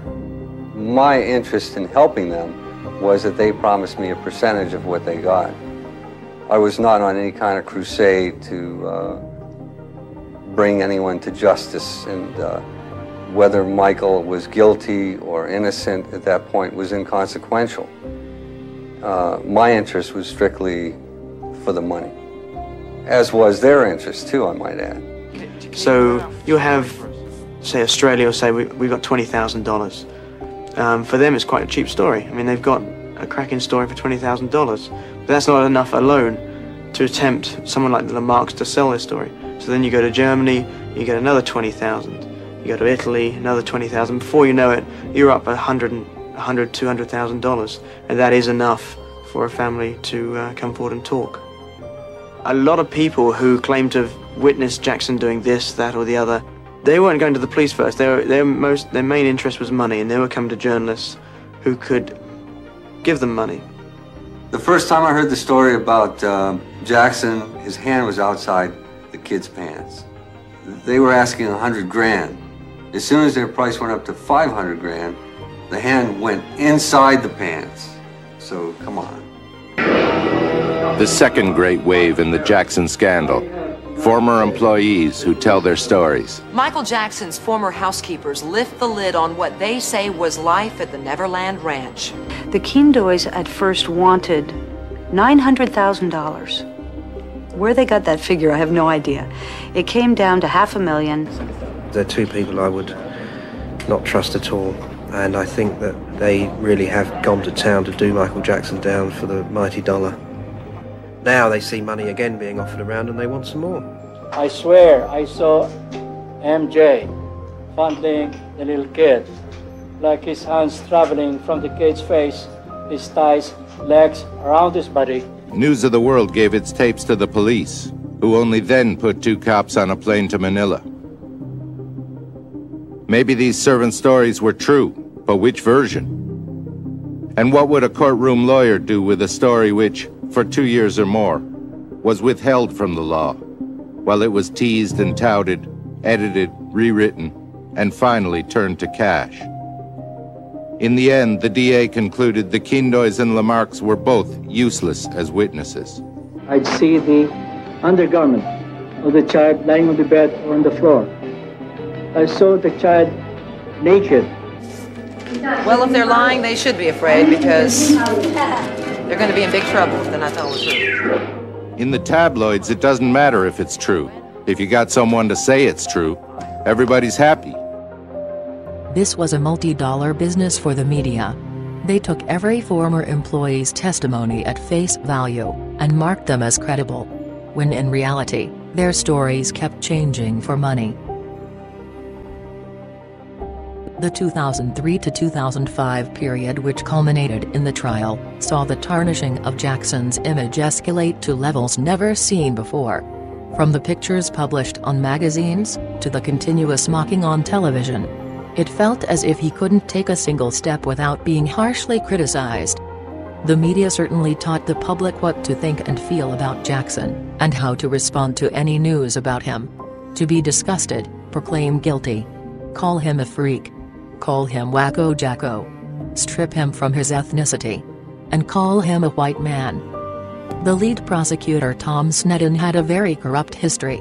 There was a long list of people who made allegations against him, involving unreasonable search, false arrests, excessive force, malicious prosecution, conspiracy to violate civil rights, negligence, battery, abuse of power, and other charges. A Judge Diana Hall refused to change her ruling in favor of Sneddon. He then brought bogus allegations against her, ruined her career, and humiliated her by making it public that she was a lesbian. This was the same district attorney Tom Sneddon who failed to convict Jackson in 1993. As a result, he became obsessed with convicting Jackson, so much so, that he tried to plant false evidence against Jackson in court. You cannot falsify evidence and then just say, oh, we lost the case. No. He had that boy put his fingerprints on the magazine at the grand jury. And the reason we know that because the alert Tom Mesereau, the defense attorney, got the grand jury transcript. And one of the grand jurors said, shouldn't that boy be wearing gloves? Then after the grand jury, they sent it out for fingerprints analysis. So where did the boy get his fingerprint on the magazine when the boy testified he hadn't even been at Neverland for months when that magazine was published? Tom Sneddon be indicted for falsifying evidence in the Michael Jackson trial. And I was a witness. I was right there in the courtroom, watched him get caught, false fingerprints evidence, the phone evidence that they tried to create to say there was a conspiracy and all these phone charges, half a day on that. This guy literally falsified evidence, and it's on the record. And there's millions of Jackson fans hate Santa Barbara County. Yeah. See, I'm not aware of any of this, though. And the jury looked at all this false evidence and said, there's no way we can convict this guy. We got a pile of crap from Tom Sneddon. But this thing, what he did to Michael Jackson, was so beyond the pale of forgiveness.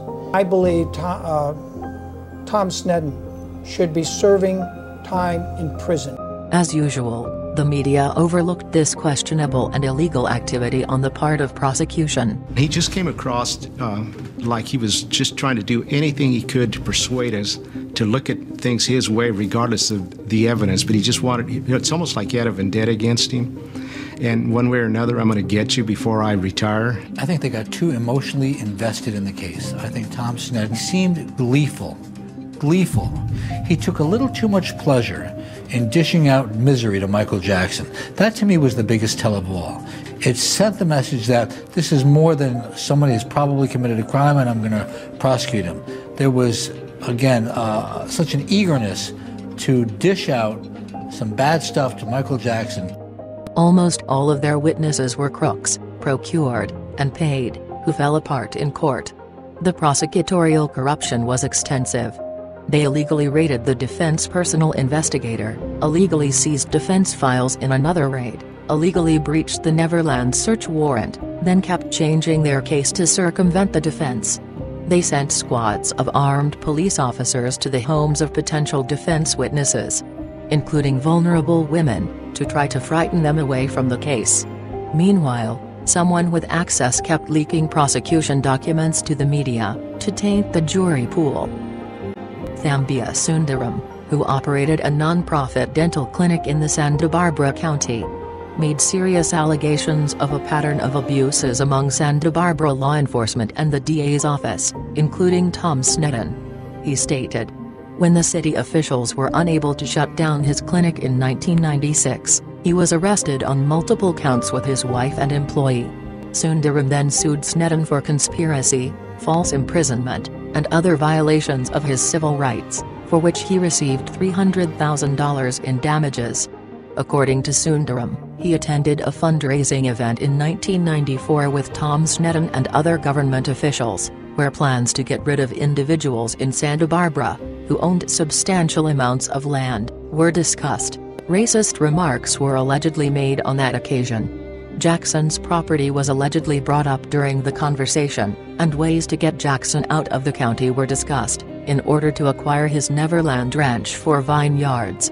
Other alleged vendettas were discussed as well, to the extent where he said it resembled a mafia planning session. This is beyond just a lynching and a railroad job. This is like a corporate conspiracy that has hijacked our prosecutorial team of Santa Barbara District Attorney's Office to make sure that Michael Jackson is bankrupt. I've told the police. In fact, if anybody wants to go back to 1993 when I was interviewed by the Santa Barbara Police Department, I sat there and I gave them the names. They're on record. They have all of this information, but they were scanning Michael Jackson. All they cared about was trying to find something on Michael Jackson. Who you said, by the way, did not abuse you. Who Michael was innocent, and that was what the interview was about with the police in 1993. I told them he is not that guy, and they said, well, maybe you just don't understand your friend. And I said, no, I know the difference between pedophiles and somebody who's not a pedophile because I've been molested. Here's the names. Go investigate. You said that there was one gentleman in the industry who did not take advantage of you. He was not a pedophile. You said it was Michael Jackson. Of all people, I'm saying that there are people that were the people that did this to both me and Corey that are still working, they're still out there, and they're some of the richest, most powerful people in this business. And they are And they do not want me saying what I'm saying right now. Are you saying that they're pedophiles? Yes. And that they're still in this business? Yes. That's what, and that's what you were saying in your book. When you talk to when you talk to They don't parents, want me here right now. Trust Corey, me. They want me dead. there are a lot of parents out here who want to put their kids in this business. Their kids are cute, they're great actors. Da, da, da. What would you say to a parent who just has the best of intentions, who's coming here with their child? If you're saying that there's a lot of predators in this industry. It's a many-feathered bird, okay? Be careful what you wish for. That's what I'll tell you. You know, don't go into it with naivety. Don't go into it thinking that it's all roses and sunglasses. You're damaging an entire industry. And You're sunglasses damaging an entire industry. Barbara Walters is the same woman who actively spent years to get Jackson convicted in the court of public opinion, and to bring justice to his so-called victims. But scolded Corey Feldman, who has been a victim of Hollywood pedophilia for years, and has been warning the public of the real side of Hollywood. She's the same woman who went to high-profile parties while getting herself clicked with Ghislaine Maxwell, a madam who worked for Jeffrey Epstein, who ran a sex trafficking ring, and traded young girls to the elite Hollywood pedophiles. This depicts how hypocritical the American journalists are. They have been using Jackson as a scapegoat, to protect the real predators of Hollywood. Ever wondered why we didn't get to hear anything about known and convicted pedophiles in Hollywood? Why Weinstein's actions were not covered in media? Why Hollywood was busy celebrating convicted pedophiles like Roman Polanski, but dragged a vindicated black man?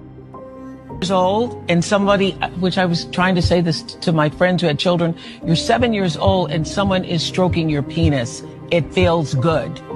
Even though you don't have a name for what that is, it feels good. Ever wondered why we never hear of any allegations against Oprah in the media? Whether it's her father getting accused of assault, or her school in Africa for being in the light in relation to child trafficking, or her silence on her best friend Harvey Weinstein, or John of God, whom she had even promoted. You will never hear stories that demeans her reputation, even if they're true. That's the treatment a black person in America gets when they follow the rules, and not go out of their league to expose the people in power. Something that Jackson never did, for which he had to pay the price throughout his life. The media was certainly disgusted that a black man owned half of the music industry. The media was angry that a black man won the hearts of every race, every age, every demographic, globally. The media was repulsed that a black man had more success and money than their white idols.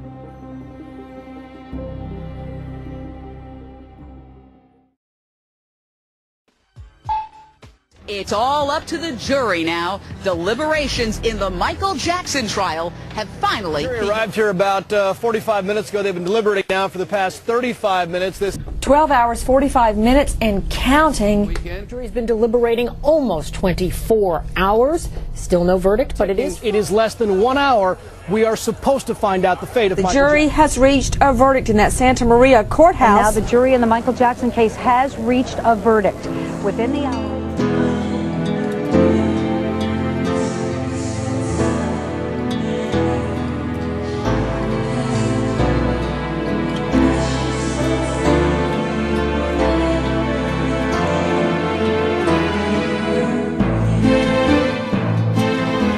To eat crow later, but I'm going to go out there guilty on the molestation counts. Everything else after that, gravy for the top. I'm saying a guilty verdict. This was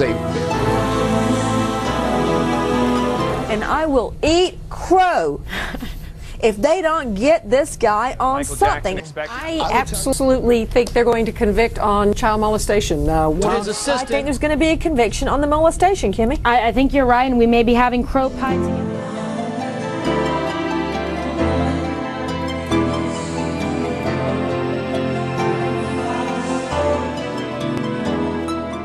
They're going to turn here and then take a right into the courthouse, and they have 4 SUVs. Presumably a good portion of the Jackson family will be with Michael Jackson as he steps out and walks in to hear his fate.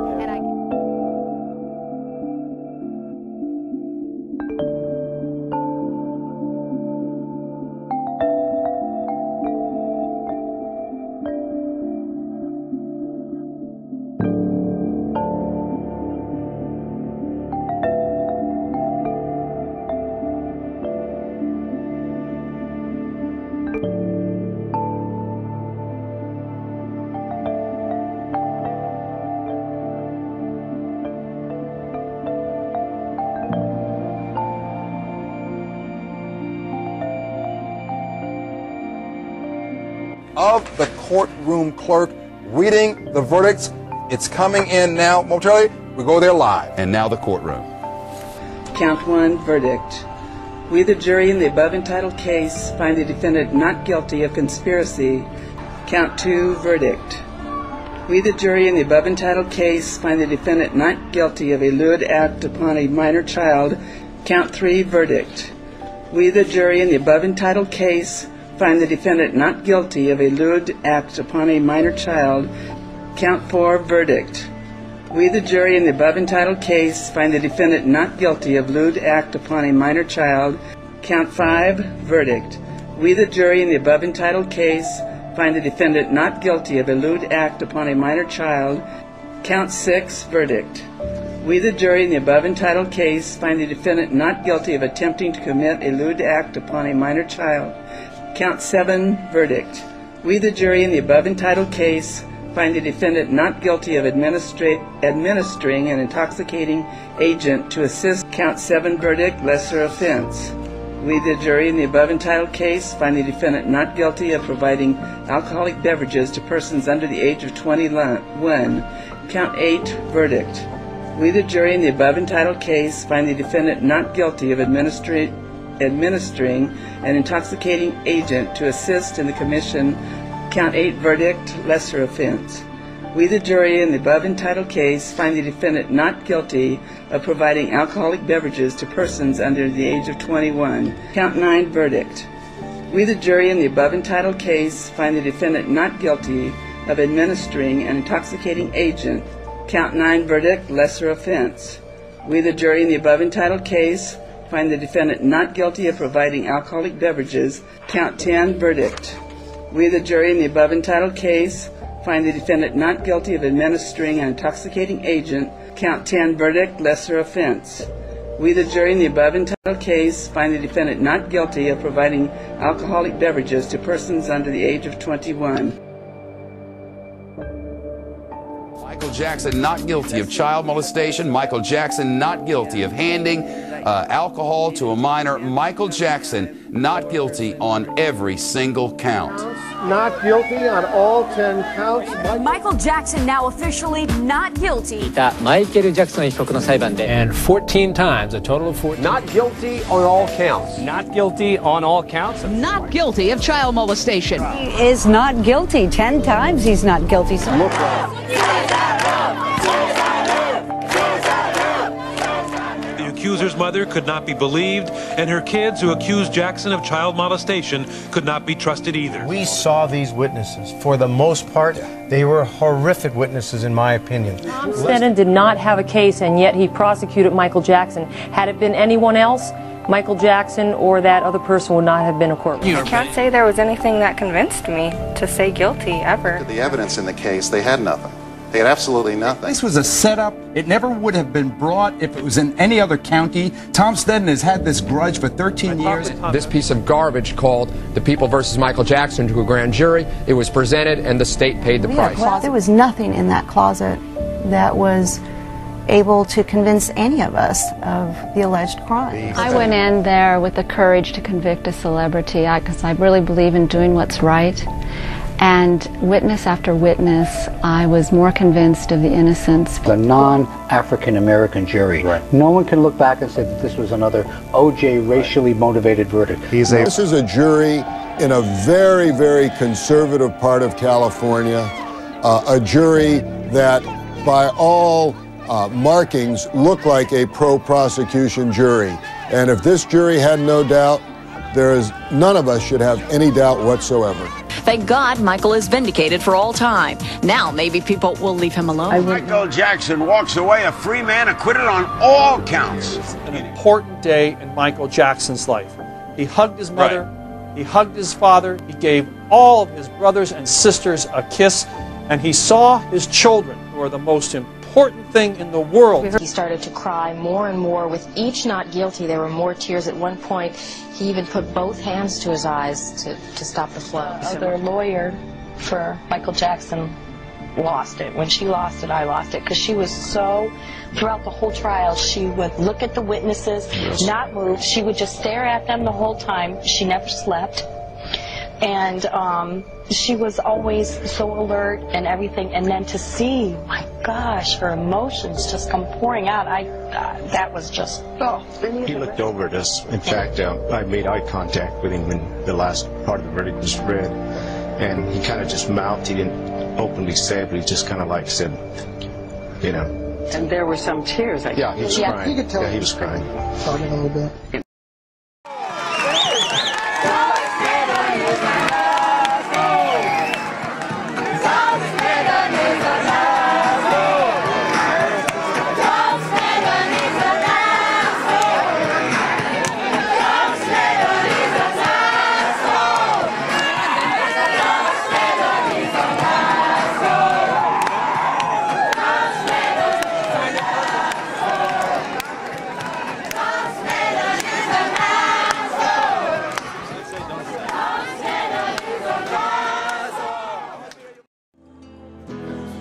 Here he is. Michael Jackson is walking out of the courtroom right now. We see him. There's a little bit of a smile there. I suppose he's as stunned as a lot of other people are, surrounded by his father and his sister and other family members walking out. No visible emotion there, Jeffrey. Did you see some visible emotion on his face? Not at that moment. He did look stunned and exhausted.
in addition to 70 sheriffs who went out to get Michael, the amount of evidence we had in this case was bigger than any huge federal case you can even get. And for us, handling Michael's case was handling like 100 cases all at once. Sending 70 sheriffs to raid Michael Jackson's home in a search, it was putting more experts, more sheriffs, and more investigators on this case than they do with serial killers. Replay this back if there's a not guilty verdict, and you can all have the last laugh. And I will eat crow. I may have to eat crow later. We may be having crow pie together. Well, I'm having a crow sandwich right now. It doesn't taste very good. And for everybody that's been watching the case, as we go to break, I'm having a little crow sandwich on the set tonight, and it's not going to taste good. Are you sure? Are you sure that this gigantically renowned guy walking in a room had no influence at all? Even after the acquittal, the media didn't accept the not guilty verdict, and went on to accuse jurors of being biased starstruck fans. It's conceivable as to why they never accepted the verdict, as their dream of a billion-dollar industry had crumbled and came crashing down. Jackson's acquittal was their loss. And even after a clear not guilty verdict, their propaganda against the vindicated man never saw an end, which continues even to this day. Media analyst Tim Rattle said, "So what happened when Jackson was acquitted on all counts? Red faces, second thoughts, a little soul-searching perhaps, maybe one expression of regret for the rush to judgment? Nah, the reaction instead was rage, liberally laced with contempt, and the odd puzzled expression. Its targets were the jurors." On Fox News, Wendy Murphy labeled Jackson the Teflon molester, and that the jurors needed an IQ test. She further added, "I really think it's the celebrity factor, not the evidence. I don't think the jurors even understood how influenced they were by who Michael Jackson is. They basically put targets on the back of all, especially highly vulnerable kids that will now come into Michael Jackson's life." Lauren Cayley went particularly low. "Don't forget the kids still at risk, Jacko's own." She called Jackson a sad sick loser, who uses his fame and money to dazzle the parents of children he takes a shine to. The Washington Post commented, "An acquittal doesn't clear his name, it only muddies the water." Both the New York Post and New York Daily News ran with the snide headlines. "Boy oh boy." Diane Dimond said, "He walked out of court a free man, not guilty on all counts, but Michael Jackson is so much more than free. He now has carte blanche to live his life any way he wants, with whomever he wants, because who would ever try to prosecute Michael Jackson now?" According to Nancy Grace, Jackson was not guilty by reason of celebrity. In the British newspaper The Sun, Jane Moore said, "If the jury agree that Janet Arvizo is a bad mum, and she is, how did they let Jackson off?" She added, "Michael Jackson is innocent, justice has been done, or so the Looney Tunes gathered outside the courthouse would have us believe." She went on to question the jurors' mental capacity and dismiss the American legal system as half-baked. Some even went to greater extent to discuss his race and openly make a mockery out of it. Racist journalist Tucker Carlson says, "Which race? He spent 20 years trying to be whiter, gets indicted, all of a sudden he's black with Jesse Jackson and Al Sharpton." Another one says, "He had a jury of his peers, middle-aged white women." Remember, majority of these news channels were liberal channels, who presented themselves as vocal advocates for black people, but their inner racists couldn't hold back when it came to Michael Jackson. After he was exonerated, everybody just went on to the next story. It was like Natalie Holloway was the next story. It was like, oh, okay, he got exonerated, and the next story is Holloway is missing in Aruba. Wait, so no one's going to say anything about why he was exonerated or whether it was true? Or when they came out and said innocent, innocent, innocent, innocent, a lot of people were disappointed. Media was disappointed. Yeah, because that wasn't the story they wanted to run. I think a lot of people in the media were very embarrassed and humiliated by the acquittals. They were predicting that he would be convicted. They were almost salivating about him being hauled off to jail. The build-up to his being sentenced to state prison would have been big ratings for them. And I think when he was completely exonerated with 14 not guilties, I think they were just embarrassed. I don't think they quite knew what to do. No one said, "Oh my goodness, we're sorry. We reported all the wrong things. Let's make the record straight now." No. In fact, they ignored the not guilty verdicts, and the paparazzi went right into, oh, we think he might have molested another boy, or wow, somebody else came out of the woodwork. The media worldwide were out to get Michael Jackson. The money was in a conviction. Barry Gordy, who founded Motown, told me after the acquittals that you cost the worldwide media billions by those not guilty verdicts, because the kind of copy that his being convicted, remanded to jail, the build-up to a sentencing, which would have been the biggest sentencing in world history, was something they wanted. You know, this was big, big business.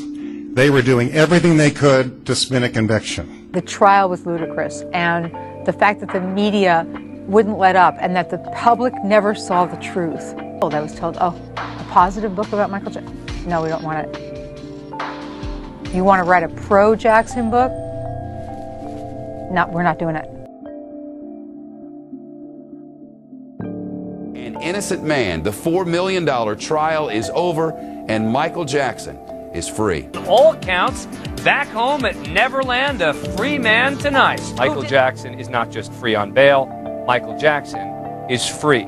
Jackson will be walking out of this courtroom a free man. Free man, fully vindicated. Jackson is a free man. Surely he was free, but did he really survive?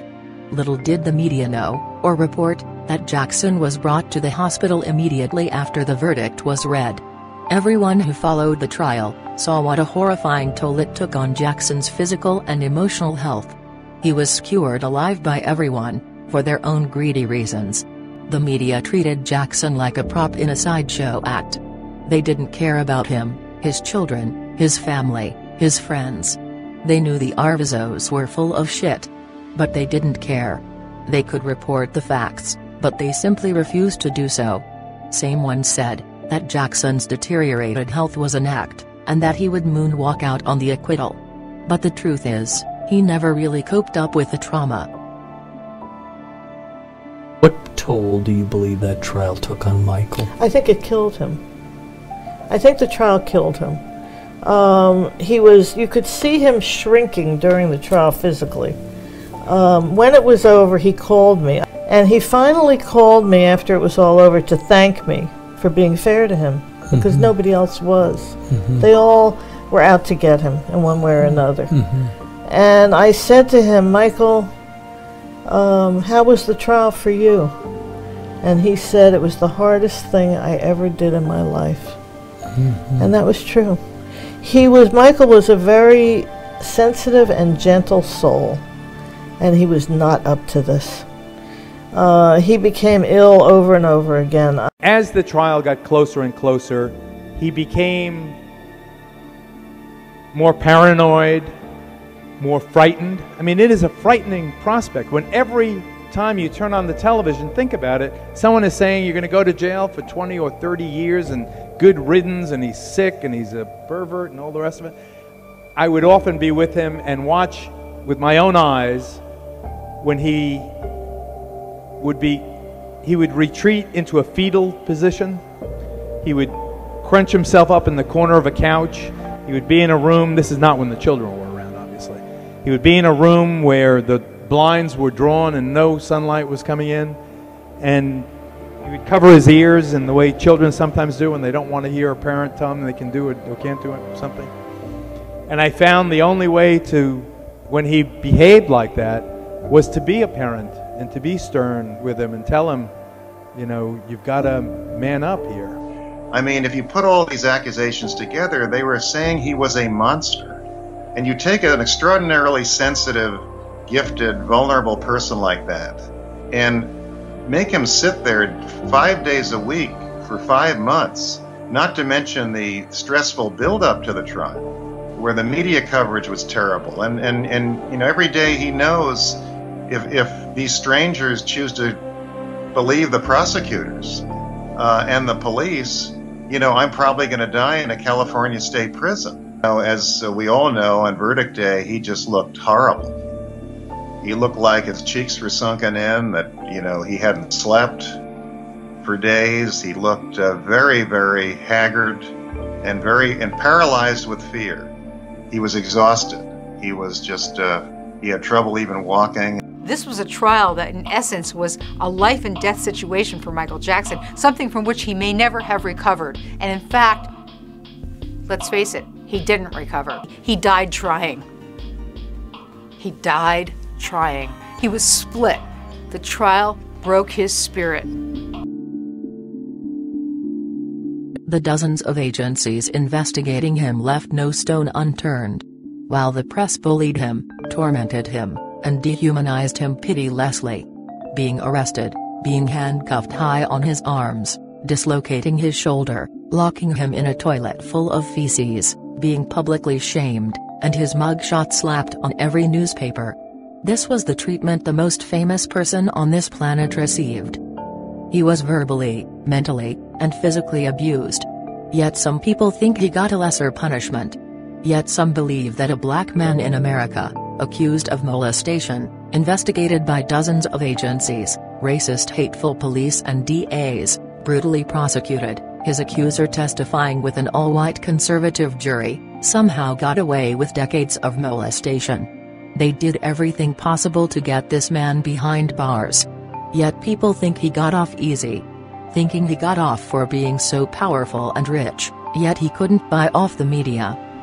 The FBI released files in 2016 that proved even further of his innocence. Michael Jackson was one of the most famous people on the planet. It turns out he was also the target of intensive FBI scrutiny. It was just one of the revelations from newly released FBI files. Very interesting, Robin, in all of these pages, hundreds of pages, many hours of investigation, going to the Philippines, going to Chicago, going all over the country. There's not one scrap of evidence that Michael Jackson ever harmed a child, did anything wrong, committed any crime. It's almost a vindication when you look at this. The FBI looked at all of these matters and said, there's nothing here, and I think that's the most startling thing which I've seen. Jackson brought many people so much joy, but in his case, clearly fame had a darker side. For 15 years, Michael Jackson was literally the most police-investigated person of the 20th century. Over 100 police from LAPD, NYPD, Santa Barbara PD, FBI, DA, Sheriff's Department, all had him under a microscope. He was the most bullied person in history. Bullied by the police, bullied by the media, bullied by the public, bullied by lawyers, bullied by ex-employers, bullied by ex-friends, bullied by music labels and more. And yet he still saw the goodness in the world.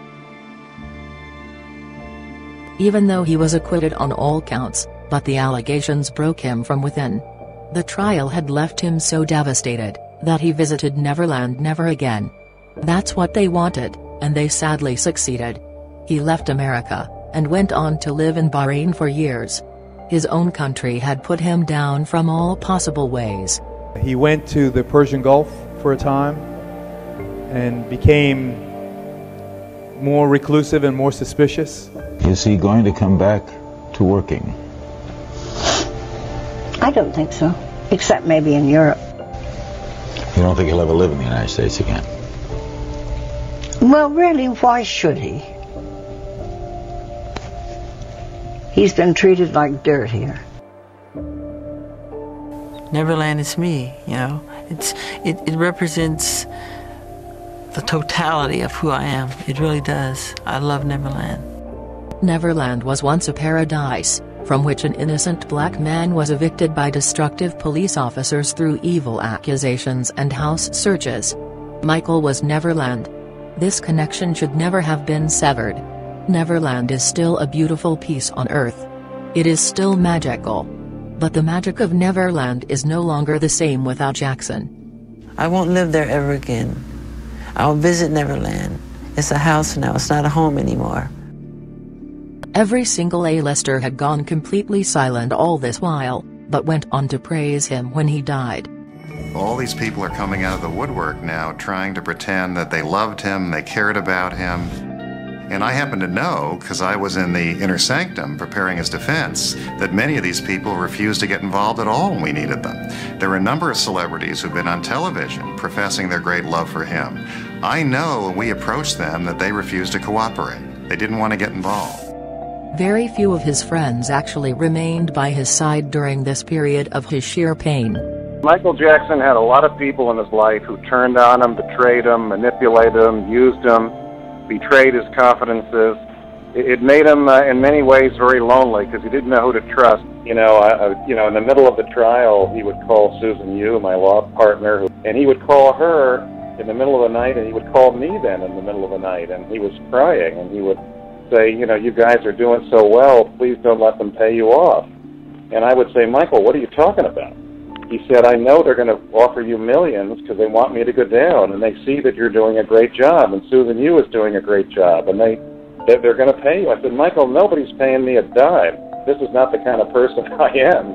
And I got the feeling he was so used to people betraying him. He was so used to, hoping that someone was his friend, and then suddenly they have their hand out, or they're trying to get a project out of him, or they're trying to get money from him, and loneliness, unfortunately, was a major issue with Michael, because with all that fame and talent and fortune came all the profiteers and the people who were governed by greed and selfishness. And Chris Tucker and Macaulay Culkin, I will never forget, because these were two young entertainers, at the height of their fame.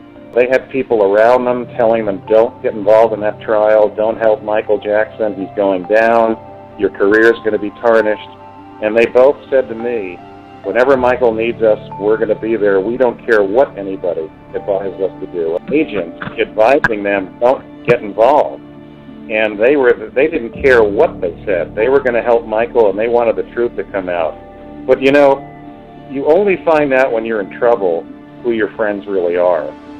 And Michael was devastated about a number of people who just were not there to help him in the way he expected. To me, he was the loneliest soul on earth. He knew he was going to be smeared by half of the people in his life, if not more. He knew it. And here he was sitting alone in that SUV. I'll never forget his face.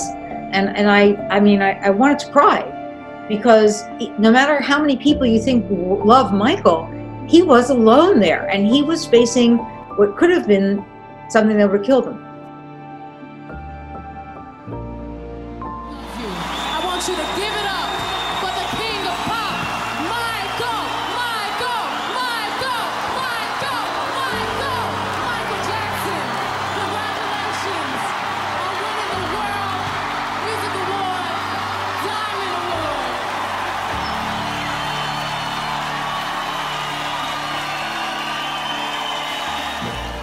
This was his first public appearance after his acquittal, where he was being presented with an award. Many artists refused to grant him with the award, as they considered it bad publicity. Beyoncé was chosen at the last moment. Only Beyoncé agreed to hand over the award to him. Nobody wanted to be associated with him. Funny, right? How Hollywood and the music industry that considered him the blueprint, shed crocodile tears after his death, were actually absent during the time when he was being tortured.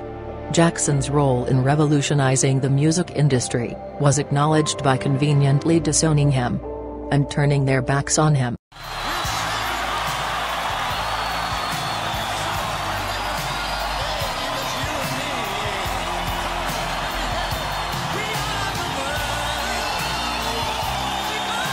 This is how he was welcomed by the public.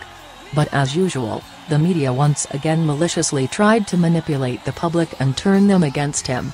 The next day, news outlets had published the story of him being booed off during the award ceremony, when in reality, he was welcomed with so much love and respect.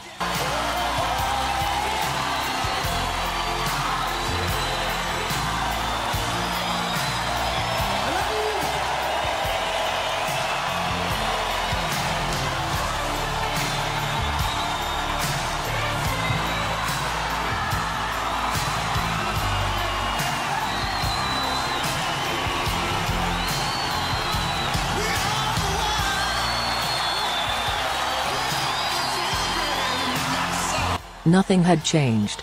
The euphoria and magnificence of his presence was so very evident, and was the evidence that the media couldn't succeed in turning the public against Jackson.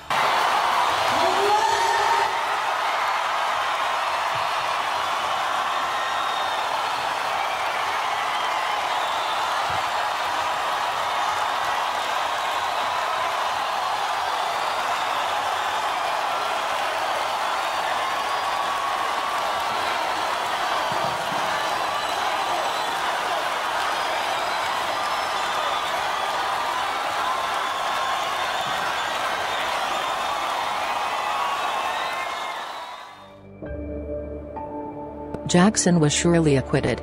But he had become a prop for mockery and ridicule for the comedians and movies who never once heeded about that innocent man whose life was at stake, before cracking obscene jokes on him. While he was fighting for his life, and trying to rebuild his name and career, the comedians and media continued to mock and ridicule him simply for their ratings. Michael Jackson had his room specially decorated with 2 huge photos of Shirley Temple. But don't get the wrong idea here. Michael Jackson is a homosexual pedophile. Is it true you even have inflatable children? 2.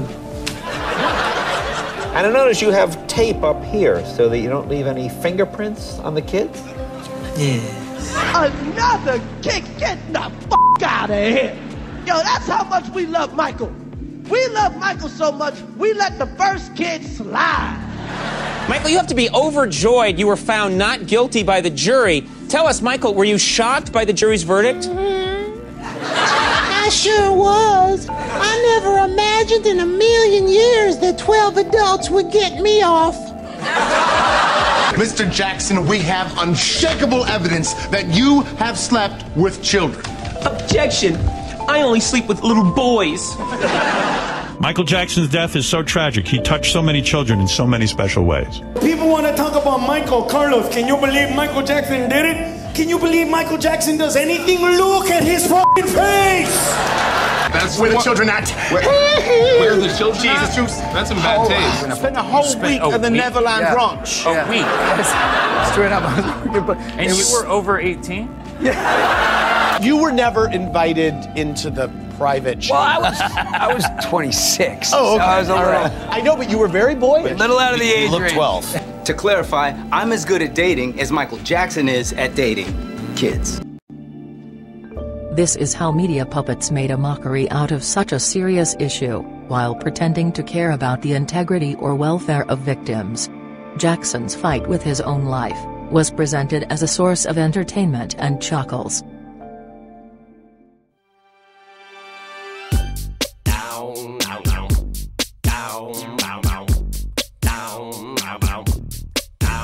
Eminem went particularly low when he released a slanderous and disgusting music video, Just Lose It, mocking and humiliating Jackson in the most hurtful ways imaginable.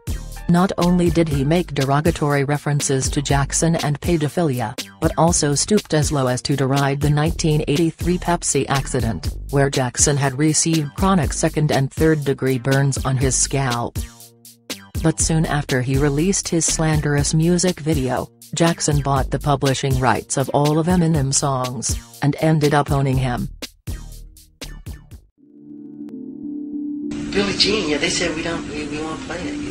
So Walter Yednikoff, who was president of Sony at the time, he said, okay, we're pulling Streisand, we're pulling Chicago, and when they played it, it set the all-time record. And after they played it, they were knocking our door down because it brought in. Then Prince came. It opened the door for Prince and all the other black artists. And they came to me so many times in the past, and they said, "Michael, if it wasn't for you, there would be no MTV." They told me that over and over personally. I remember Michael Jackson making a very big breakthrough, and then Tina Turner, along with myself and Bobby Brown and a few others that were major breakthrough artists on MTV. But I do remember the hassle of introducing black artists to MTV because, let's face it, was solely for white artists at that point. Why should there be a breakthrough on MTV? I didn't get it. But again, you know, you have to be outstanding to break down the walls. And Michael and a few others are outstanding. MTV has always been known for their sheer racism towards black artists. Whether be it their denial to air black artists on their channel, to flat out denying to play Michael Jackson's nephew's music video anything, and even stripping them off their royalties. From blacklisting Janet Jackson after the Super Bowl halftime incident, to creating a separate award category for K-pop artists in order to prevent American artists from having to compete with them. From awarding Neil Young's music video that mocked Jackson's hair accident and Whitney Houston's dance number as the best music video of the year in 1989 over Jackson's Leave Me Alone music video, to nominating Eminem's slanderous music video in the best rap video category, despite requests by Jackson to ban the song. MTV has done it all. If it wasn't for Michael Jackson, MTV's existence would have sunk into oblivion a long time ago.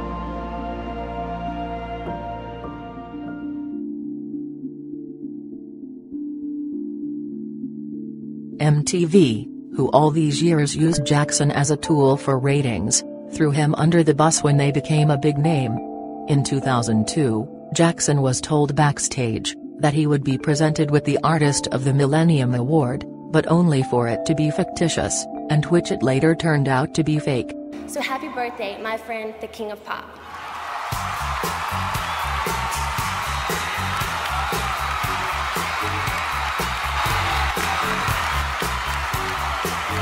When I was a little boy in Indiana, if someone had told me that one day I would be getting, as a musician, the Artist of the Millennium Award, I wouldn't have believed it. This is really amazing. I can't believe it. This gave the hosts and other comedians the perfect opportunity to take the piss. I'd like to accept the Artist of the Millennium Award myself. I guess they're giving them backstage. Everyone's getting them. Not only is it VMA night, but it also happens to be the birthday of someone that I consider to be very, very, very funny. I'd like to bring him out right now. Ladies and gentlemen, the one and only Mr. Jack Black.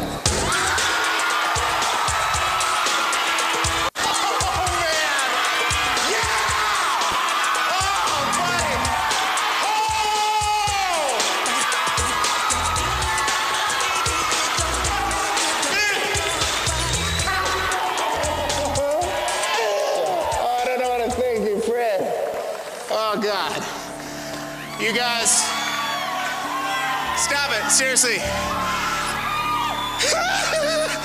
Seriously, people, if someone had told me when I was a little kid that I was gonna win the Super Genius of the Universe Award, I'd have said, you no way, you're crazy. And I've won it!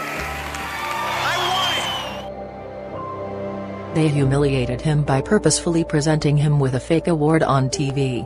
According to Jackson's makeup artist, after Jackson found out what MTV did to him, he went inside his car and cried for hours. We are also busy trying to shelter our children from the bullies of the world, bringing our hands in worry and fear. Yet, we missed the biggest case of bullying the world has ever seen. Michael Jackson is the poster boy. He endured years of torture on a global scale, with the whole world watching, while no one came to his rescue.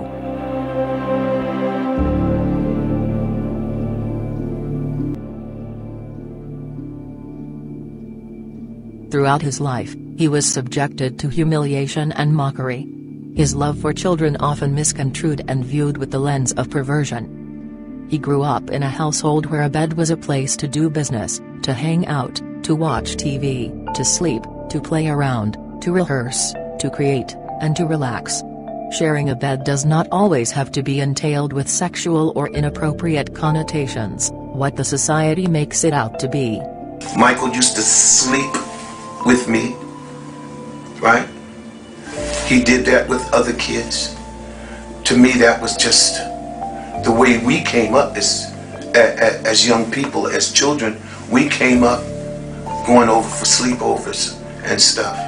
Only thing that happened was these people saw money, and they saw somebody who they could get to, because Michael didn't like to say no to anybody. He didn't want to hurt anyone's feelings, right?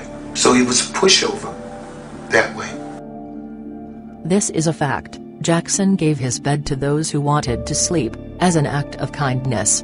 It stemmed from that tiny house in Gary, Indiana, where nobody had their own bed, and everyone fell asleep with each other. It's very right. It's very loving. That's what the world needs now.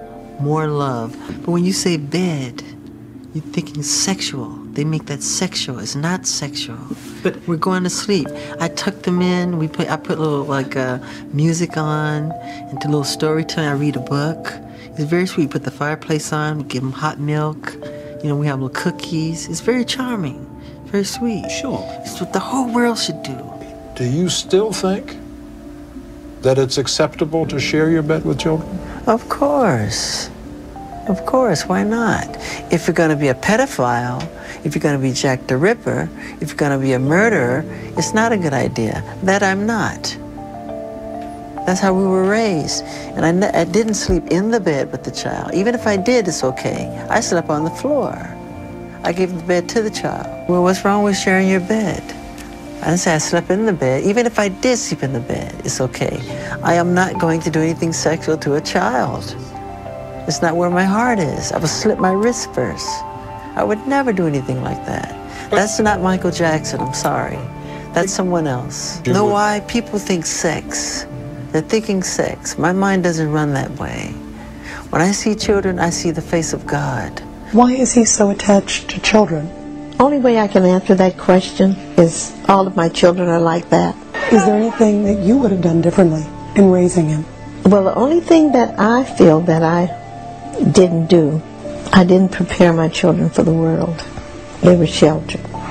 The world is evil, the world is wicked, and I didn't prepare them for that. Michael Jackson, from the time he was that big, did nothing but perform. Right. No life, no kid life, no nothing. This guy, to him, hurting a child, he'd rather hurt an adult if he was going to hurt somebody. He would never hurt a child. This is the last person in the world, because to him, they were the only people that understood him. And would you leave your children? Yes, I would. Yes, I did. I left my child with my... Yes. There were slumber parties at Neverland with children, in presence of their family, and not in their absence as to what the media has always been presenting. Jackson never invited anyone voluntarily to his room. But again, was generous enough to allow those families into his room simply because he had nothing to hide. Okay, when you say boys, it's not just boys, and I've never invited just boys to come in my room. Come on, that's ridiculous. And that's a ridiculous question. I have never invited anyone into my bed, ever. Children love me, I love them, they follow me, they want to be with me. But anybody can come in my bed, a child can come in my bed. I've seen these children, they don't let him go to the bathroom without running in there with them. And they won't let him out of their sight. So when he jumps in the bed, I'm even out. You know, they jump in the bed with him. Sleeping in the same bed and sharing a bed are two different prospects that are poles apart. Hence, the aspect of sharing a bed was used as a last resort to drag him in the court of public opinion, when the media had no facts and evidences at their end. They sexualized and criminalized it, making it out to be something which it was not. Nothing happened, you know, I mean, nothing really. I mean, we played video games, you know, we you know, played it as an amusement park. Well, the thing is with that whole thing, is that, you know, they go, oh, you slept in the same bedroom as him. It's like, I don't think you understand. Michael Jackson's bedroom is 2 stories. And it has like 3 bathrooms and this and that. So when I slept in his bedroom, yeah, but you have to understand the whole scenario. And the thing is with Michael, is that he's not very good at explaining himself, and he never really has been, because he's not a very social person. I mean, you're talking about someone who's been sheltered and sheltering himself also for the last like 30 years, or, you know, and so he's not very good at communicating to people, and not very good at conveying what he's actually trying to say to you. And so when he says something like that, you know, people, you know, he doesn't quite understand why people react the way that they do. Because I didn't react to him the way most people did. Most people are like, Michael Jackson. And, you know, I mean, he was a god to people. And to me, he was, you know, I knew he was a pop singer, but beyond that, you know, I wasn't one of the fans. I think that's one of the reasons why we connected. Because I've been there. When his nephews were there, and we all were in the bed watching television, there was nothing abnormal about it. There was no touchy feeling going on. We laughed like children. and we watched a lot of Walt Disney. There was nothing odd about it. The prosecutors, and I've heard tonight, he sleeps with boys, sleeps with boys, sleeps with boys. Well, we showed he sleeps with mothers, he sleeps with sisters, he sleeps with all kinds of people because they wanted to sack out in his room, which was about as big as his building. He would hang out with adults too, and not just children. But that's one narrative media has been forcing upon the public. As Phil Collins had perfectly stated, when children see Michael Jackson, they see a human being. When adults see him, they see money. By now, it is more than vivid how the adults in Jackson's vicinity gruesomely betrayed and took advantage of him for materialism gains. And Michael was just so nice, man. You'd be around him and you just get happy, man. He would give you anything if you liked something. Like I was just complimenting a flat screen TV he had, and he gave it to me. I was like, Michael, I didn't want the TV. He was extremely benevolent, compassionate, and very giving. He showered people with gifts all the time, which was again twisted and manipulated by the media, who made it sound like some grooming technique. I've been performing since I was 5 years old, so I haven't had what you've called an ordinary life, but I've been blessed with so many extraordinary opportunities and so many wonderful, wonderful friends all over the world that I wouldn't change a minute of it. His life had become a prison. He could not think of stepping outside without getting mobbed.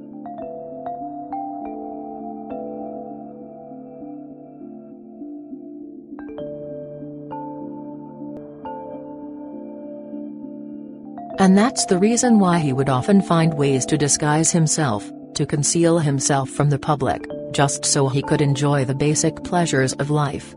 He was hounded and being stalked, even when he was out for shopping for his new house. There were people who trespassed into his Neverland property through parachutes. He would even receive threats to harm his children. This is the reason why Jackson would go to lengths to ensure their security, and mask their identity in the public eye. His life had become a living hell. He couldn't even enjoy the basic pleasures of life that we in general take for granted. It's my dream to go in a supermarket and just shop and be like everybody else and put things in a basket, because I can't do it.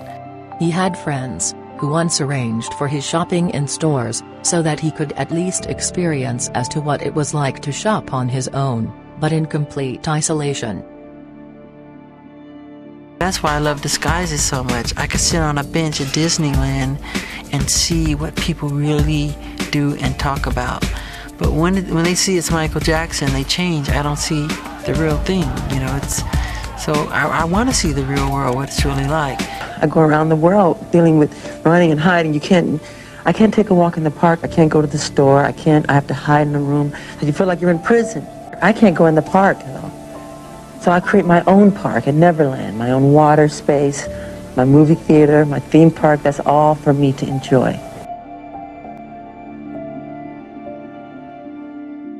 I wanted to have a place that I could create everything that I never had as a child.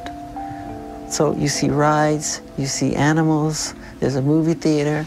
I was always on tour, traveling, you know, and I never got a chance to do those things. So I compensated for the loss. I have a good time. I mean, I can't go into a park. I can't go to Disneyland as myself. I can't go out and walk down the street. There's crowds and bumper-to-bumper cars, and so I create my world behind my gates. Everything that I love is behind those gates. We have elephants and giraffes and crocodiles and every kind of tigers and lions and... If my uncle did nothing, he inspired people. We had an event going on up at the ranch one day, and I remember sitting up there. My Uncle Michael said, "Hey, we got a few people that were late." I go over and I drive to the front, and I pick up. It happened to be Bill Bellamy and Jamie Foxx. We pull out. So when you came into my uncle's ranch, you drive up, you see these beautiful lakes, you see flats and horses. It's and amazing. plains. Yeah. It's beautiful. But in the back, when you come out the back, you walk through the kitchens. There's an arcade. And then there was a hill that drove up right to the train station. Bill and Jamie get in the car. We drove up. They saw the train station. They said, "Whoa, whoa, whoa, whoa, whoa, whoa, whoa. Stop. A black man owns this?"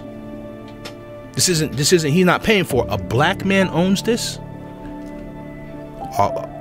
Siggy, I'm sorry, turn this shit around. He got on the phone with his manager. He said, this is possible.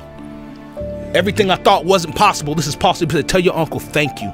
Thank you for the inspiration. Thank you for everything that's going on, just to let me see this. To know it's possible, that no one can stop us on this.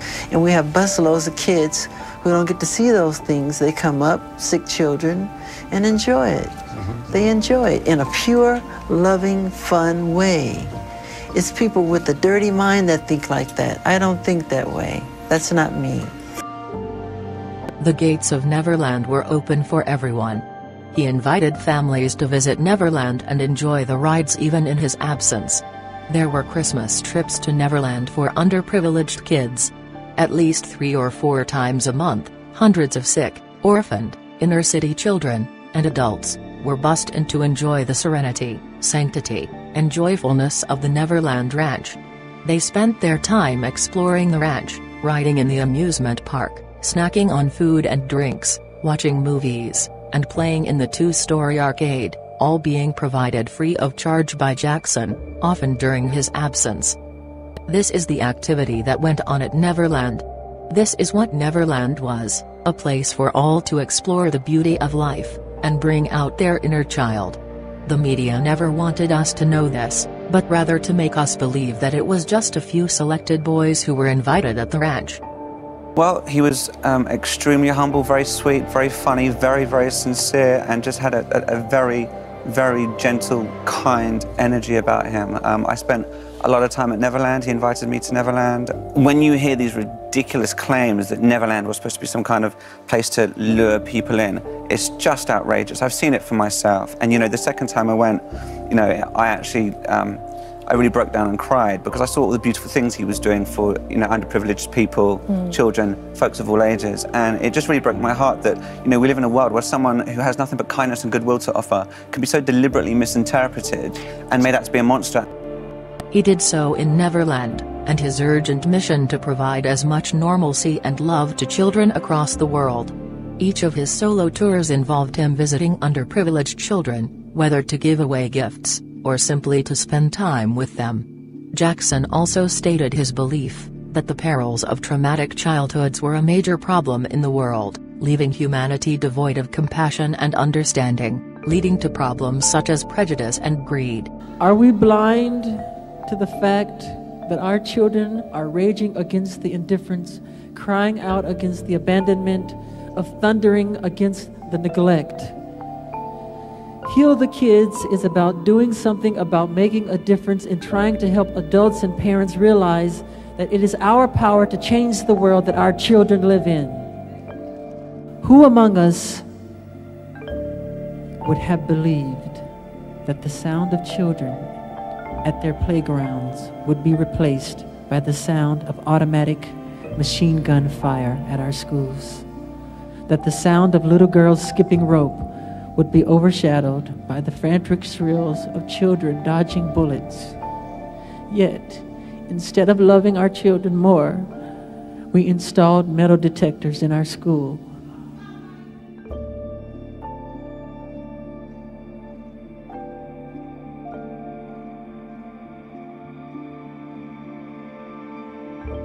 Through his own personal plea for patience and understanding, Jackson hoped that listeners can understand what made him different, and that they also cared more for the neglected children across the globe. People don't even eat with their fathers anymore, or their mothers. The family bond has been broken. It's an outcry for attention why kids are going to school with guns. They want love, they want to be touched, they want to be held. But they're busy off on their day job, and you know, and they leave them at home on the computer, and they're just doing all kind of crazy stuff, and that's destroying our world. We need to bond again.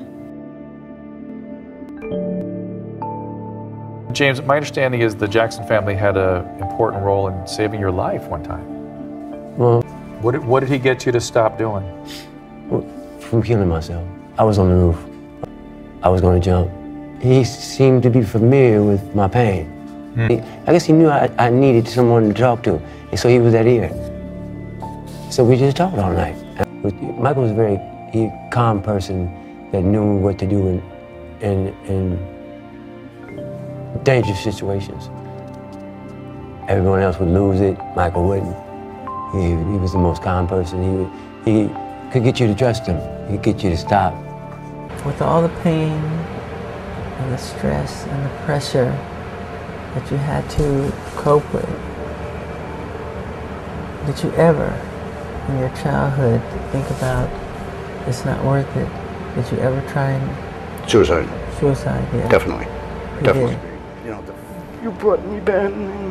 You brought me back. That's beautiful. That's beautiful. That's beautiful. That is so beautiful. But will we always be friends? Will we always be friends? Will we? Promise. Promise. We're the same. Thank you so much. We're the same. I understand you.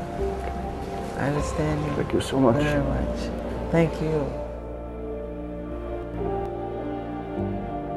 This audio was secretly recorded in 2009 by Jackson's physician Conrad Murray, after injecting him with sedatives. This audio was revived by the investigators after he was accused of murdering Jackson. When people leave this show, when people leave my show, I want to say, I've never seen nothing like this in my life. Go.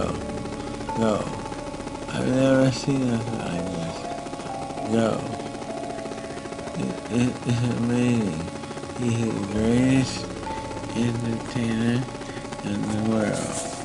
I'm taking that money. I'm really children's hospital. The biggest in the world. Michael Jackson Children's Hospital. You have a movie theater, game room, children, and depression. In those hospitals, the game room, the movie theater, they're sick because they're depressed. Their mind is depressing them.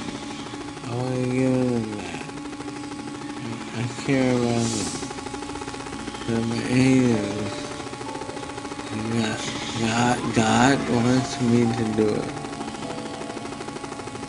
God wants me to do it. I'm gonna do it because I want to have no hope. No hope. That's the next generation that's gonna save our planet. I'm starting with, we'll talk about it, United States.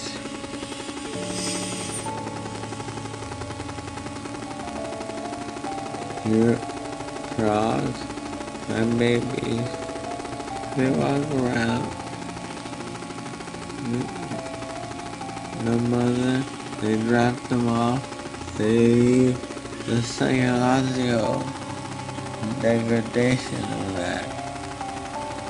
And they reach out to me. Please take me with you. I want to do that for them. I'm going to do that for them. And that will be remembered more than my performances. My performances will be up there, helping my children. It's always been my dream. I love them.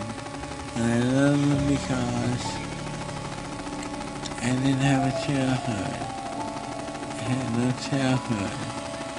I feel their pain. I feel their hurt. I can deal with it. Heal the world. We are the world. Will you be there? The lost children. These are the songs I've written. Because it hurt, you know? It hurt. Michael was heavily sedated, in poor health, and was being bullied to rehearse for shows he wouldn't have been able to keep up with. Yet, all he could think about is using the profit from his This Is It tour to establish a hospital for children. We seriously did not deserve this man. How can we even remotely think of someone who talked about establishing hospitals for the needy, and helping those who are indigent, while being completely sedated and at an extremely vulnerable state, to be guilty of causing harm to anyone, let alone a child?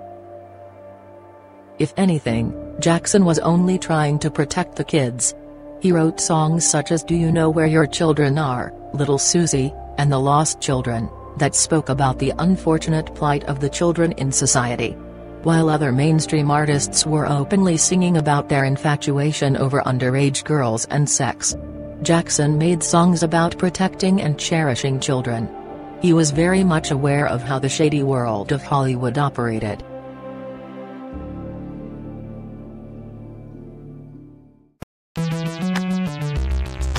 I think, somebody once reflected and said, what Michael went through as a child, he had to grow up so fast that he related to what you went through as a child. And I think in a way he was trying to protect you. Yeah, he reached out to me because a lot of things were happening, big and fast with me. And I think he identified with that. I mean, what I said in the very beginning is I was a peerless person.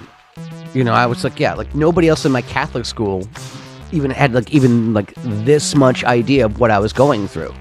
Or what, he was the kind of person who's been through the exact same freaking thing and wanted to make sure that I wasn't alone. Do you know where your children are? Because it's not 12 o'clock and it's all out on the street. Just imagine how scared they are. Do you know where your children are? Because it's not 12 o'clock and it's all out on the street. Just imagine how scared they are. Maria Crawford recalls her experience with Michael Jackson at a children's hospital in Africa. While he was being taken around by the hospital staff, and Michael greeting the children with presents, he came across a child who was quarantined in a room. The staff informed him that the child was suffering from a probable contagious disease, and that it was dangerous to step inside the room without protection. While the staff carried on walking, Jackson hung back and silently ducked into the room, sat on the bed with the child, spoke to him, and kissed him on his forehead, while everyone watched his act in anxiety and panic. When asked why he dared to do that, while risking his own life, Jackson replied, "I wanted to do what the child's mother would have done, if she was here." Jackson knew that no danger would keep a parent from their child, no risk would stop a mother reaching her child, and making sure he knew that he was loved. Jackson seemed to feel a parent's love and a parent's responsibility for every child in the world. Those who knew him described him as a child trapped in an adult's body.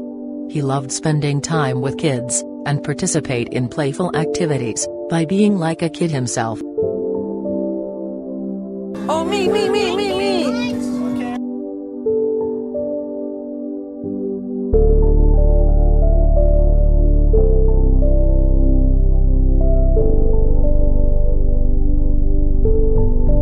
A pedophile on an average has over 250 victims. Jackson had hundreds of kids around him, including their families at Neverland. Yet, there were only 2 accusers, of which neither of them ever reported to authorities, but straight away hired civil lawyers to cash in by means of the allegations. And then there are hundreds of families and children who are adults now, defending him to this day. Yeah, there for me to play with, there for me to love. He's like a best friend, except he's big. He's just like a close friend, like a family friend. It's like I've known him all my life and in a past life. He doesn't act overly emotional in that kind of way. He like loves you like he's your own father, brother, or sister, mother. They're always trying to, put words in my mouth for trying, make crazy stuff happen. We just had the best times. He's always been nothing but a great friend, not just to me, to my whole family. Quick stand, Applehead. He always called us the family of love, my second family. He really just was so humble, and then never really played off on the fact that he was, this Michael Jackson. Did Were there ever any improprieties Never. with you and Michael Jackson? Never. Michael couldn't harm a fly. I mean, he's such a kind and gentle soul. Michael would spend a lot of time with my kids. I have beautiful kids, and at the time, like at Mar-a-Lago, and even in Trump Tower, the kids were very young. Michael would come, play with the kids. He just loved children. He was not a child molester, and I am certain of that. He loved children. He'd play with my son Eric and my son Donald, and he'd just play with them forever. He loved children, but he was not a child molester. And just a great guy. He took he's just had tremendous, really difficult last 10 years. His last 10 years, he's been living in hell. Und Michael Jackson wirklich ist ein extrem verwundbarer Mensch, ein Kind, jemand, der nie erwachsen geworden ist. Das Lebensalter 44 ist auf dem Papier 44 gewesen wäre. Vor diesem Vater hat er Angst gehabt. Auf der anderen Seite hat er immer die Liebe seines Vaters gesucht. Und derselbe Vater hat sich über sein Gesicht, über seine Akne, über seine Nase mokiert. Und er wollte dem Vater gefallen, man würde sagen eigentlich perverserweise oder paradoxerweise, weil er hat ja Angst gehabt, aber er hat die Liebe des Vaters nie bekommen. Und dieser Liebe läuft er zeitlebens hinterher. Und was er jetzt macht, ist, dass er Kinder um sich sammelt, selber Kinder haben will, um eigentlich diesen Kindern Vater zu sein. Er ist also Kind und Vater in einer Person. Und das, was er mit den Kindern macht, macht er eigentlich mit sich selber. Also im Herzen eigentlich ein ganz reiner, ein ganz guter, ein ganz gutmütiger, ein ganz naiver Mensch. Nachdem ich das gesehen habe und mich mit seiner Biografie mehr beschäftigt habe und die Wurzeln gesehen habe, habe ich gesehen, er ist nicht der klassische Kinderschänder, der Kinder schändet, um seinen eigenen Lustgewinn zu befriedigen. Er ist also kein Pädophiler, sondern er ist eigentlich Kind, naiv. Er ist wirklich jemand, der sagt, er schläft nicht mit Kindern, er schläft bei Kindern. Und das ist ein Riesenunterschied. I never felt love from him, and he would never hold me or touch me. And how do you view him today? I'm scared of my father to this day. My father walked in the room, and God knows I'm telling you the truth, I've fainted in his presence many times.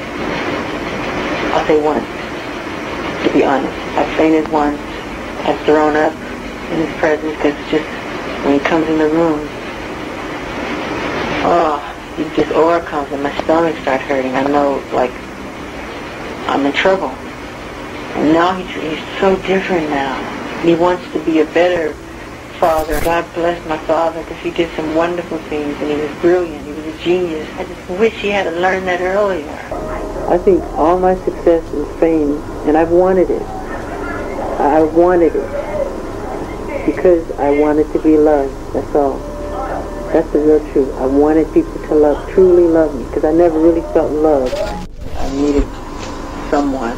That's probably why I had the mannequins, because I felt I needed people, someone, and I was too shy to be around real people. I love them. It's like real babies and kids and people. It makes me feel like I'm in a room with people. And I was the first one to break the ice, to break the mold for white girls, Scottish girls, Irish girls. I'm in love with you. I want to. And that gave a lot of the white press. They didn't like that, and that's why they started the story. He's weird. He's gay. He sleeps in a hyperbaric chamber. He wants to buy the Elephant Man bones. Anything to turn people against me. They tried their hardest. I've been an ambassador of goodwill all over the world, spreading this message. Then we do heal the world, children of all nations circling the huge globe. But other thing is a thing about sex, and I want to get in a hot tub with you, baby, and rub you all over, and heck, I get battered in the press as the weirdo. I want to be buried right where there's children. I would feel safer that way. I want them next to me. I need their spirit. Anybody else would probably be dead by now, or a junkie or something with what I've been through. I know the sacrifice that he made not having a childhood. You know, we talked about that a lot. He would sometimes come to me and my brothers and say, well, you know, tell me what a birthday party is like, you know. Or he would always, when we talk about hanging out with other people, our peers and stuff, he'd like listen and want to know, like almost like living vicariously through us.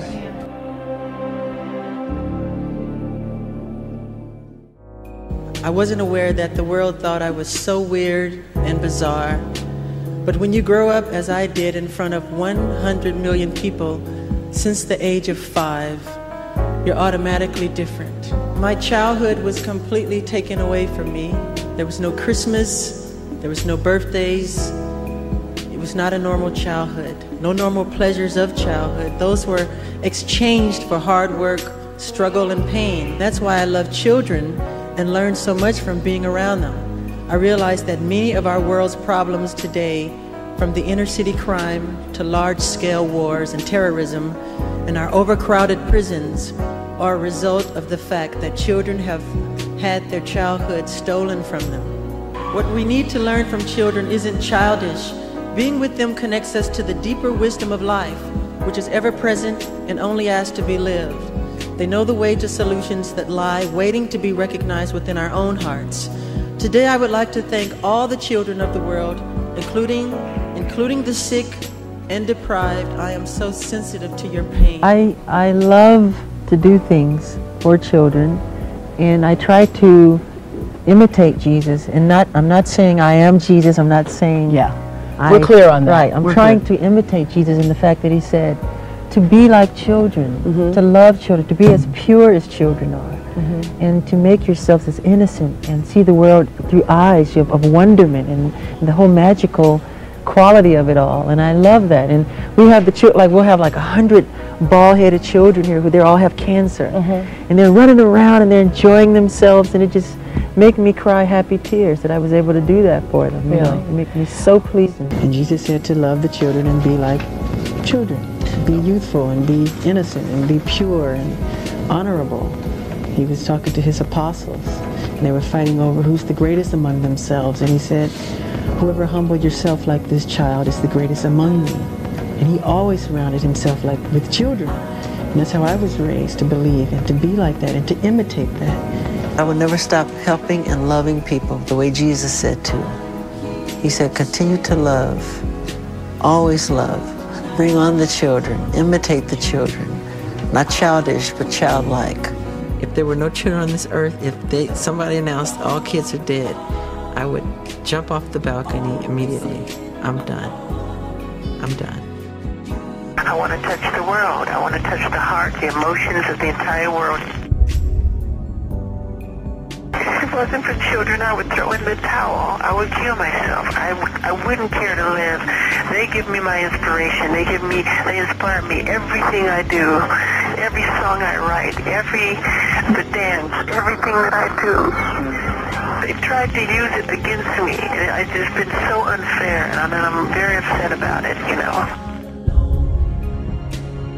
I would slit my wrist before I would. Yeah. I could never, ever. I would love to live in London because I love it so much. It's just the press is so hard on me here, and I try to do so good. I go to their hospital, I give presents to the children. As soon as I leave, the next day they go wacko jacko, left the hospital, and he ignored all the children.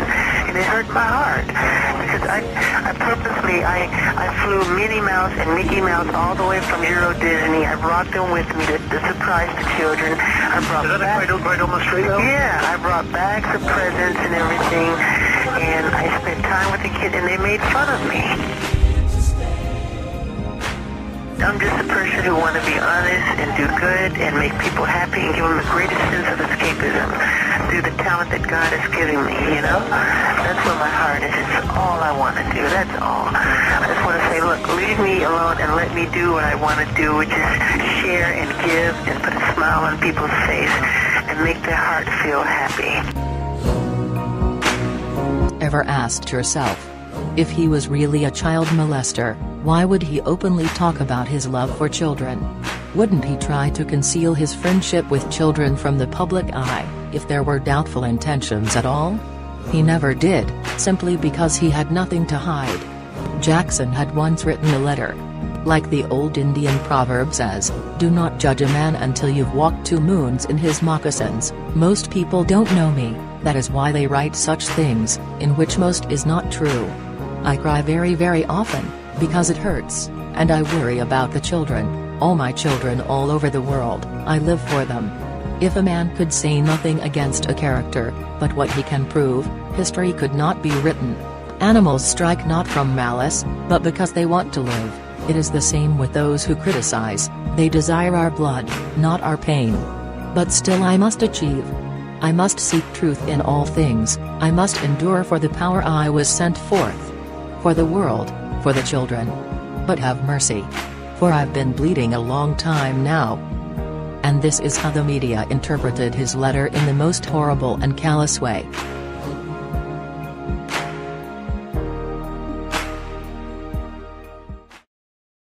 I do as many hospitals as I do concerts.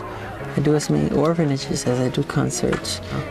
But because it's good news, the press don't cover it. They want bad news. But I do it from my heart. I don't do it to wave a flag and say, look at me. We bring bags of toys and posters and albums, and you should see how it transforms these kids. They jump up and down and they're so happy.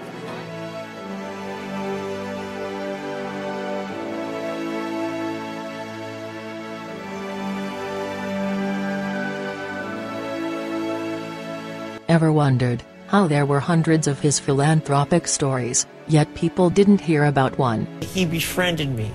He took me into his life, which is very rare for Michael to do. But he opened up his arms to me and accepted me as a very good friend of his. And throughout the years, he never let me go. Michael offered a lot of emotional support for me. He was there for me whenever I needed to talk to him. He opened up Neverland to me as a means to get away.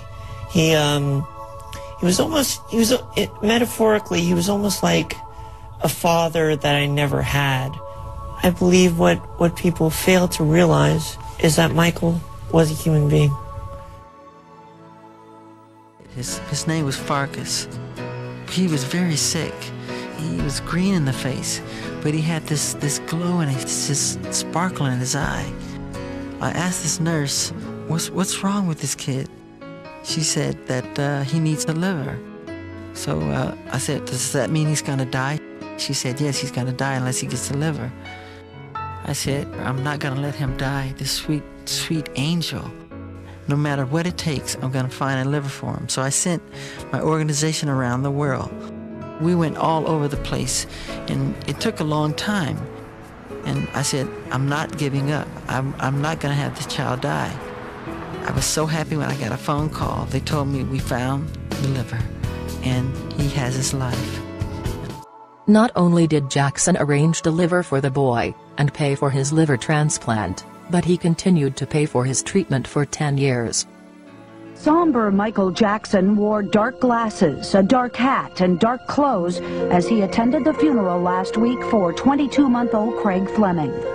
He was the little boy whose mom allegedly threw him off this bridge into the rain-swollen Los Angeles River. It's a case that had gone largely unnoticed until the King of Pop got involved. Michael was in the recording studio finishing up his current album when one of his aides came to him and told him what had happened, told him of the tragedy. And according to eyewitnesses in the studio, Michael broke down and wept openly. He was so torn up about this tragedy. The story obviously moved Michael Jackson, who not only attended the funeral but stood by the minister during much of the service. Before leaving that day, Jackson handed over a check to the Fleming family. A substantial check that has been reported to be only $5,000 when actually it's closer to $50,000, and it's just a start. Absolutely. When he would hear about stories of people in need or needed help, and when we watched the news together, he'd reach out to them, send them a basket, send them a note, get well, or whatever the incident would be, and he'd always reach out to people and help people. Even driving around town, he'd stop and help people. From taking full responsibility of Dave to arranging a liver for Bella's liver transplant, from paying for the burial ceremonies of school children killed in a terrorist attack, to providing shelter to a German family who had lost their home to floods, from granting the last wish of ailing children of meeting the star, to inviting several terminally ill and underprivileged children and families to his concerts, he never failed to spread love and kindness wherever he went.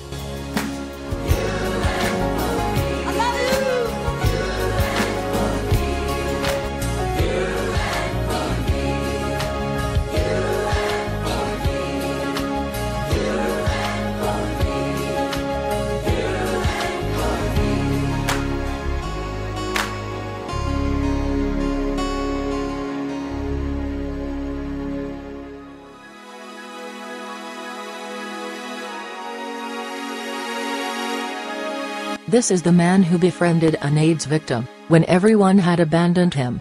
It was Jackson who took care of him, when the world bullied him. He ensured that Ryan could live his last days joyously, and assured him that he wasn't alone. So if Jackson was a pedophile, and used boys for his evil desires, then why did he waste his time on a boy that was sick with AIDS? I think Michael had been used to being a lot with youth. He was so interested in everything Ryan liked and what an 18-year-old would like to do, you know. Michael just loved kids. He didn't care what race you were, what color you were, what was your handicap, what was your disease. Michael just loved all children. You had never had any hesitation about allowing Ryan to spend time with Michael Jackson? Not so whatsoever. You know, I think there was just a respect for one another. Michael bought Ryan a 1989 Mustang. Andrea and Michael went out to the car. And your daughter Andrea? My daughter Andrea. And Michael started the car up, and Man in the Mirror was playing. And the littlest things made Michael so happy. And you could just see it in his eyes and everything. I mean, he was smiling from ear to ear, and he said, I was the last person that Ryan listened to. But I think the neatest thing that Michael did was do the Gone Too Soon video. Yeah. 3 days after Ryan's funeral, Michael called me and asked me how I was doing. And I said, Michael, what made you and Ryan so close? He said, you know, Jeannie, most people can't get over the all who I am, so nobody ever acts normal around me. He said, Ryan knew how I wanted to be treated because that's how he wanted to be treated. And he said, trust, Jeannie. I can't trust anyone because everybody always wants something from me. And then he says, Jeannie, I promised Ryan he could be in my next video. But now that he's gone, he said, I can't put him in my video, but could I do a video for him? And I was like, that's unbelievable. I mean, that you would do a video. Yeah. And he did the video called Gone Too Soon. Like a sunset, dying with the rising of the moon.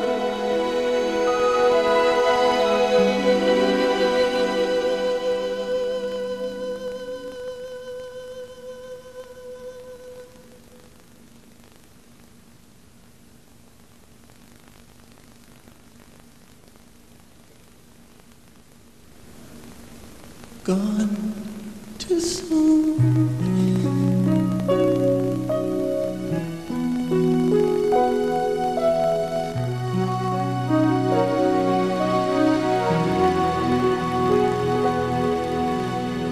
Gone too soon. Bye, Ryan. We all miss you very much. Goodbye.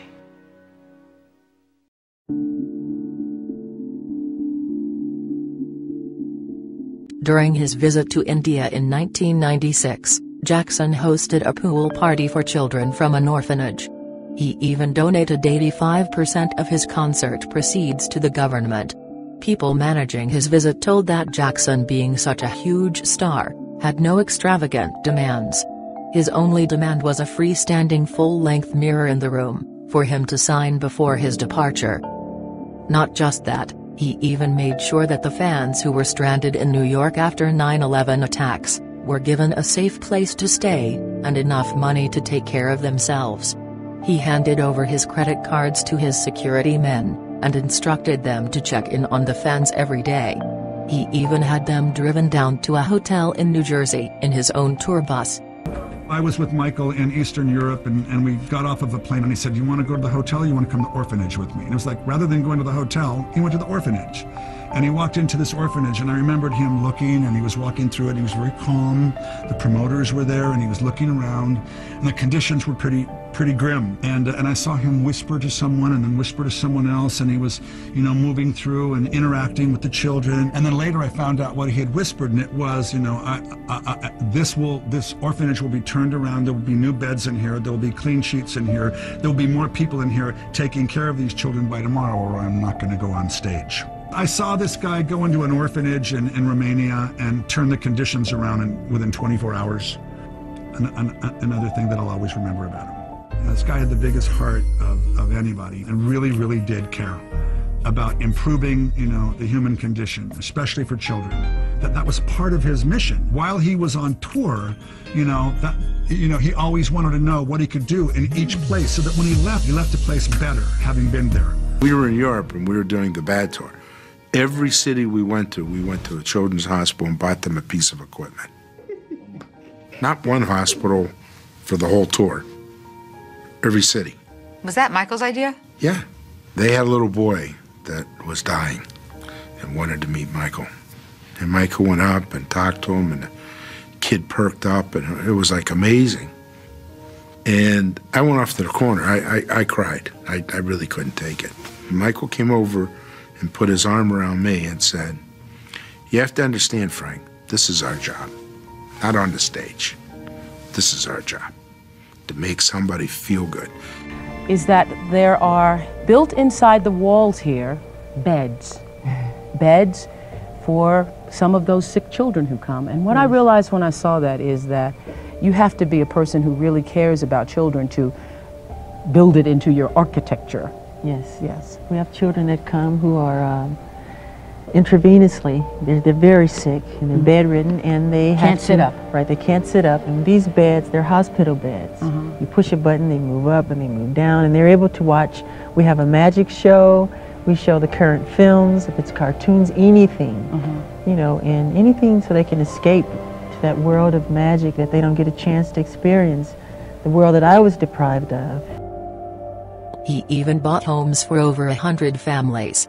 But these are just some of the countless stories that delineates his gentleness and solicitude. There are more of his acts of kindness, that Paul Dwyer even published a book, Humanitarian: The Real Michael Jackson, consisting of 122 pages, listing all of his humanitarian and charitable contributions. He not only donated his wealth, but made sure that he reached out to people personally, devoting his own time.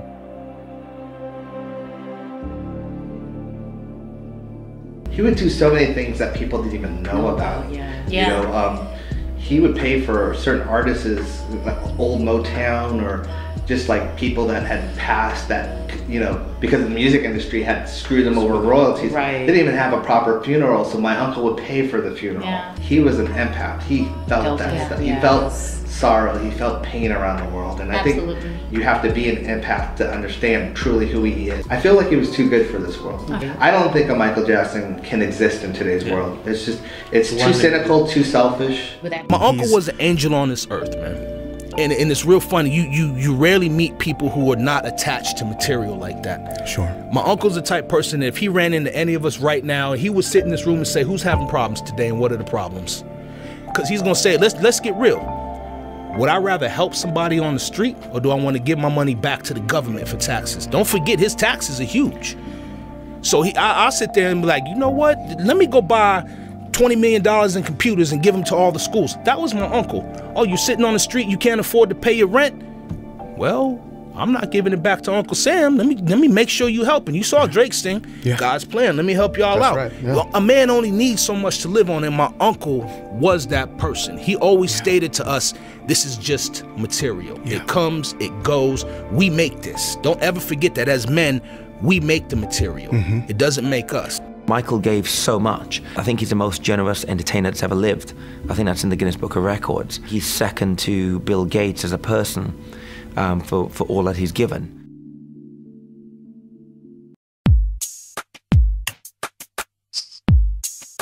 The list of charities that Jackson supported throughout his life is so enormous that during a church ceremony in the year 2010, the pastor had ran out of ink and paper, while typing out all of the humanitarian work of Jackson, that he carried out throughout his life. He was a silent savior, and most of his donations were done secretly, and were only revealed after his death. It's a well-known fact that he has given more than $500 million to over 39 charities, for which in the year 2000, he was cited in the Guinness Book of World Records as the most philanthropic pop star in history, making it a total of 39 Guinness World Records in his name. He even made sure to put forth 20% of his earnings to be pledged towards charity work after his death. His sponsorship to this day supports hundreds of students in the field of education. Even after 11 years of his death, he's making a difference in the lives of millions of people. Frankly, no question he was a big name and still is. Superstar, yes. Who's bigger than Michael? No question. Who's more talented and gifted than Michael? Probably nobody. But you know why he was so special? Aside from all that, underneath it all, he was so decent. Yeah. And so modest and humble. And a lot of celebrities you come across, they suffer from narcissism. They think they're entitled to everything. Well, there are a lot of people, not just celebrities, but people with money, fame, or perceived money and fame. It's unfortunate people are that way, but you know, I wouldn't be sitting here and talking to you if Michael was a horrible person. Who cares if he was famous and big, if he was a jerk, not a nice person, but he really was a really nice, decent person. You're right. Also, he had a very wonderful human side to him too. He was polite and gentle, and in a business where we didn't hear these words too often, Michael, if he would ask for something during a session, he'd say, please, you're welcome, and so on. He was such a great guy. The thing about him was he was a very nice person. He would retaliate. He would just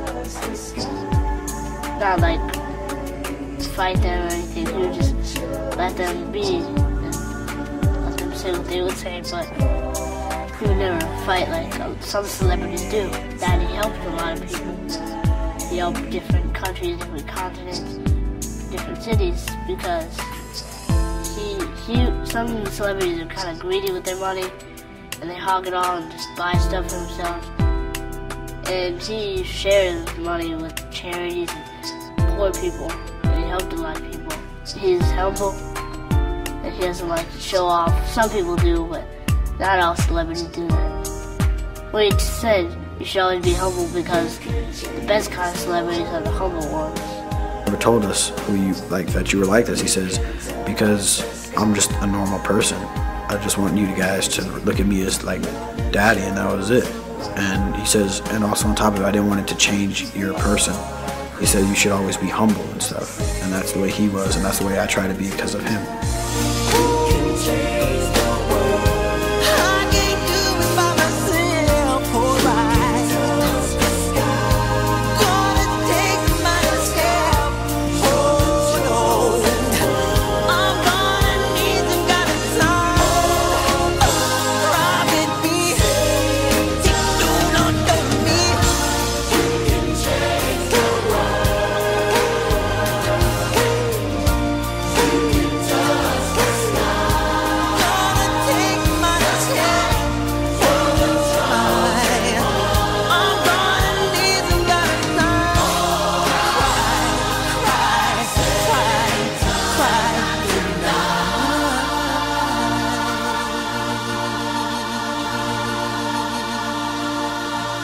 Change the world.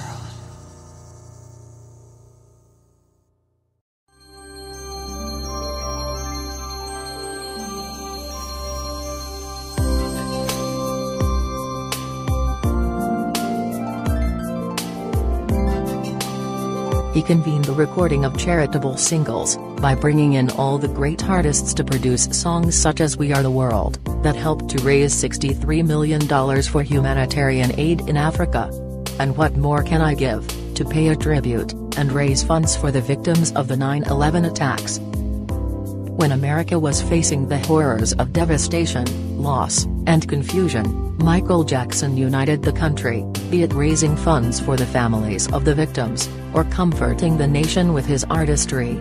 He gave his all to ensure the well-being of those in distress. He was an entertainer with an influence, whose vision was far beyond the scope of not just that of entertainment, but to bring about a change.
At the 1993 Super Bowl halftime show, he sang "Heal the World," with the participation of the entire crowd turning over cards to reveal giant cartoons of children holding hands, imparting Jackson's message of peace and brotherhood to a massive audience, and with a choir of 3,500 children joining him to sing "We Are the World."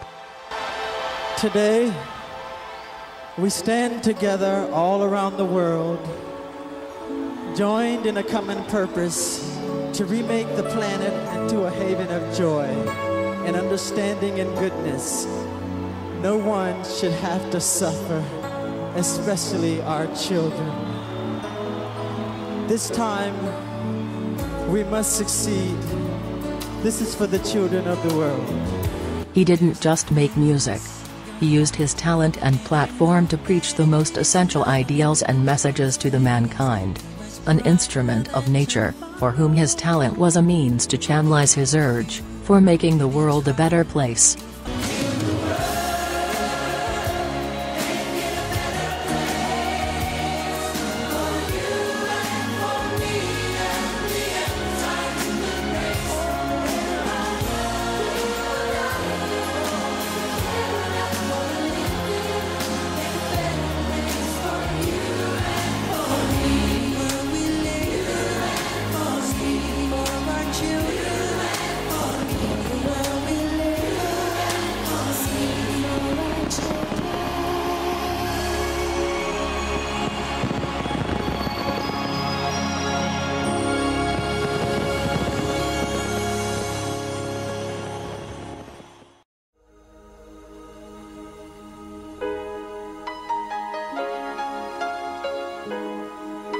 He inspired, cajoled, enlightened, and provoked many of us to rethink our political and social notions on race, color, the politics of nations, poverty, the underprivileged, and the health of our planet, through soulful songs such as "Heal the World," "We Are the World," "What More Can I Give," "We've Had Enough," "Earth Song," and the list continues. What have we done to the world? Look what we've done. What about all the peace that you pledged your only son? This was Jackson's last song. Even before his death, he was doing the best he could to make the world a better place. Jackson and the world's people unite in a spiritual chant. Astonishingly, this song was banned from being played at several radio stations around the world.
Sadly, we live in a state of fear. Every day we hear of war on the news, on the radio, and television. In the newspapers, always of war. We hear of nations hurting each other, of neighbors hurting each other, of families hurting each other, and of children killing each other. We must learn to live and love each other before it's too late. We have to stop. We have to stop the prejudice. We have to stop the hating. We have to stop living in fear of our own neighbors. I would like all of you now to take the hand of the person to the left and to the right of you. Go ahead, right now, I mean it. Don't be shy, do it, 'cause it starts now. To the person next to you, to the left and the right, I mean it, right now. Go ahead, don't be shy, do it. Do it. Now tell the person next to you that you care for them. Tell them that you love them. This is what makes the difference. Together, we can make a change in the world. Together, we can help to stop racism. Together, we can help to stop prejudice. We can help the world live without fear. It is our only hope. And without hope, we are lost. Jackson taught us about the dangers of pollution, climate change, hatred, and wars. He shed a light on the importance of doing our part for peace and equality. He used every cell in his body to get his message across to the world. But did anyone listen? No. Instead, the human race demonized and vilified him. It was of more importance to mock his face, throw racist slurs at him, accuse him of bleaching his skin, discriminate against him, bully and backstab him. If you study Jackson long enough, you'll learn how corrupt this world is. The deceitful media, and the corrupt world of law in Hollywood, he called them all out. And despite the dystopia that we live in, he always maintained his utopian view of how the world should be. He was so very ahead of his time. But instead of cherishing him, and respecting how genuinely caring and loving he was, the world ridiculed him. And tore him to pieces. As we are witnessing today with the planet itself, we don't treasure our most precious resources. We destroy them. Love back to the world, remind the world that love each other, we're all one. Let's take care of the planet. For 4 years, take it away, or else it's irreversible damage we're doing. If you want to make the world a better place, take a look at yourself and then make a change. People don't look at themselves honestly. They don't look at themselves and point the finger at them. It's always the other guy's fault or somebody else. You should change yourself. Look at yourself. Make better of yourself. I have been blessed with so much and have an opportunity to do what few others can. But I believe it is more than just an opportunity, but a duty. I feel to reap and enjoy the fruits of my talents for myself would be selfish, irresponsible, and unconscionable. In these days of such abundance and advancement in what we can do, it pains me to think that we do so little for our children. In some ways, I feel undeserving to receive an award for doing something that is my duty.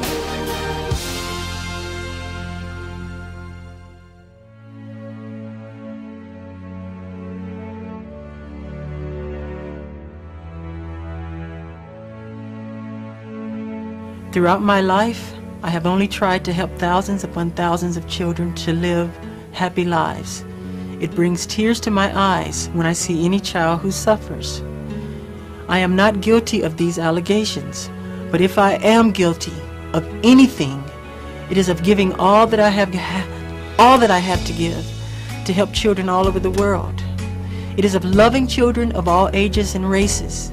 It is of gaining sheer joy from seeing children with their innocent and smiling faces. It is of enjoying through them the childhood that I missed myself. If I am guilty of anything, it is of believing what God said about children. Suffer little children to come unto me, and forbid them not, for such is the kingdom of heaven. In no way do I think that I am God, but I do try to be God-like in my heart. I am totally innocent of any wrongdoing, and I know these terrible allegations will all be proven false. Again, to my friends and fans, thank you very much for all of your support. Together, we will see this through to the very end. I love you very much, and may God bless you all. I love you. Goodbye.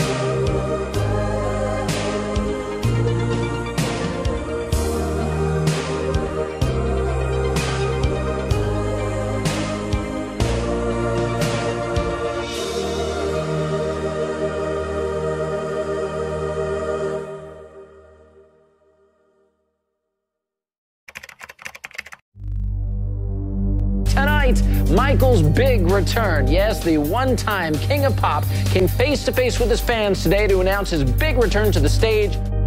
750 million album sales, 13 Grammys. London welcomes the King of Pop, Mr. Michael Jackson. Michael Jackson's announcement of 10 concerts here is certainly a coup for the O2 Arena. And if those concerts go well, the expectation is that he'll add many more dates. But questions still remain about whether the Michael Jackson of today can still cut it live on such a big stage. The concert series is being called This Is It. Atika, are we buying that? Is this it for Michael Jackson on stage? It doesn't seem like this is the absolute last chance to see Michael Jackson live, but then again, you never know. The initial announcement was of 10 concerts which were going to be held at the O2 Arena, a massive venue in East London, and after they sold out, they just kept adding dates. I don't think it was reasonable to expect somebody of 50 to do 50 concerts in 6 months. He was lured out of retirement and signed to do 50 concerts. They would have been lucky if they got 50 minutes worth of a concert out of him. I pulled him aside and said, Mikey, why now? Okay, and he said to me, because you know what? My kids are old enough and I'm still young enough to do what I do. I don't want them to see me, you know, in my prime when I do. Earlier that day, Randy Phillips, who was part of the AEG Live team putting on the performance, was holed up in a hotel with Michael Jackson. Phillips acknowledges that he physically slapped Michael in order to get him to snap out of it, and he threw him in the shower. This is the King of Pop being thrown into a shower in order to go and sober up. He even threatened Jackson for his children to be taken away from him, had he refused to agree with their contract. This is it.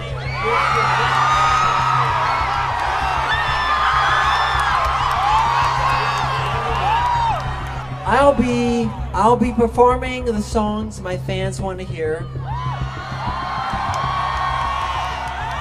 These will be my final show performances. This is it. I mean, this is really it. This is the final curtain call.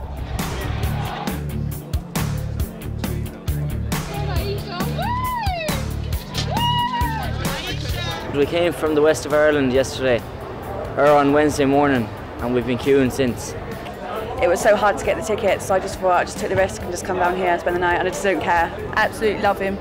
There's nothing on this earth that will stop me getting to this concert. We're here for the Michael Jackson audition. I've been waiting for this audition my entire life. It is on every dancer's checklist. If you get to dance with Michael, check. Hit back. This is it. This is it. This is it. Michael! Congratulations.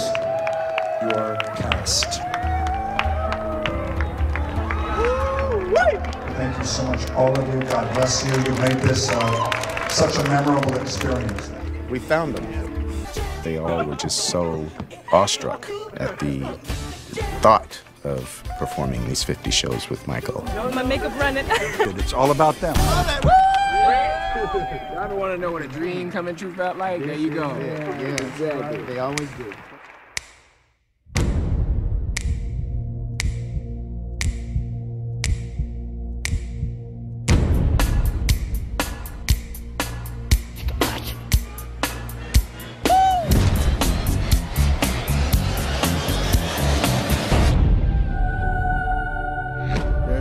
Michael. The man is here. We're all here because of him. May that continue with him leading the way. This is the moment. This is it. It's an adventure. It's a great adventure.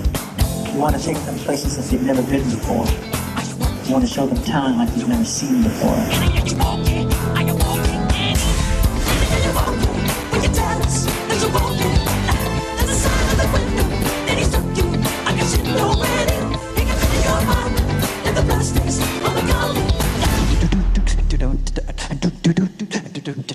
Let's do it one more time. I love you. I really do. We're family, just know that. Don't stop till you get it on.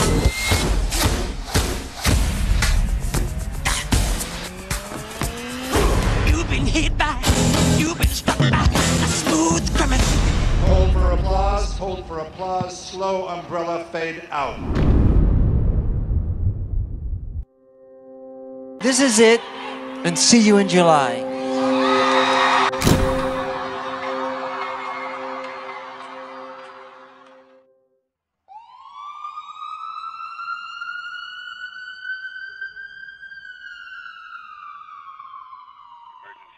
Yes, sir. I need an ambulance as soon as possible, sir. Sir, we have a gentleman here that needs help, and he's not breathing. Michael Jackson, 50 years old, the king of pop, has died. Michael Jackson has died. My brother, the legendary king of pop, Michael Jackson, passed away on Thursday, June 25th, 2009 at 2:26 p.m.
Ever since I was born,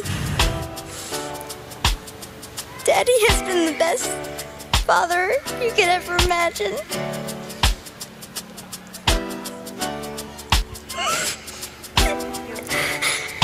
And I just wanted to say I love him so much.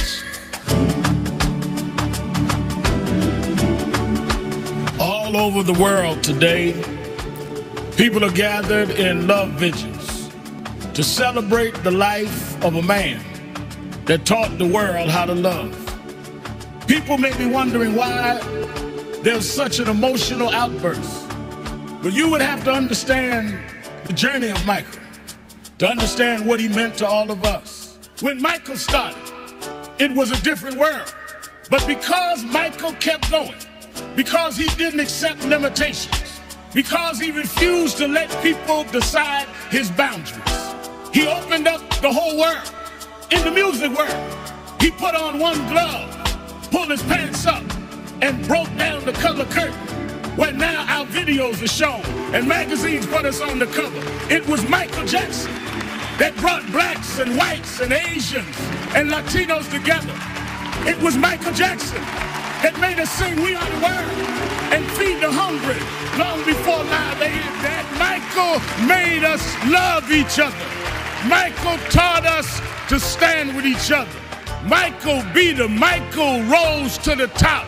He outsang his cynics. He outdanced his doubters. He outperformed the pessimists. Every time he got knocked down, he got back up.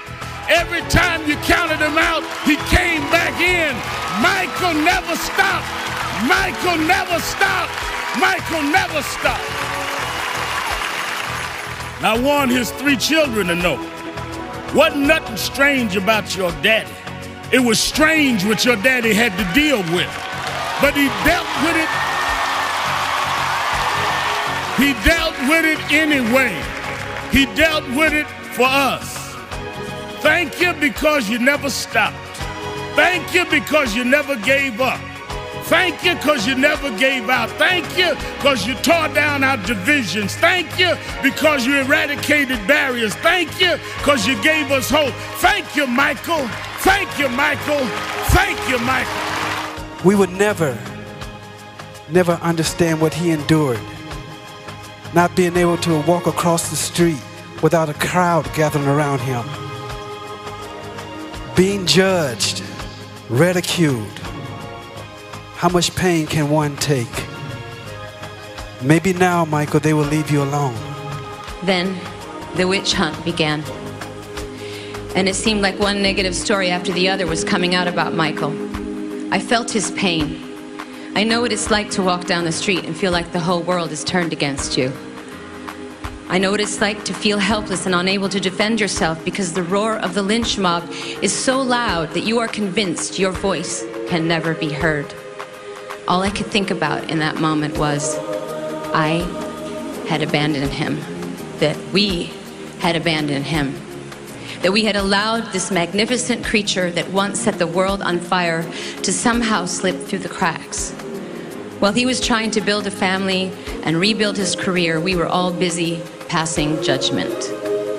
Most of us had turned our backs on him.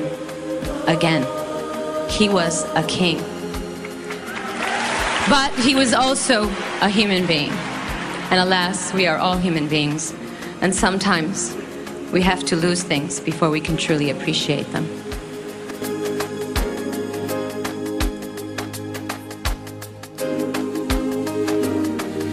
In our darkest hour, in my deepest despair, will you still care? Will you be there? In my trials and my tribulations, through our doubts and frustrations, in my violence, in my turbulence, through my fear and my confessions, in my anguish and my pain, through my joy and my sorrow, in the promise of another tomorrow. I'll never let you part.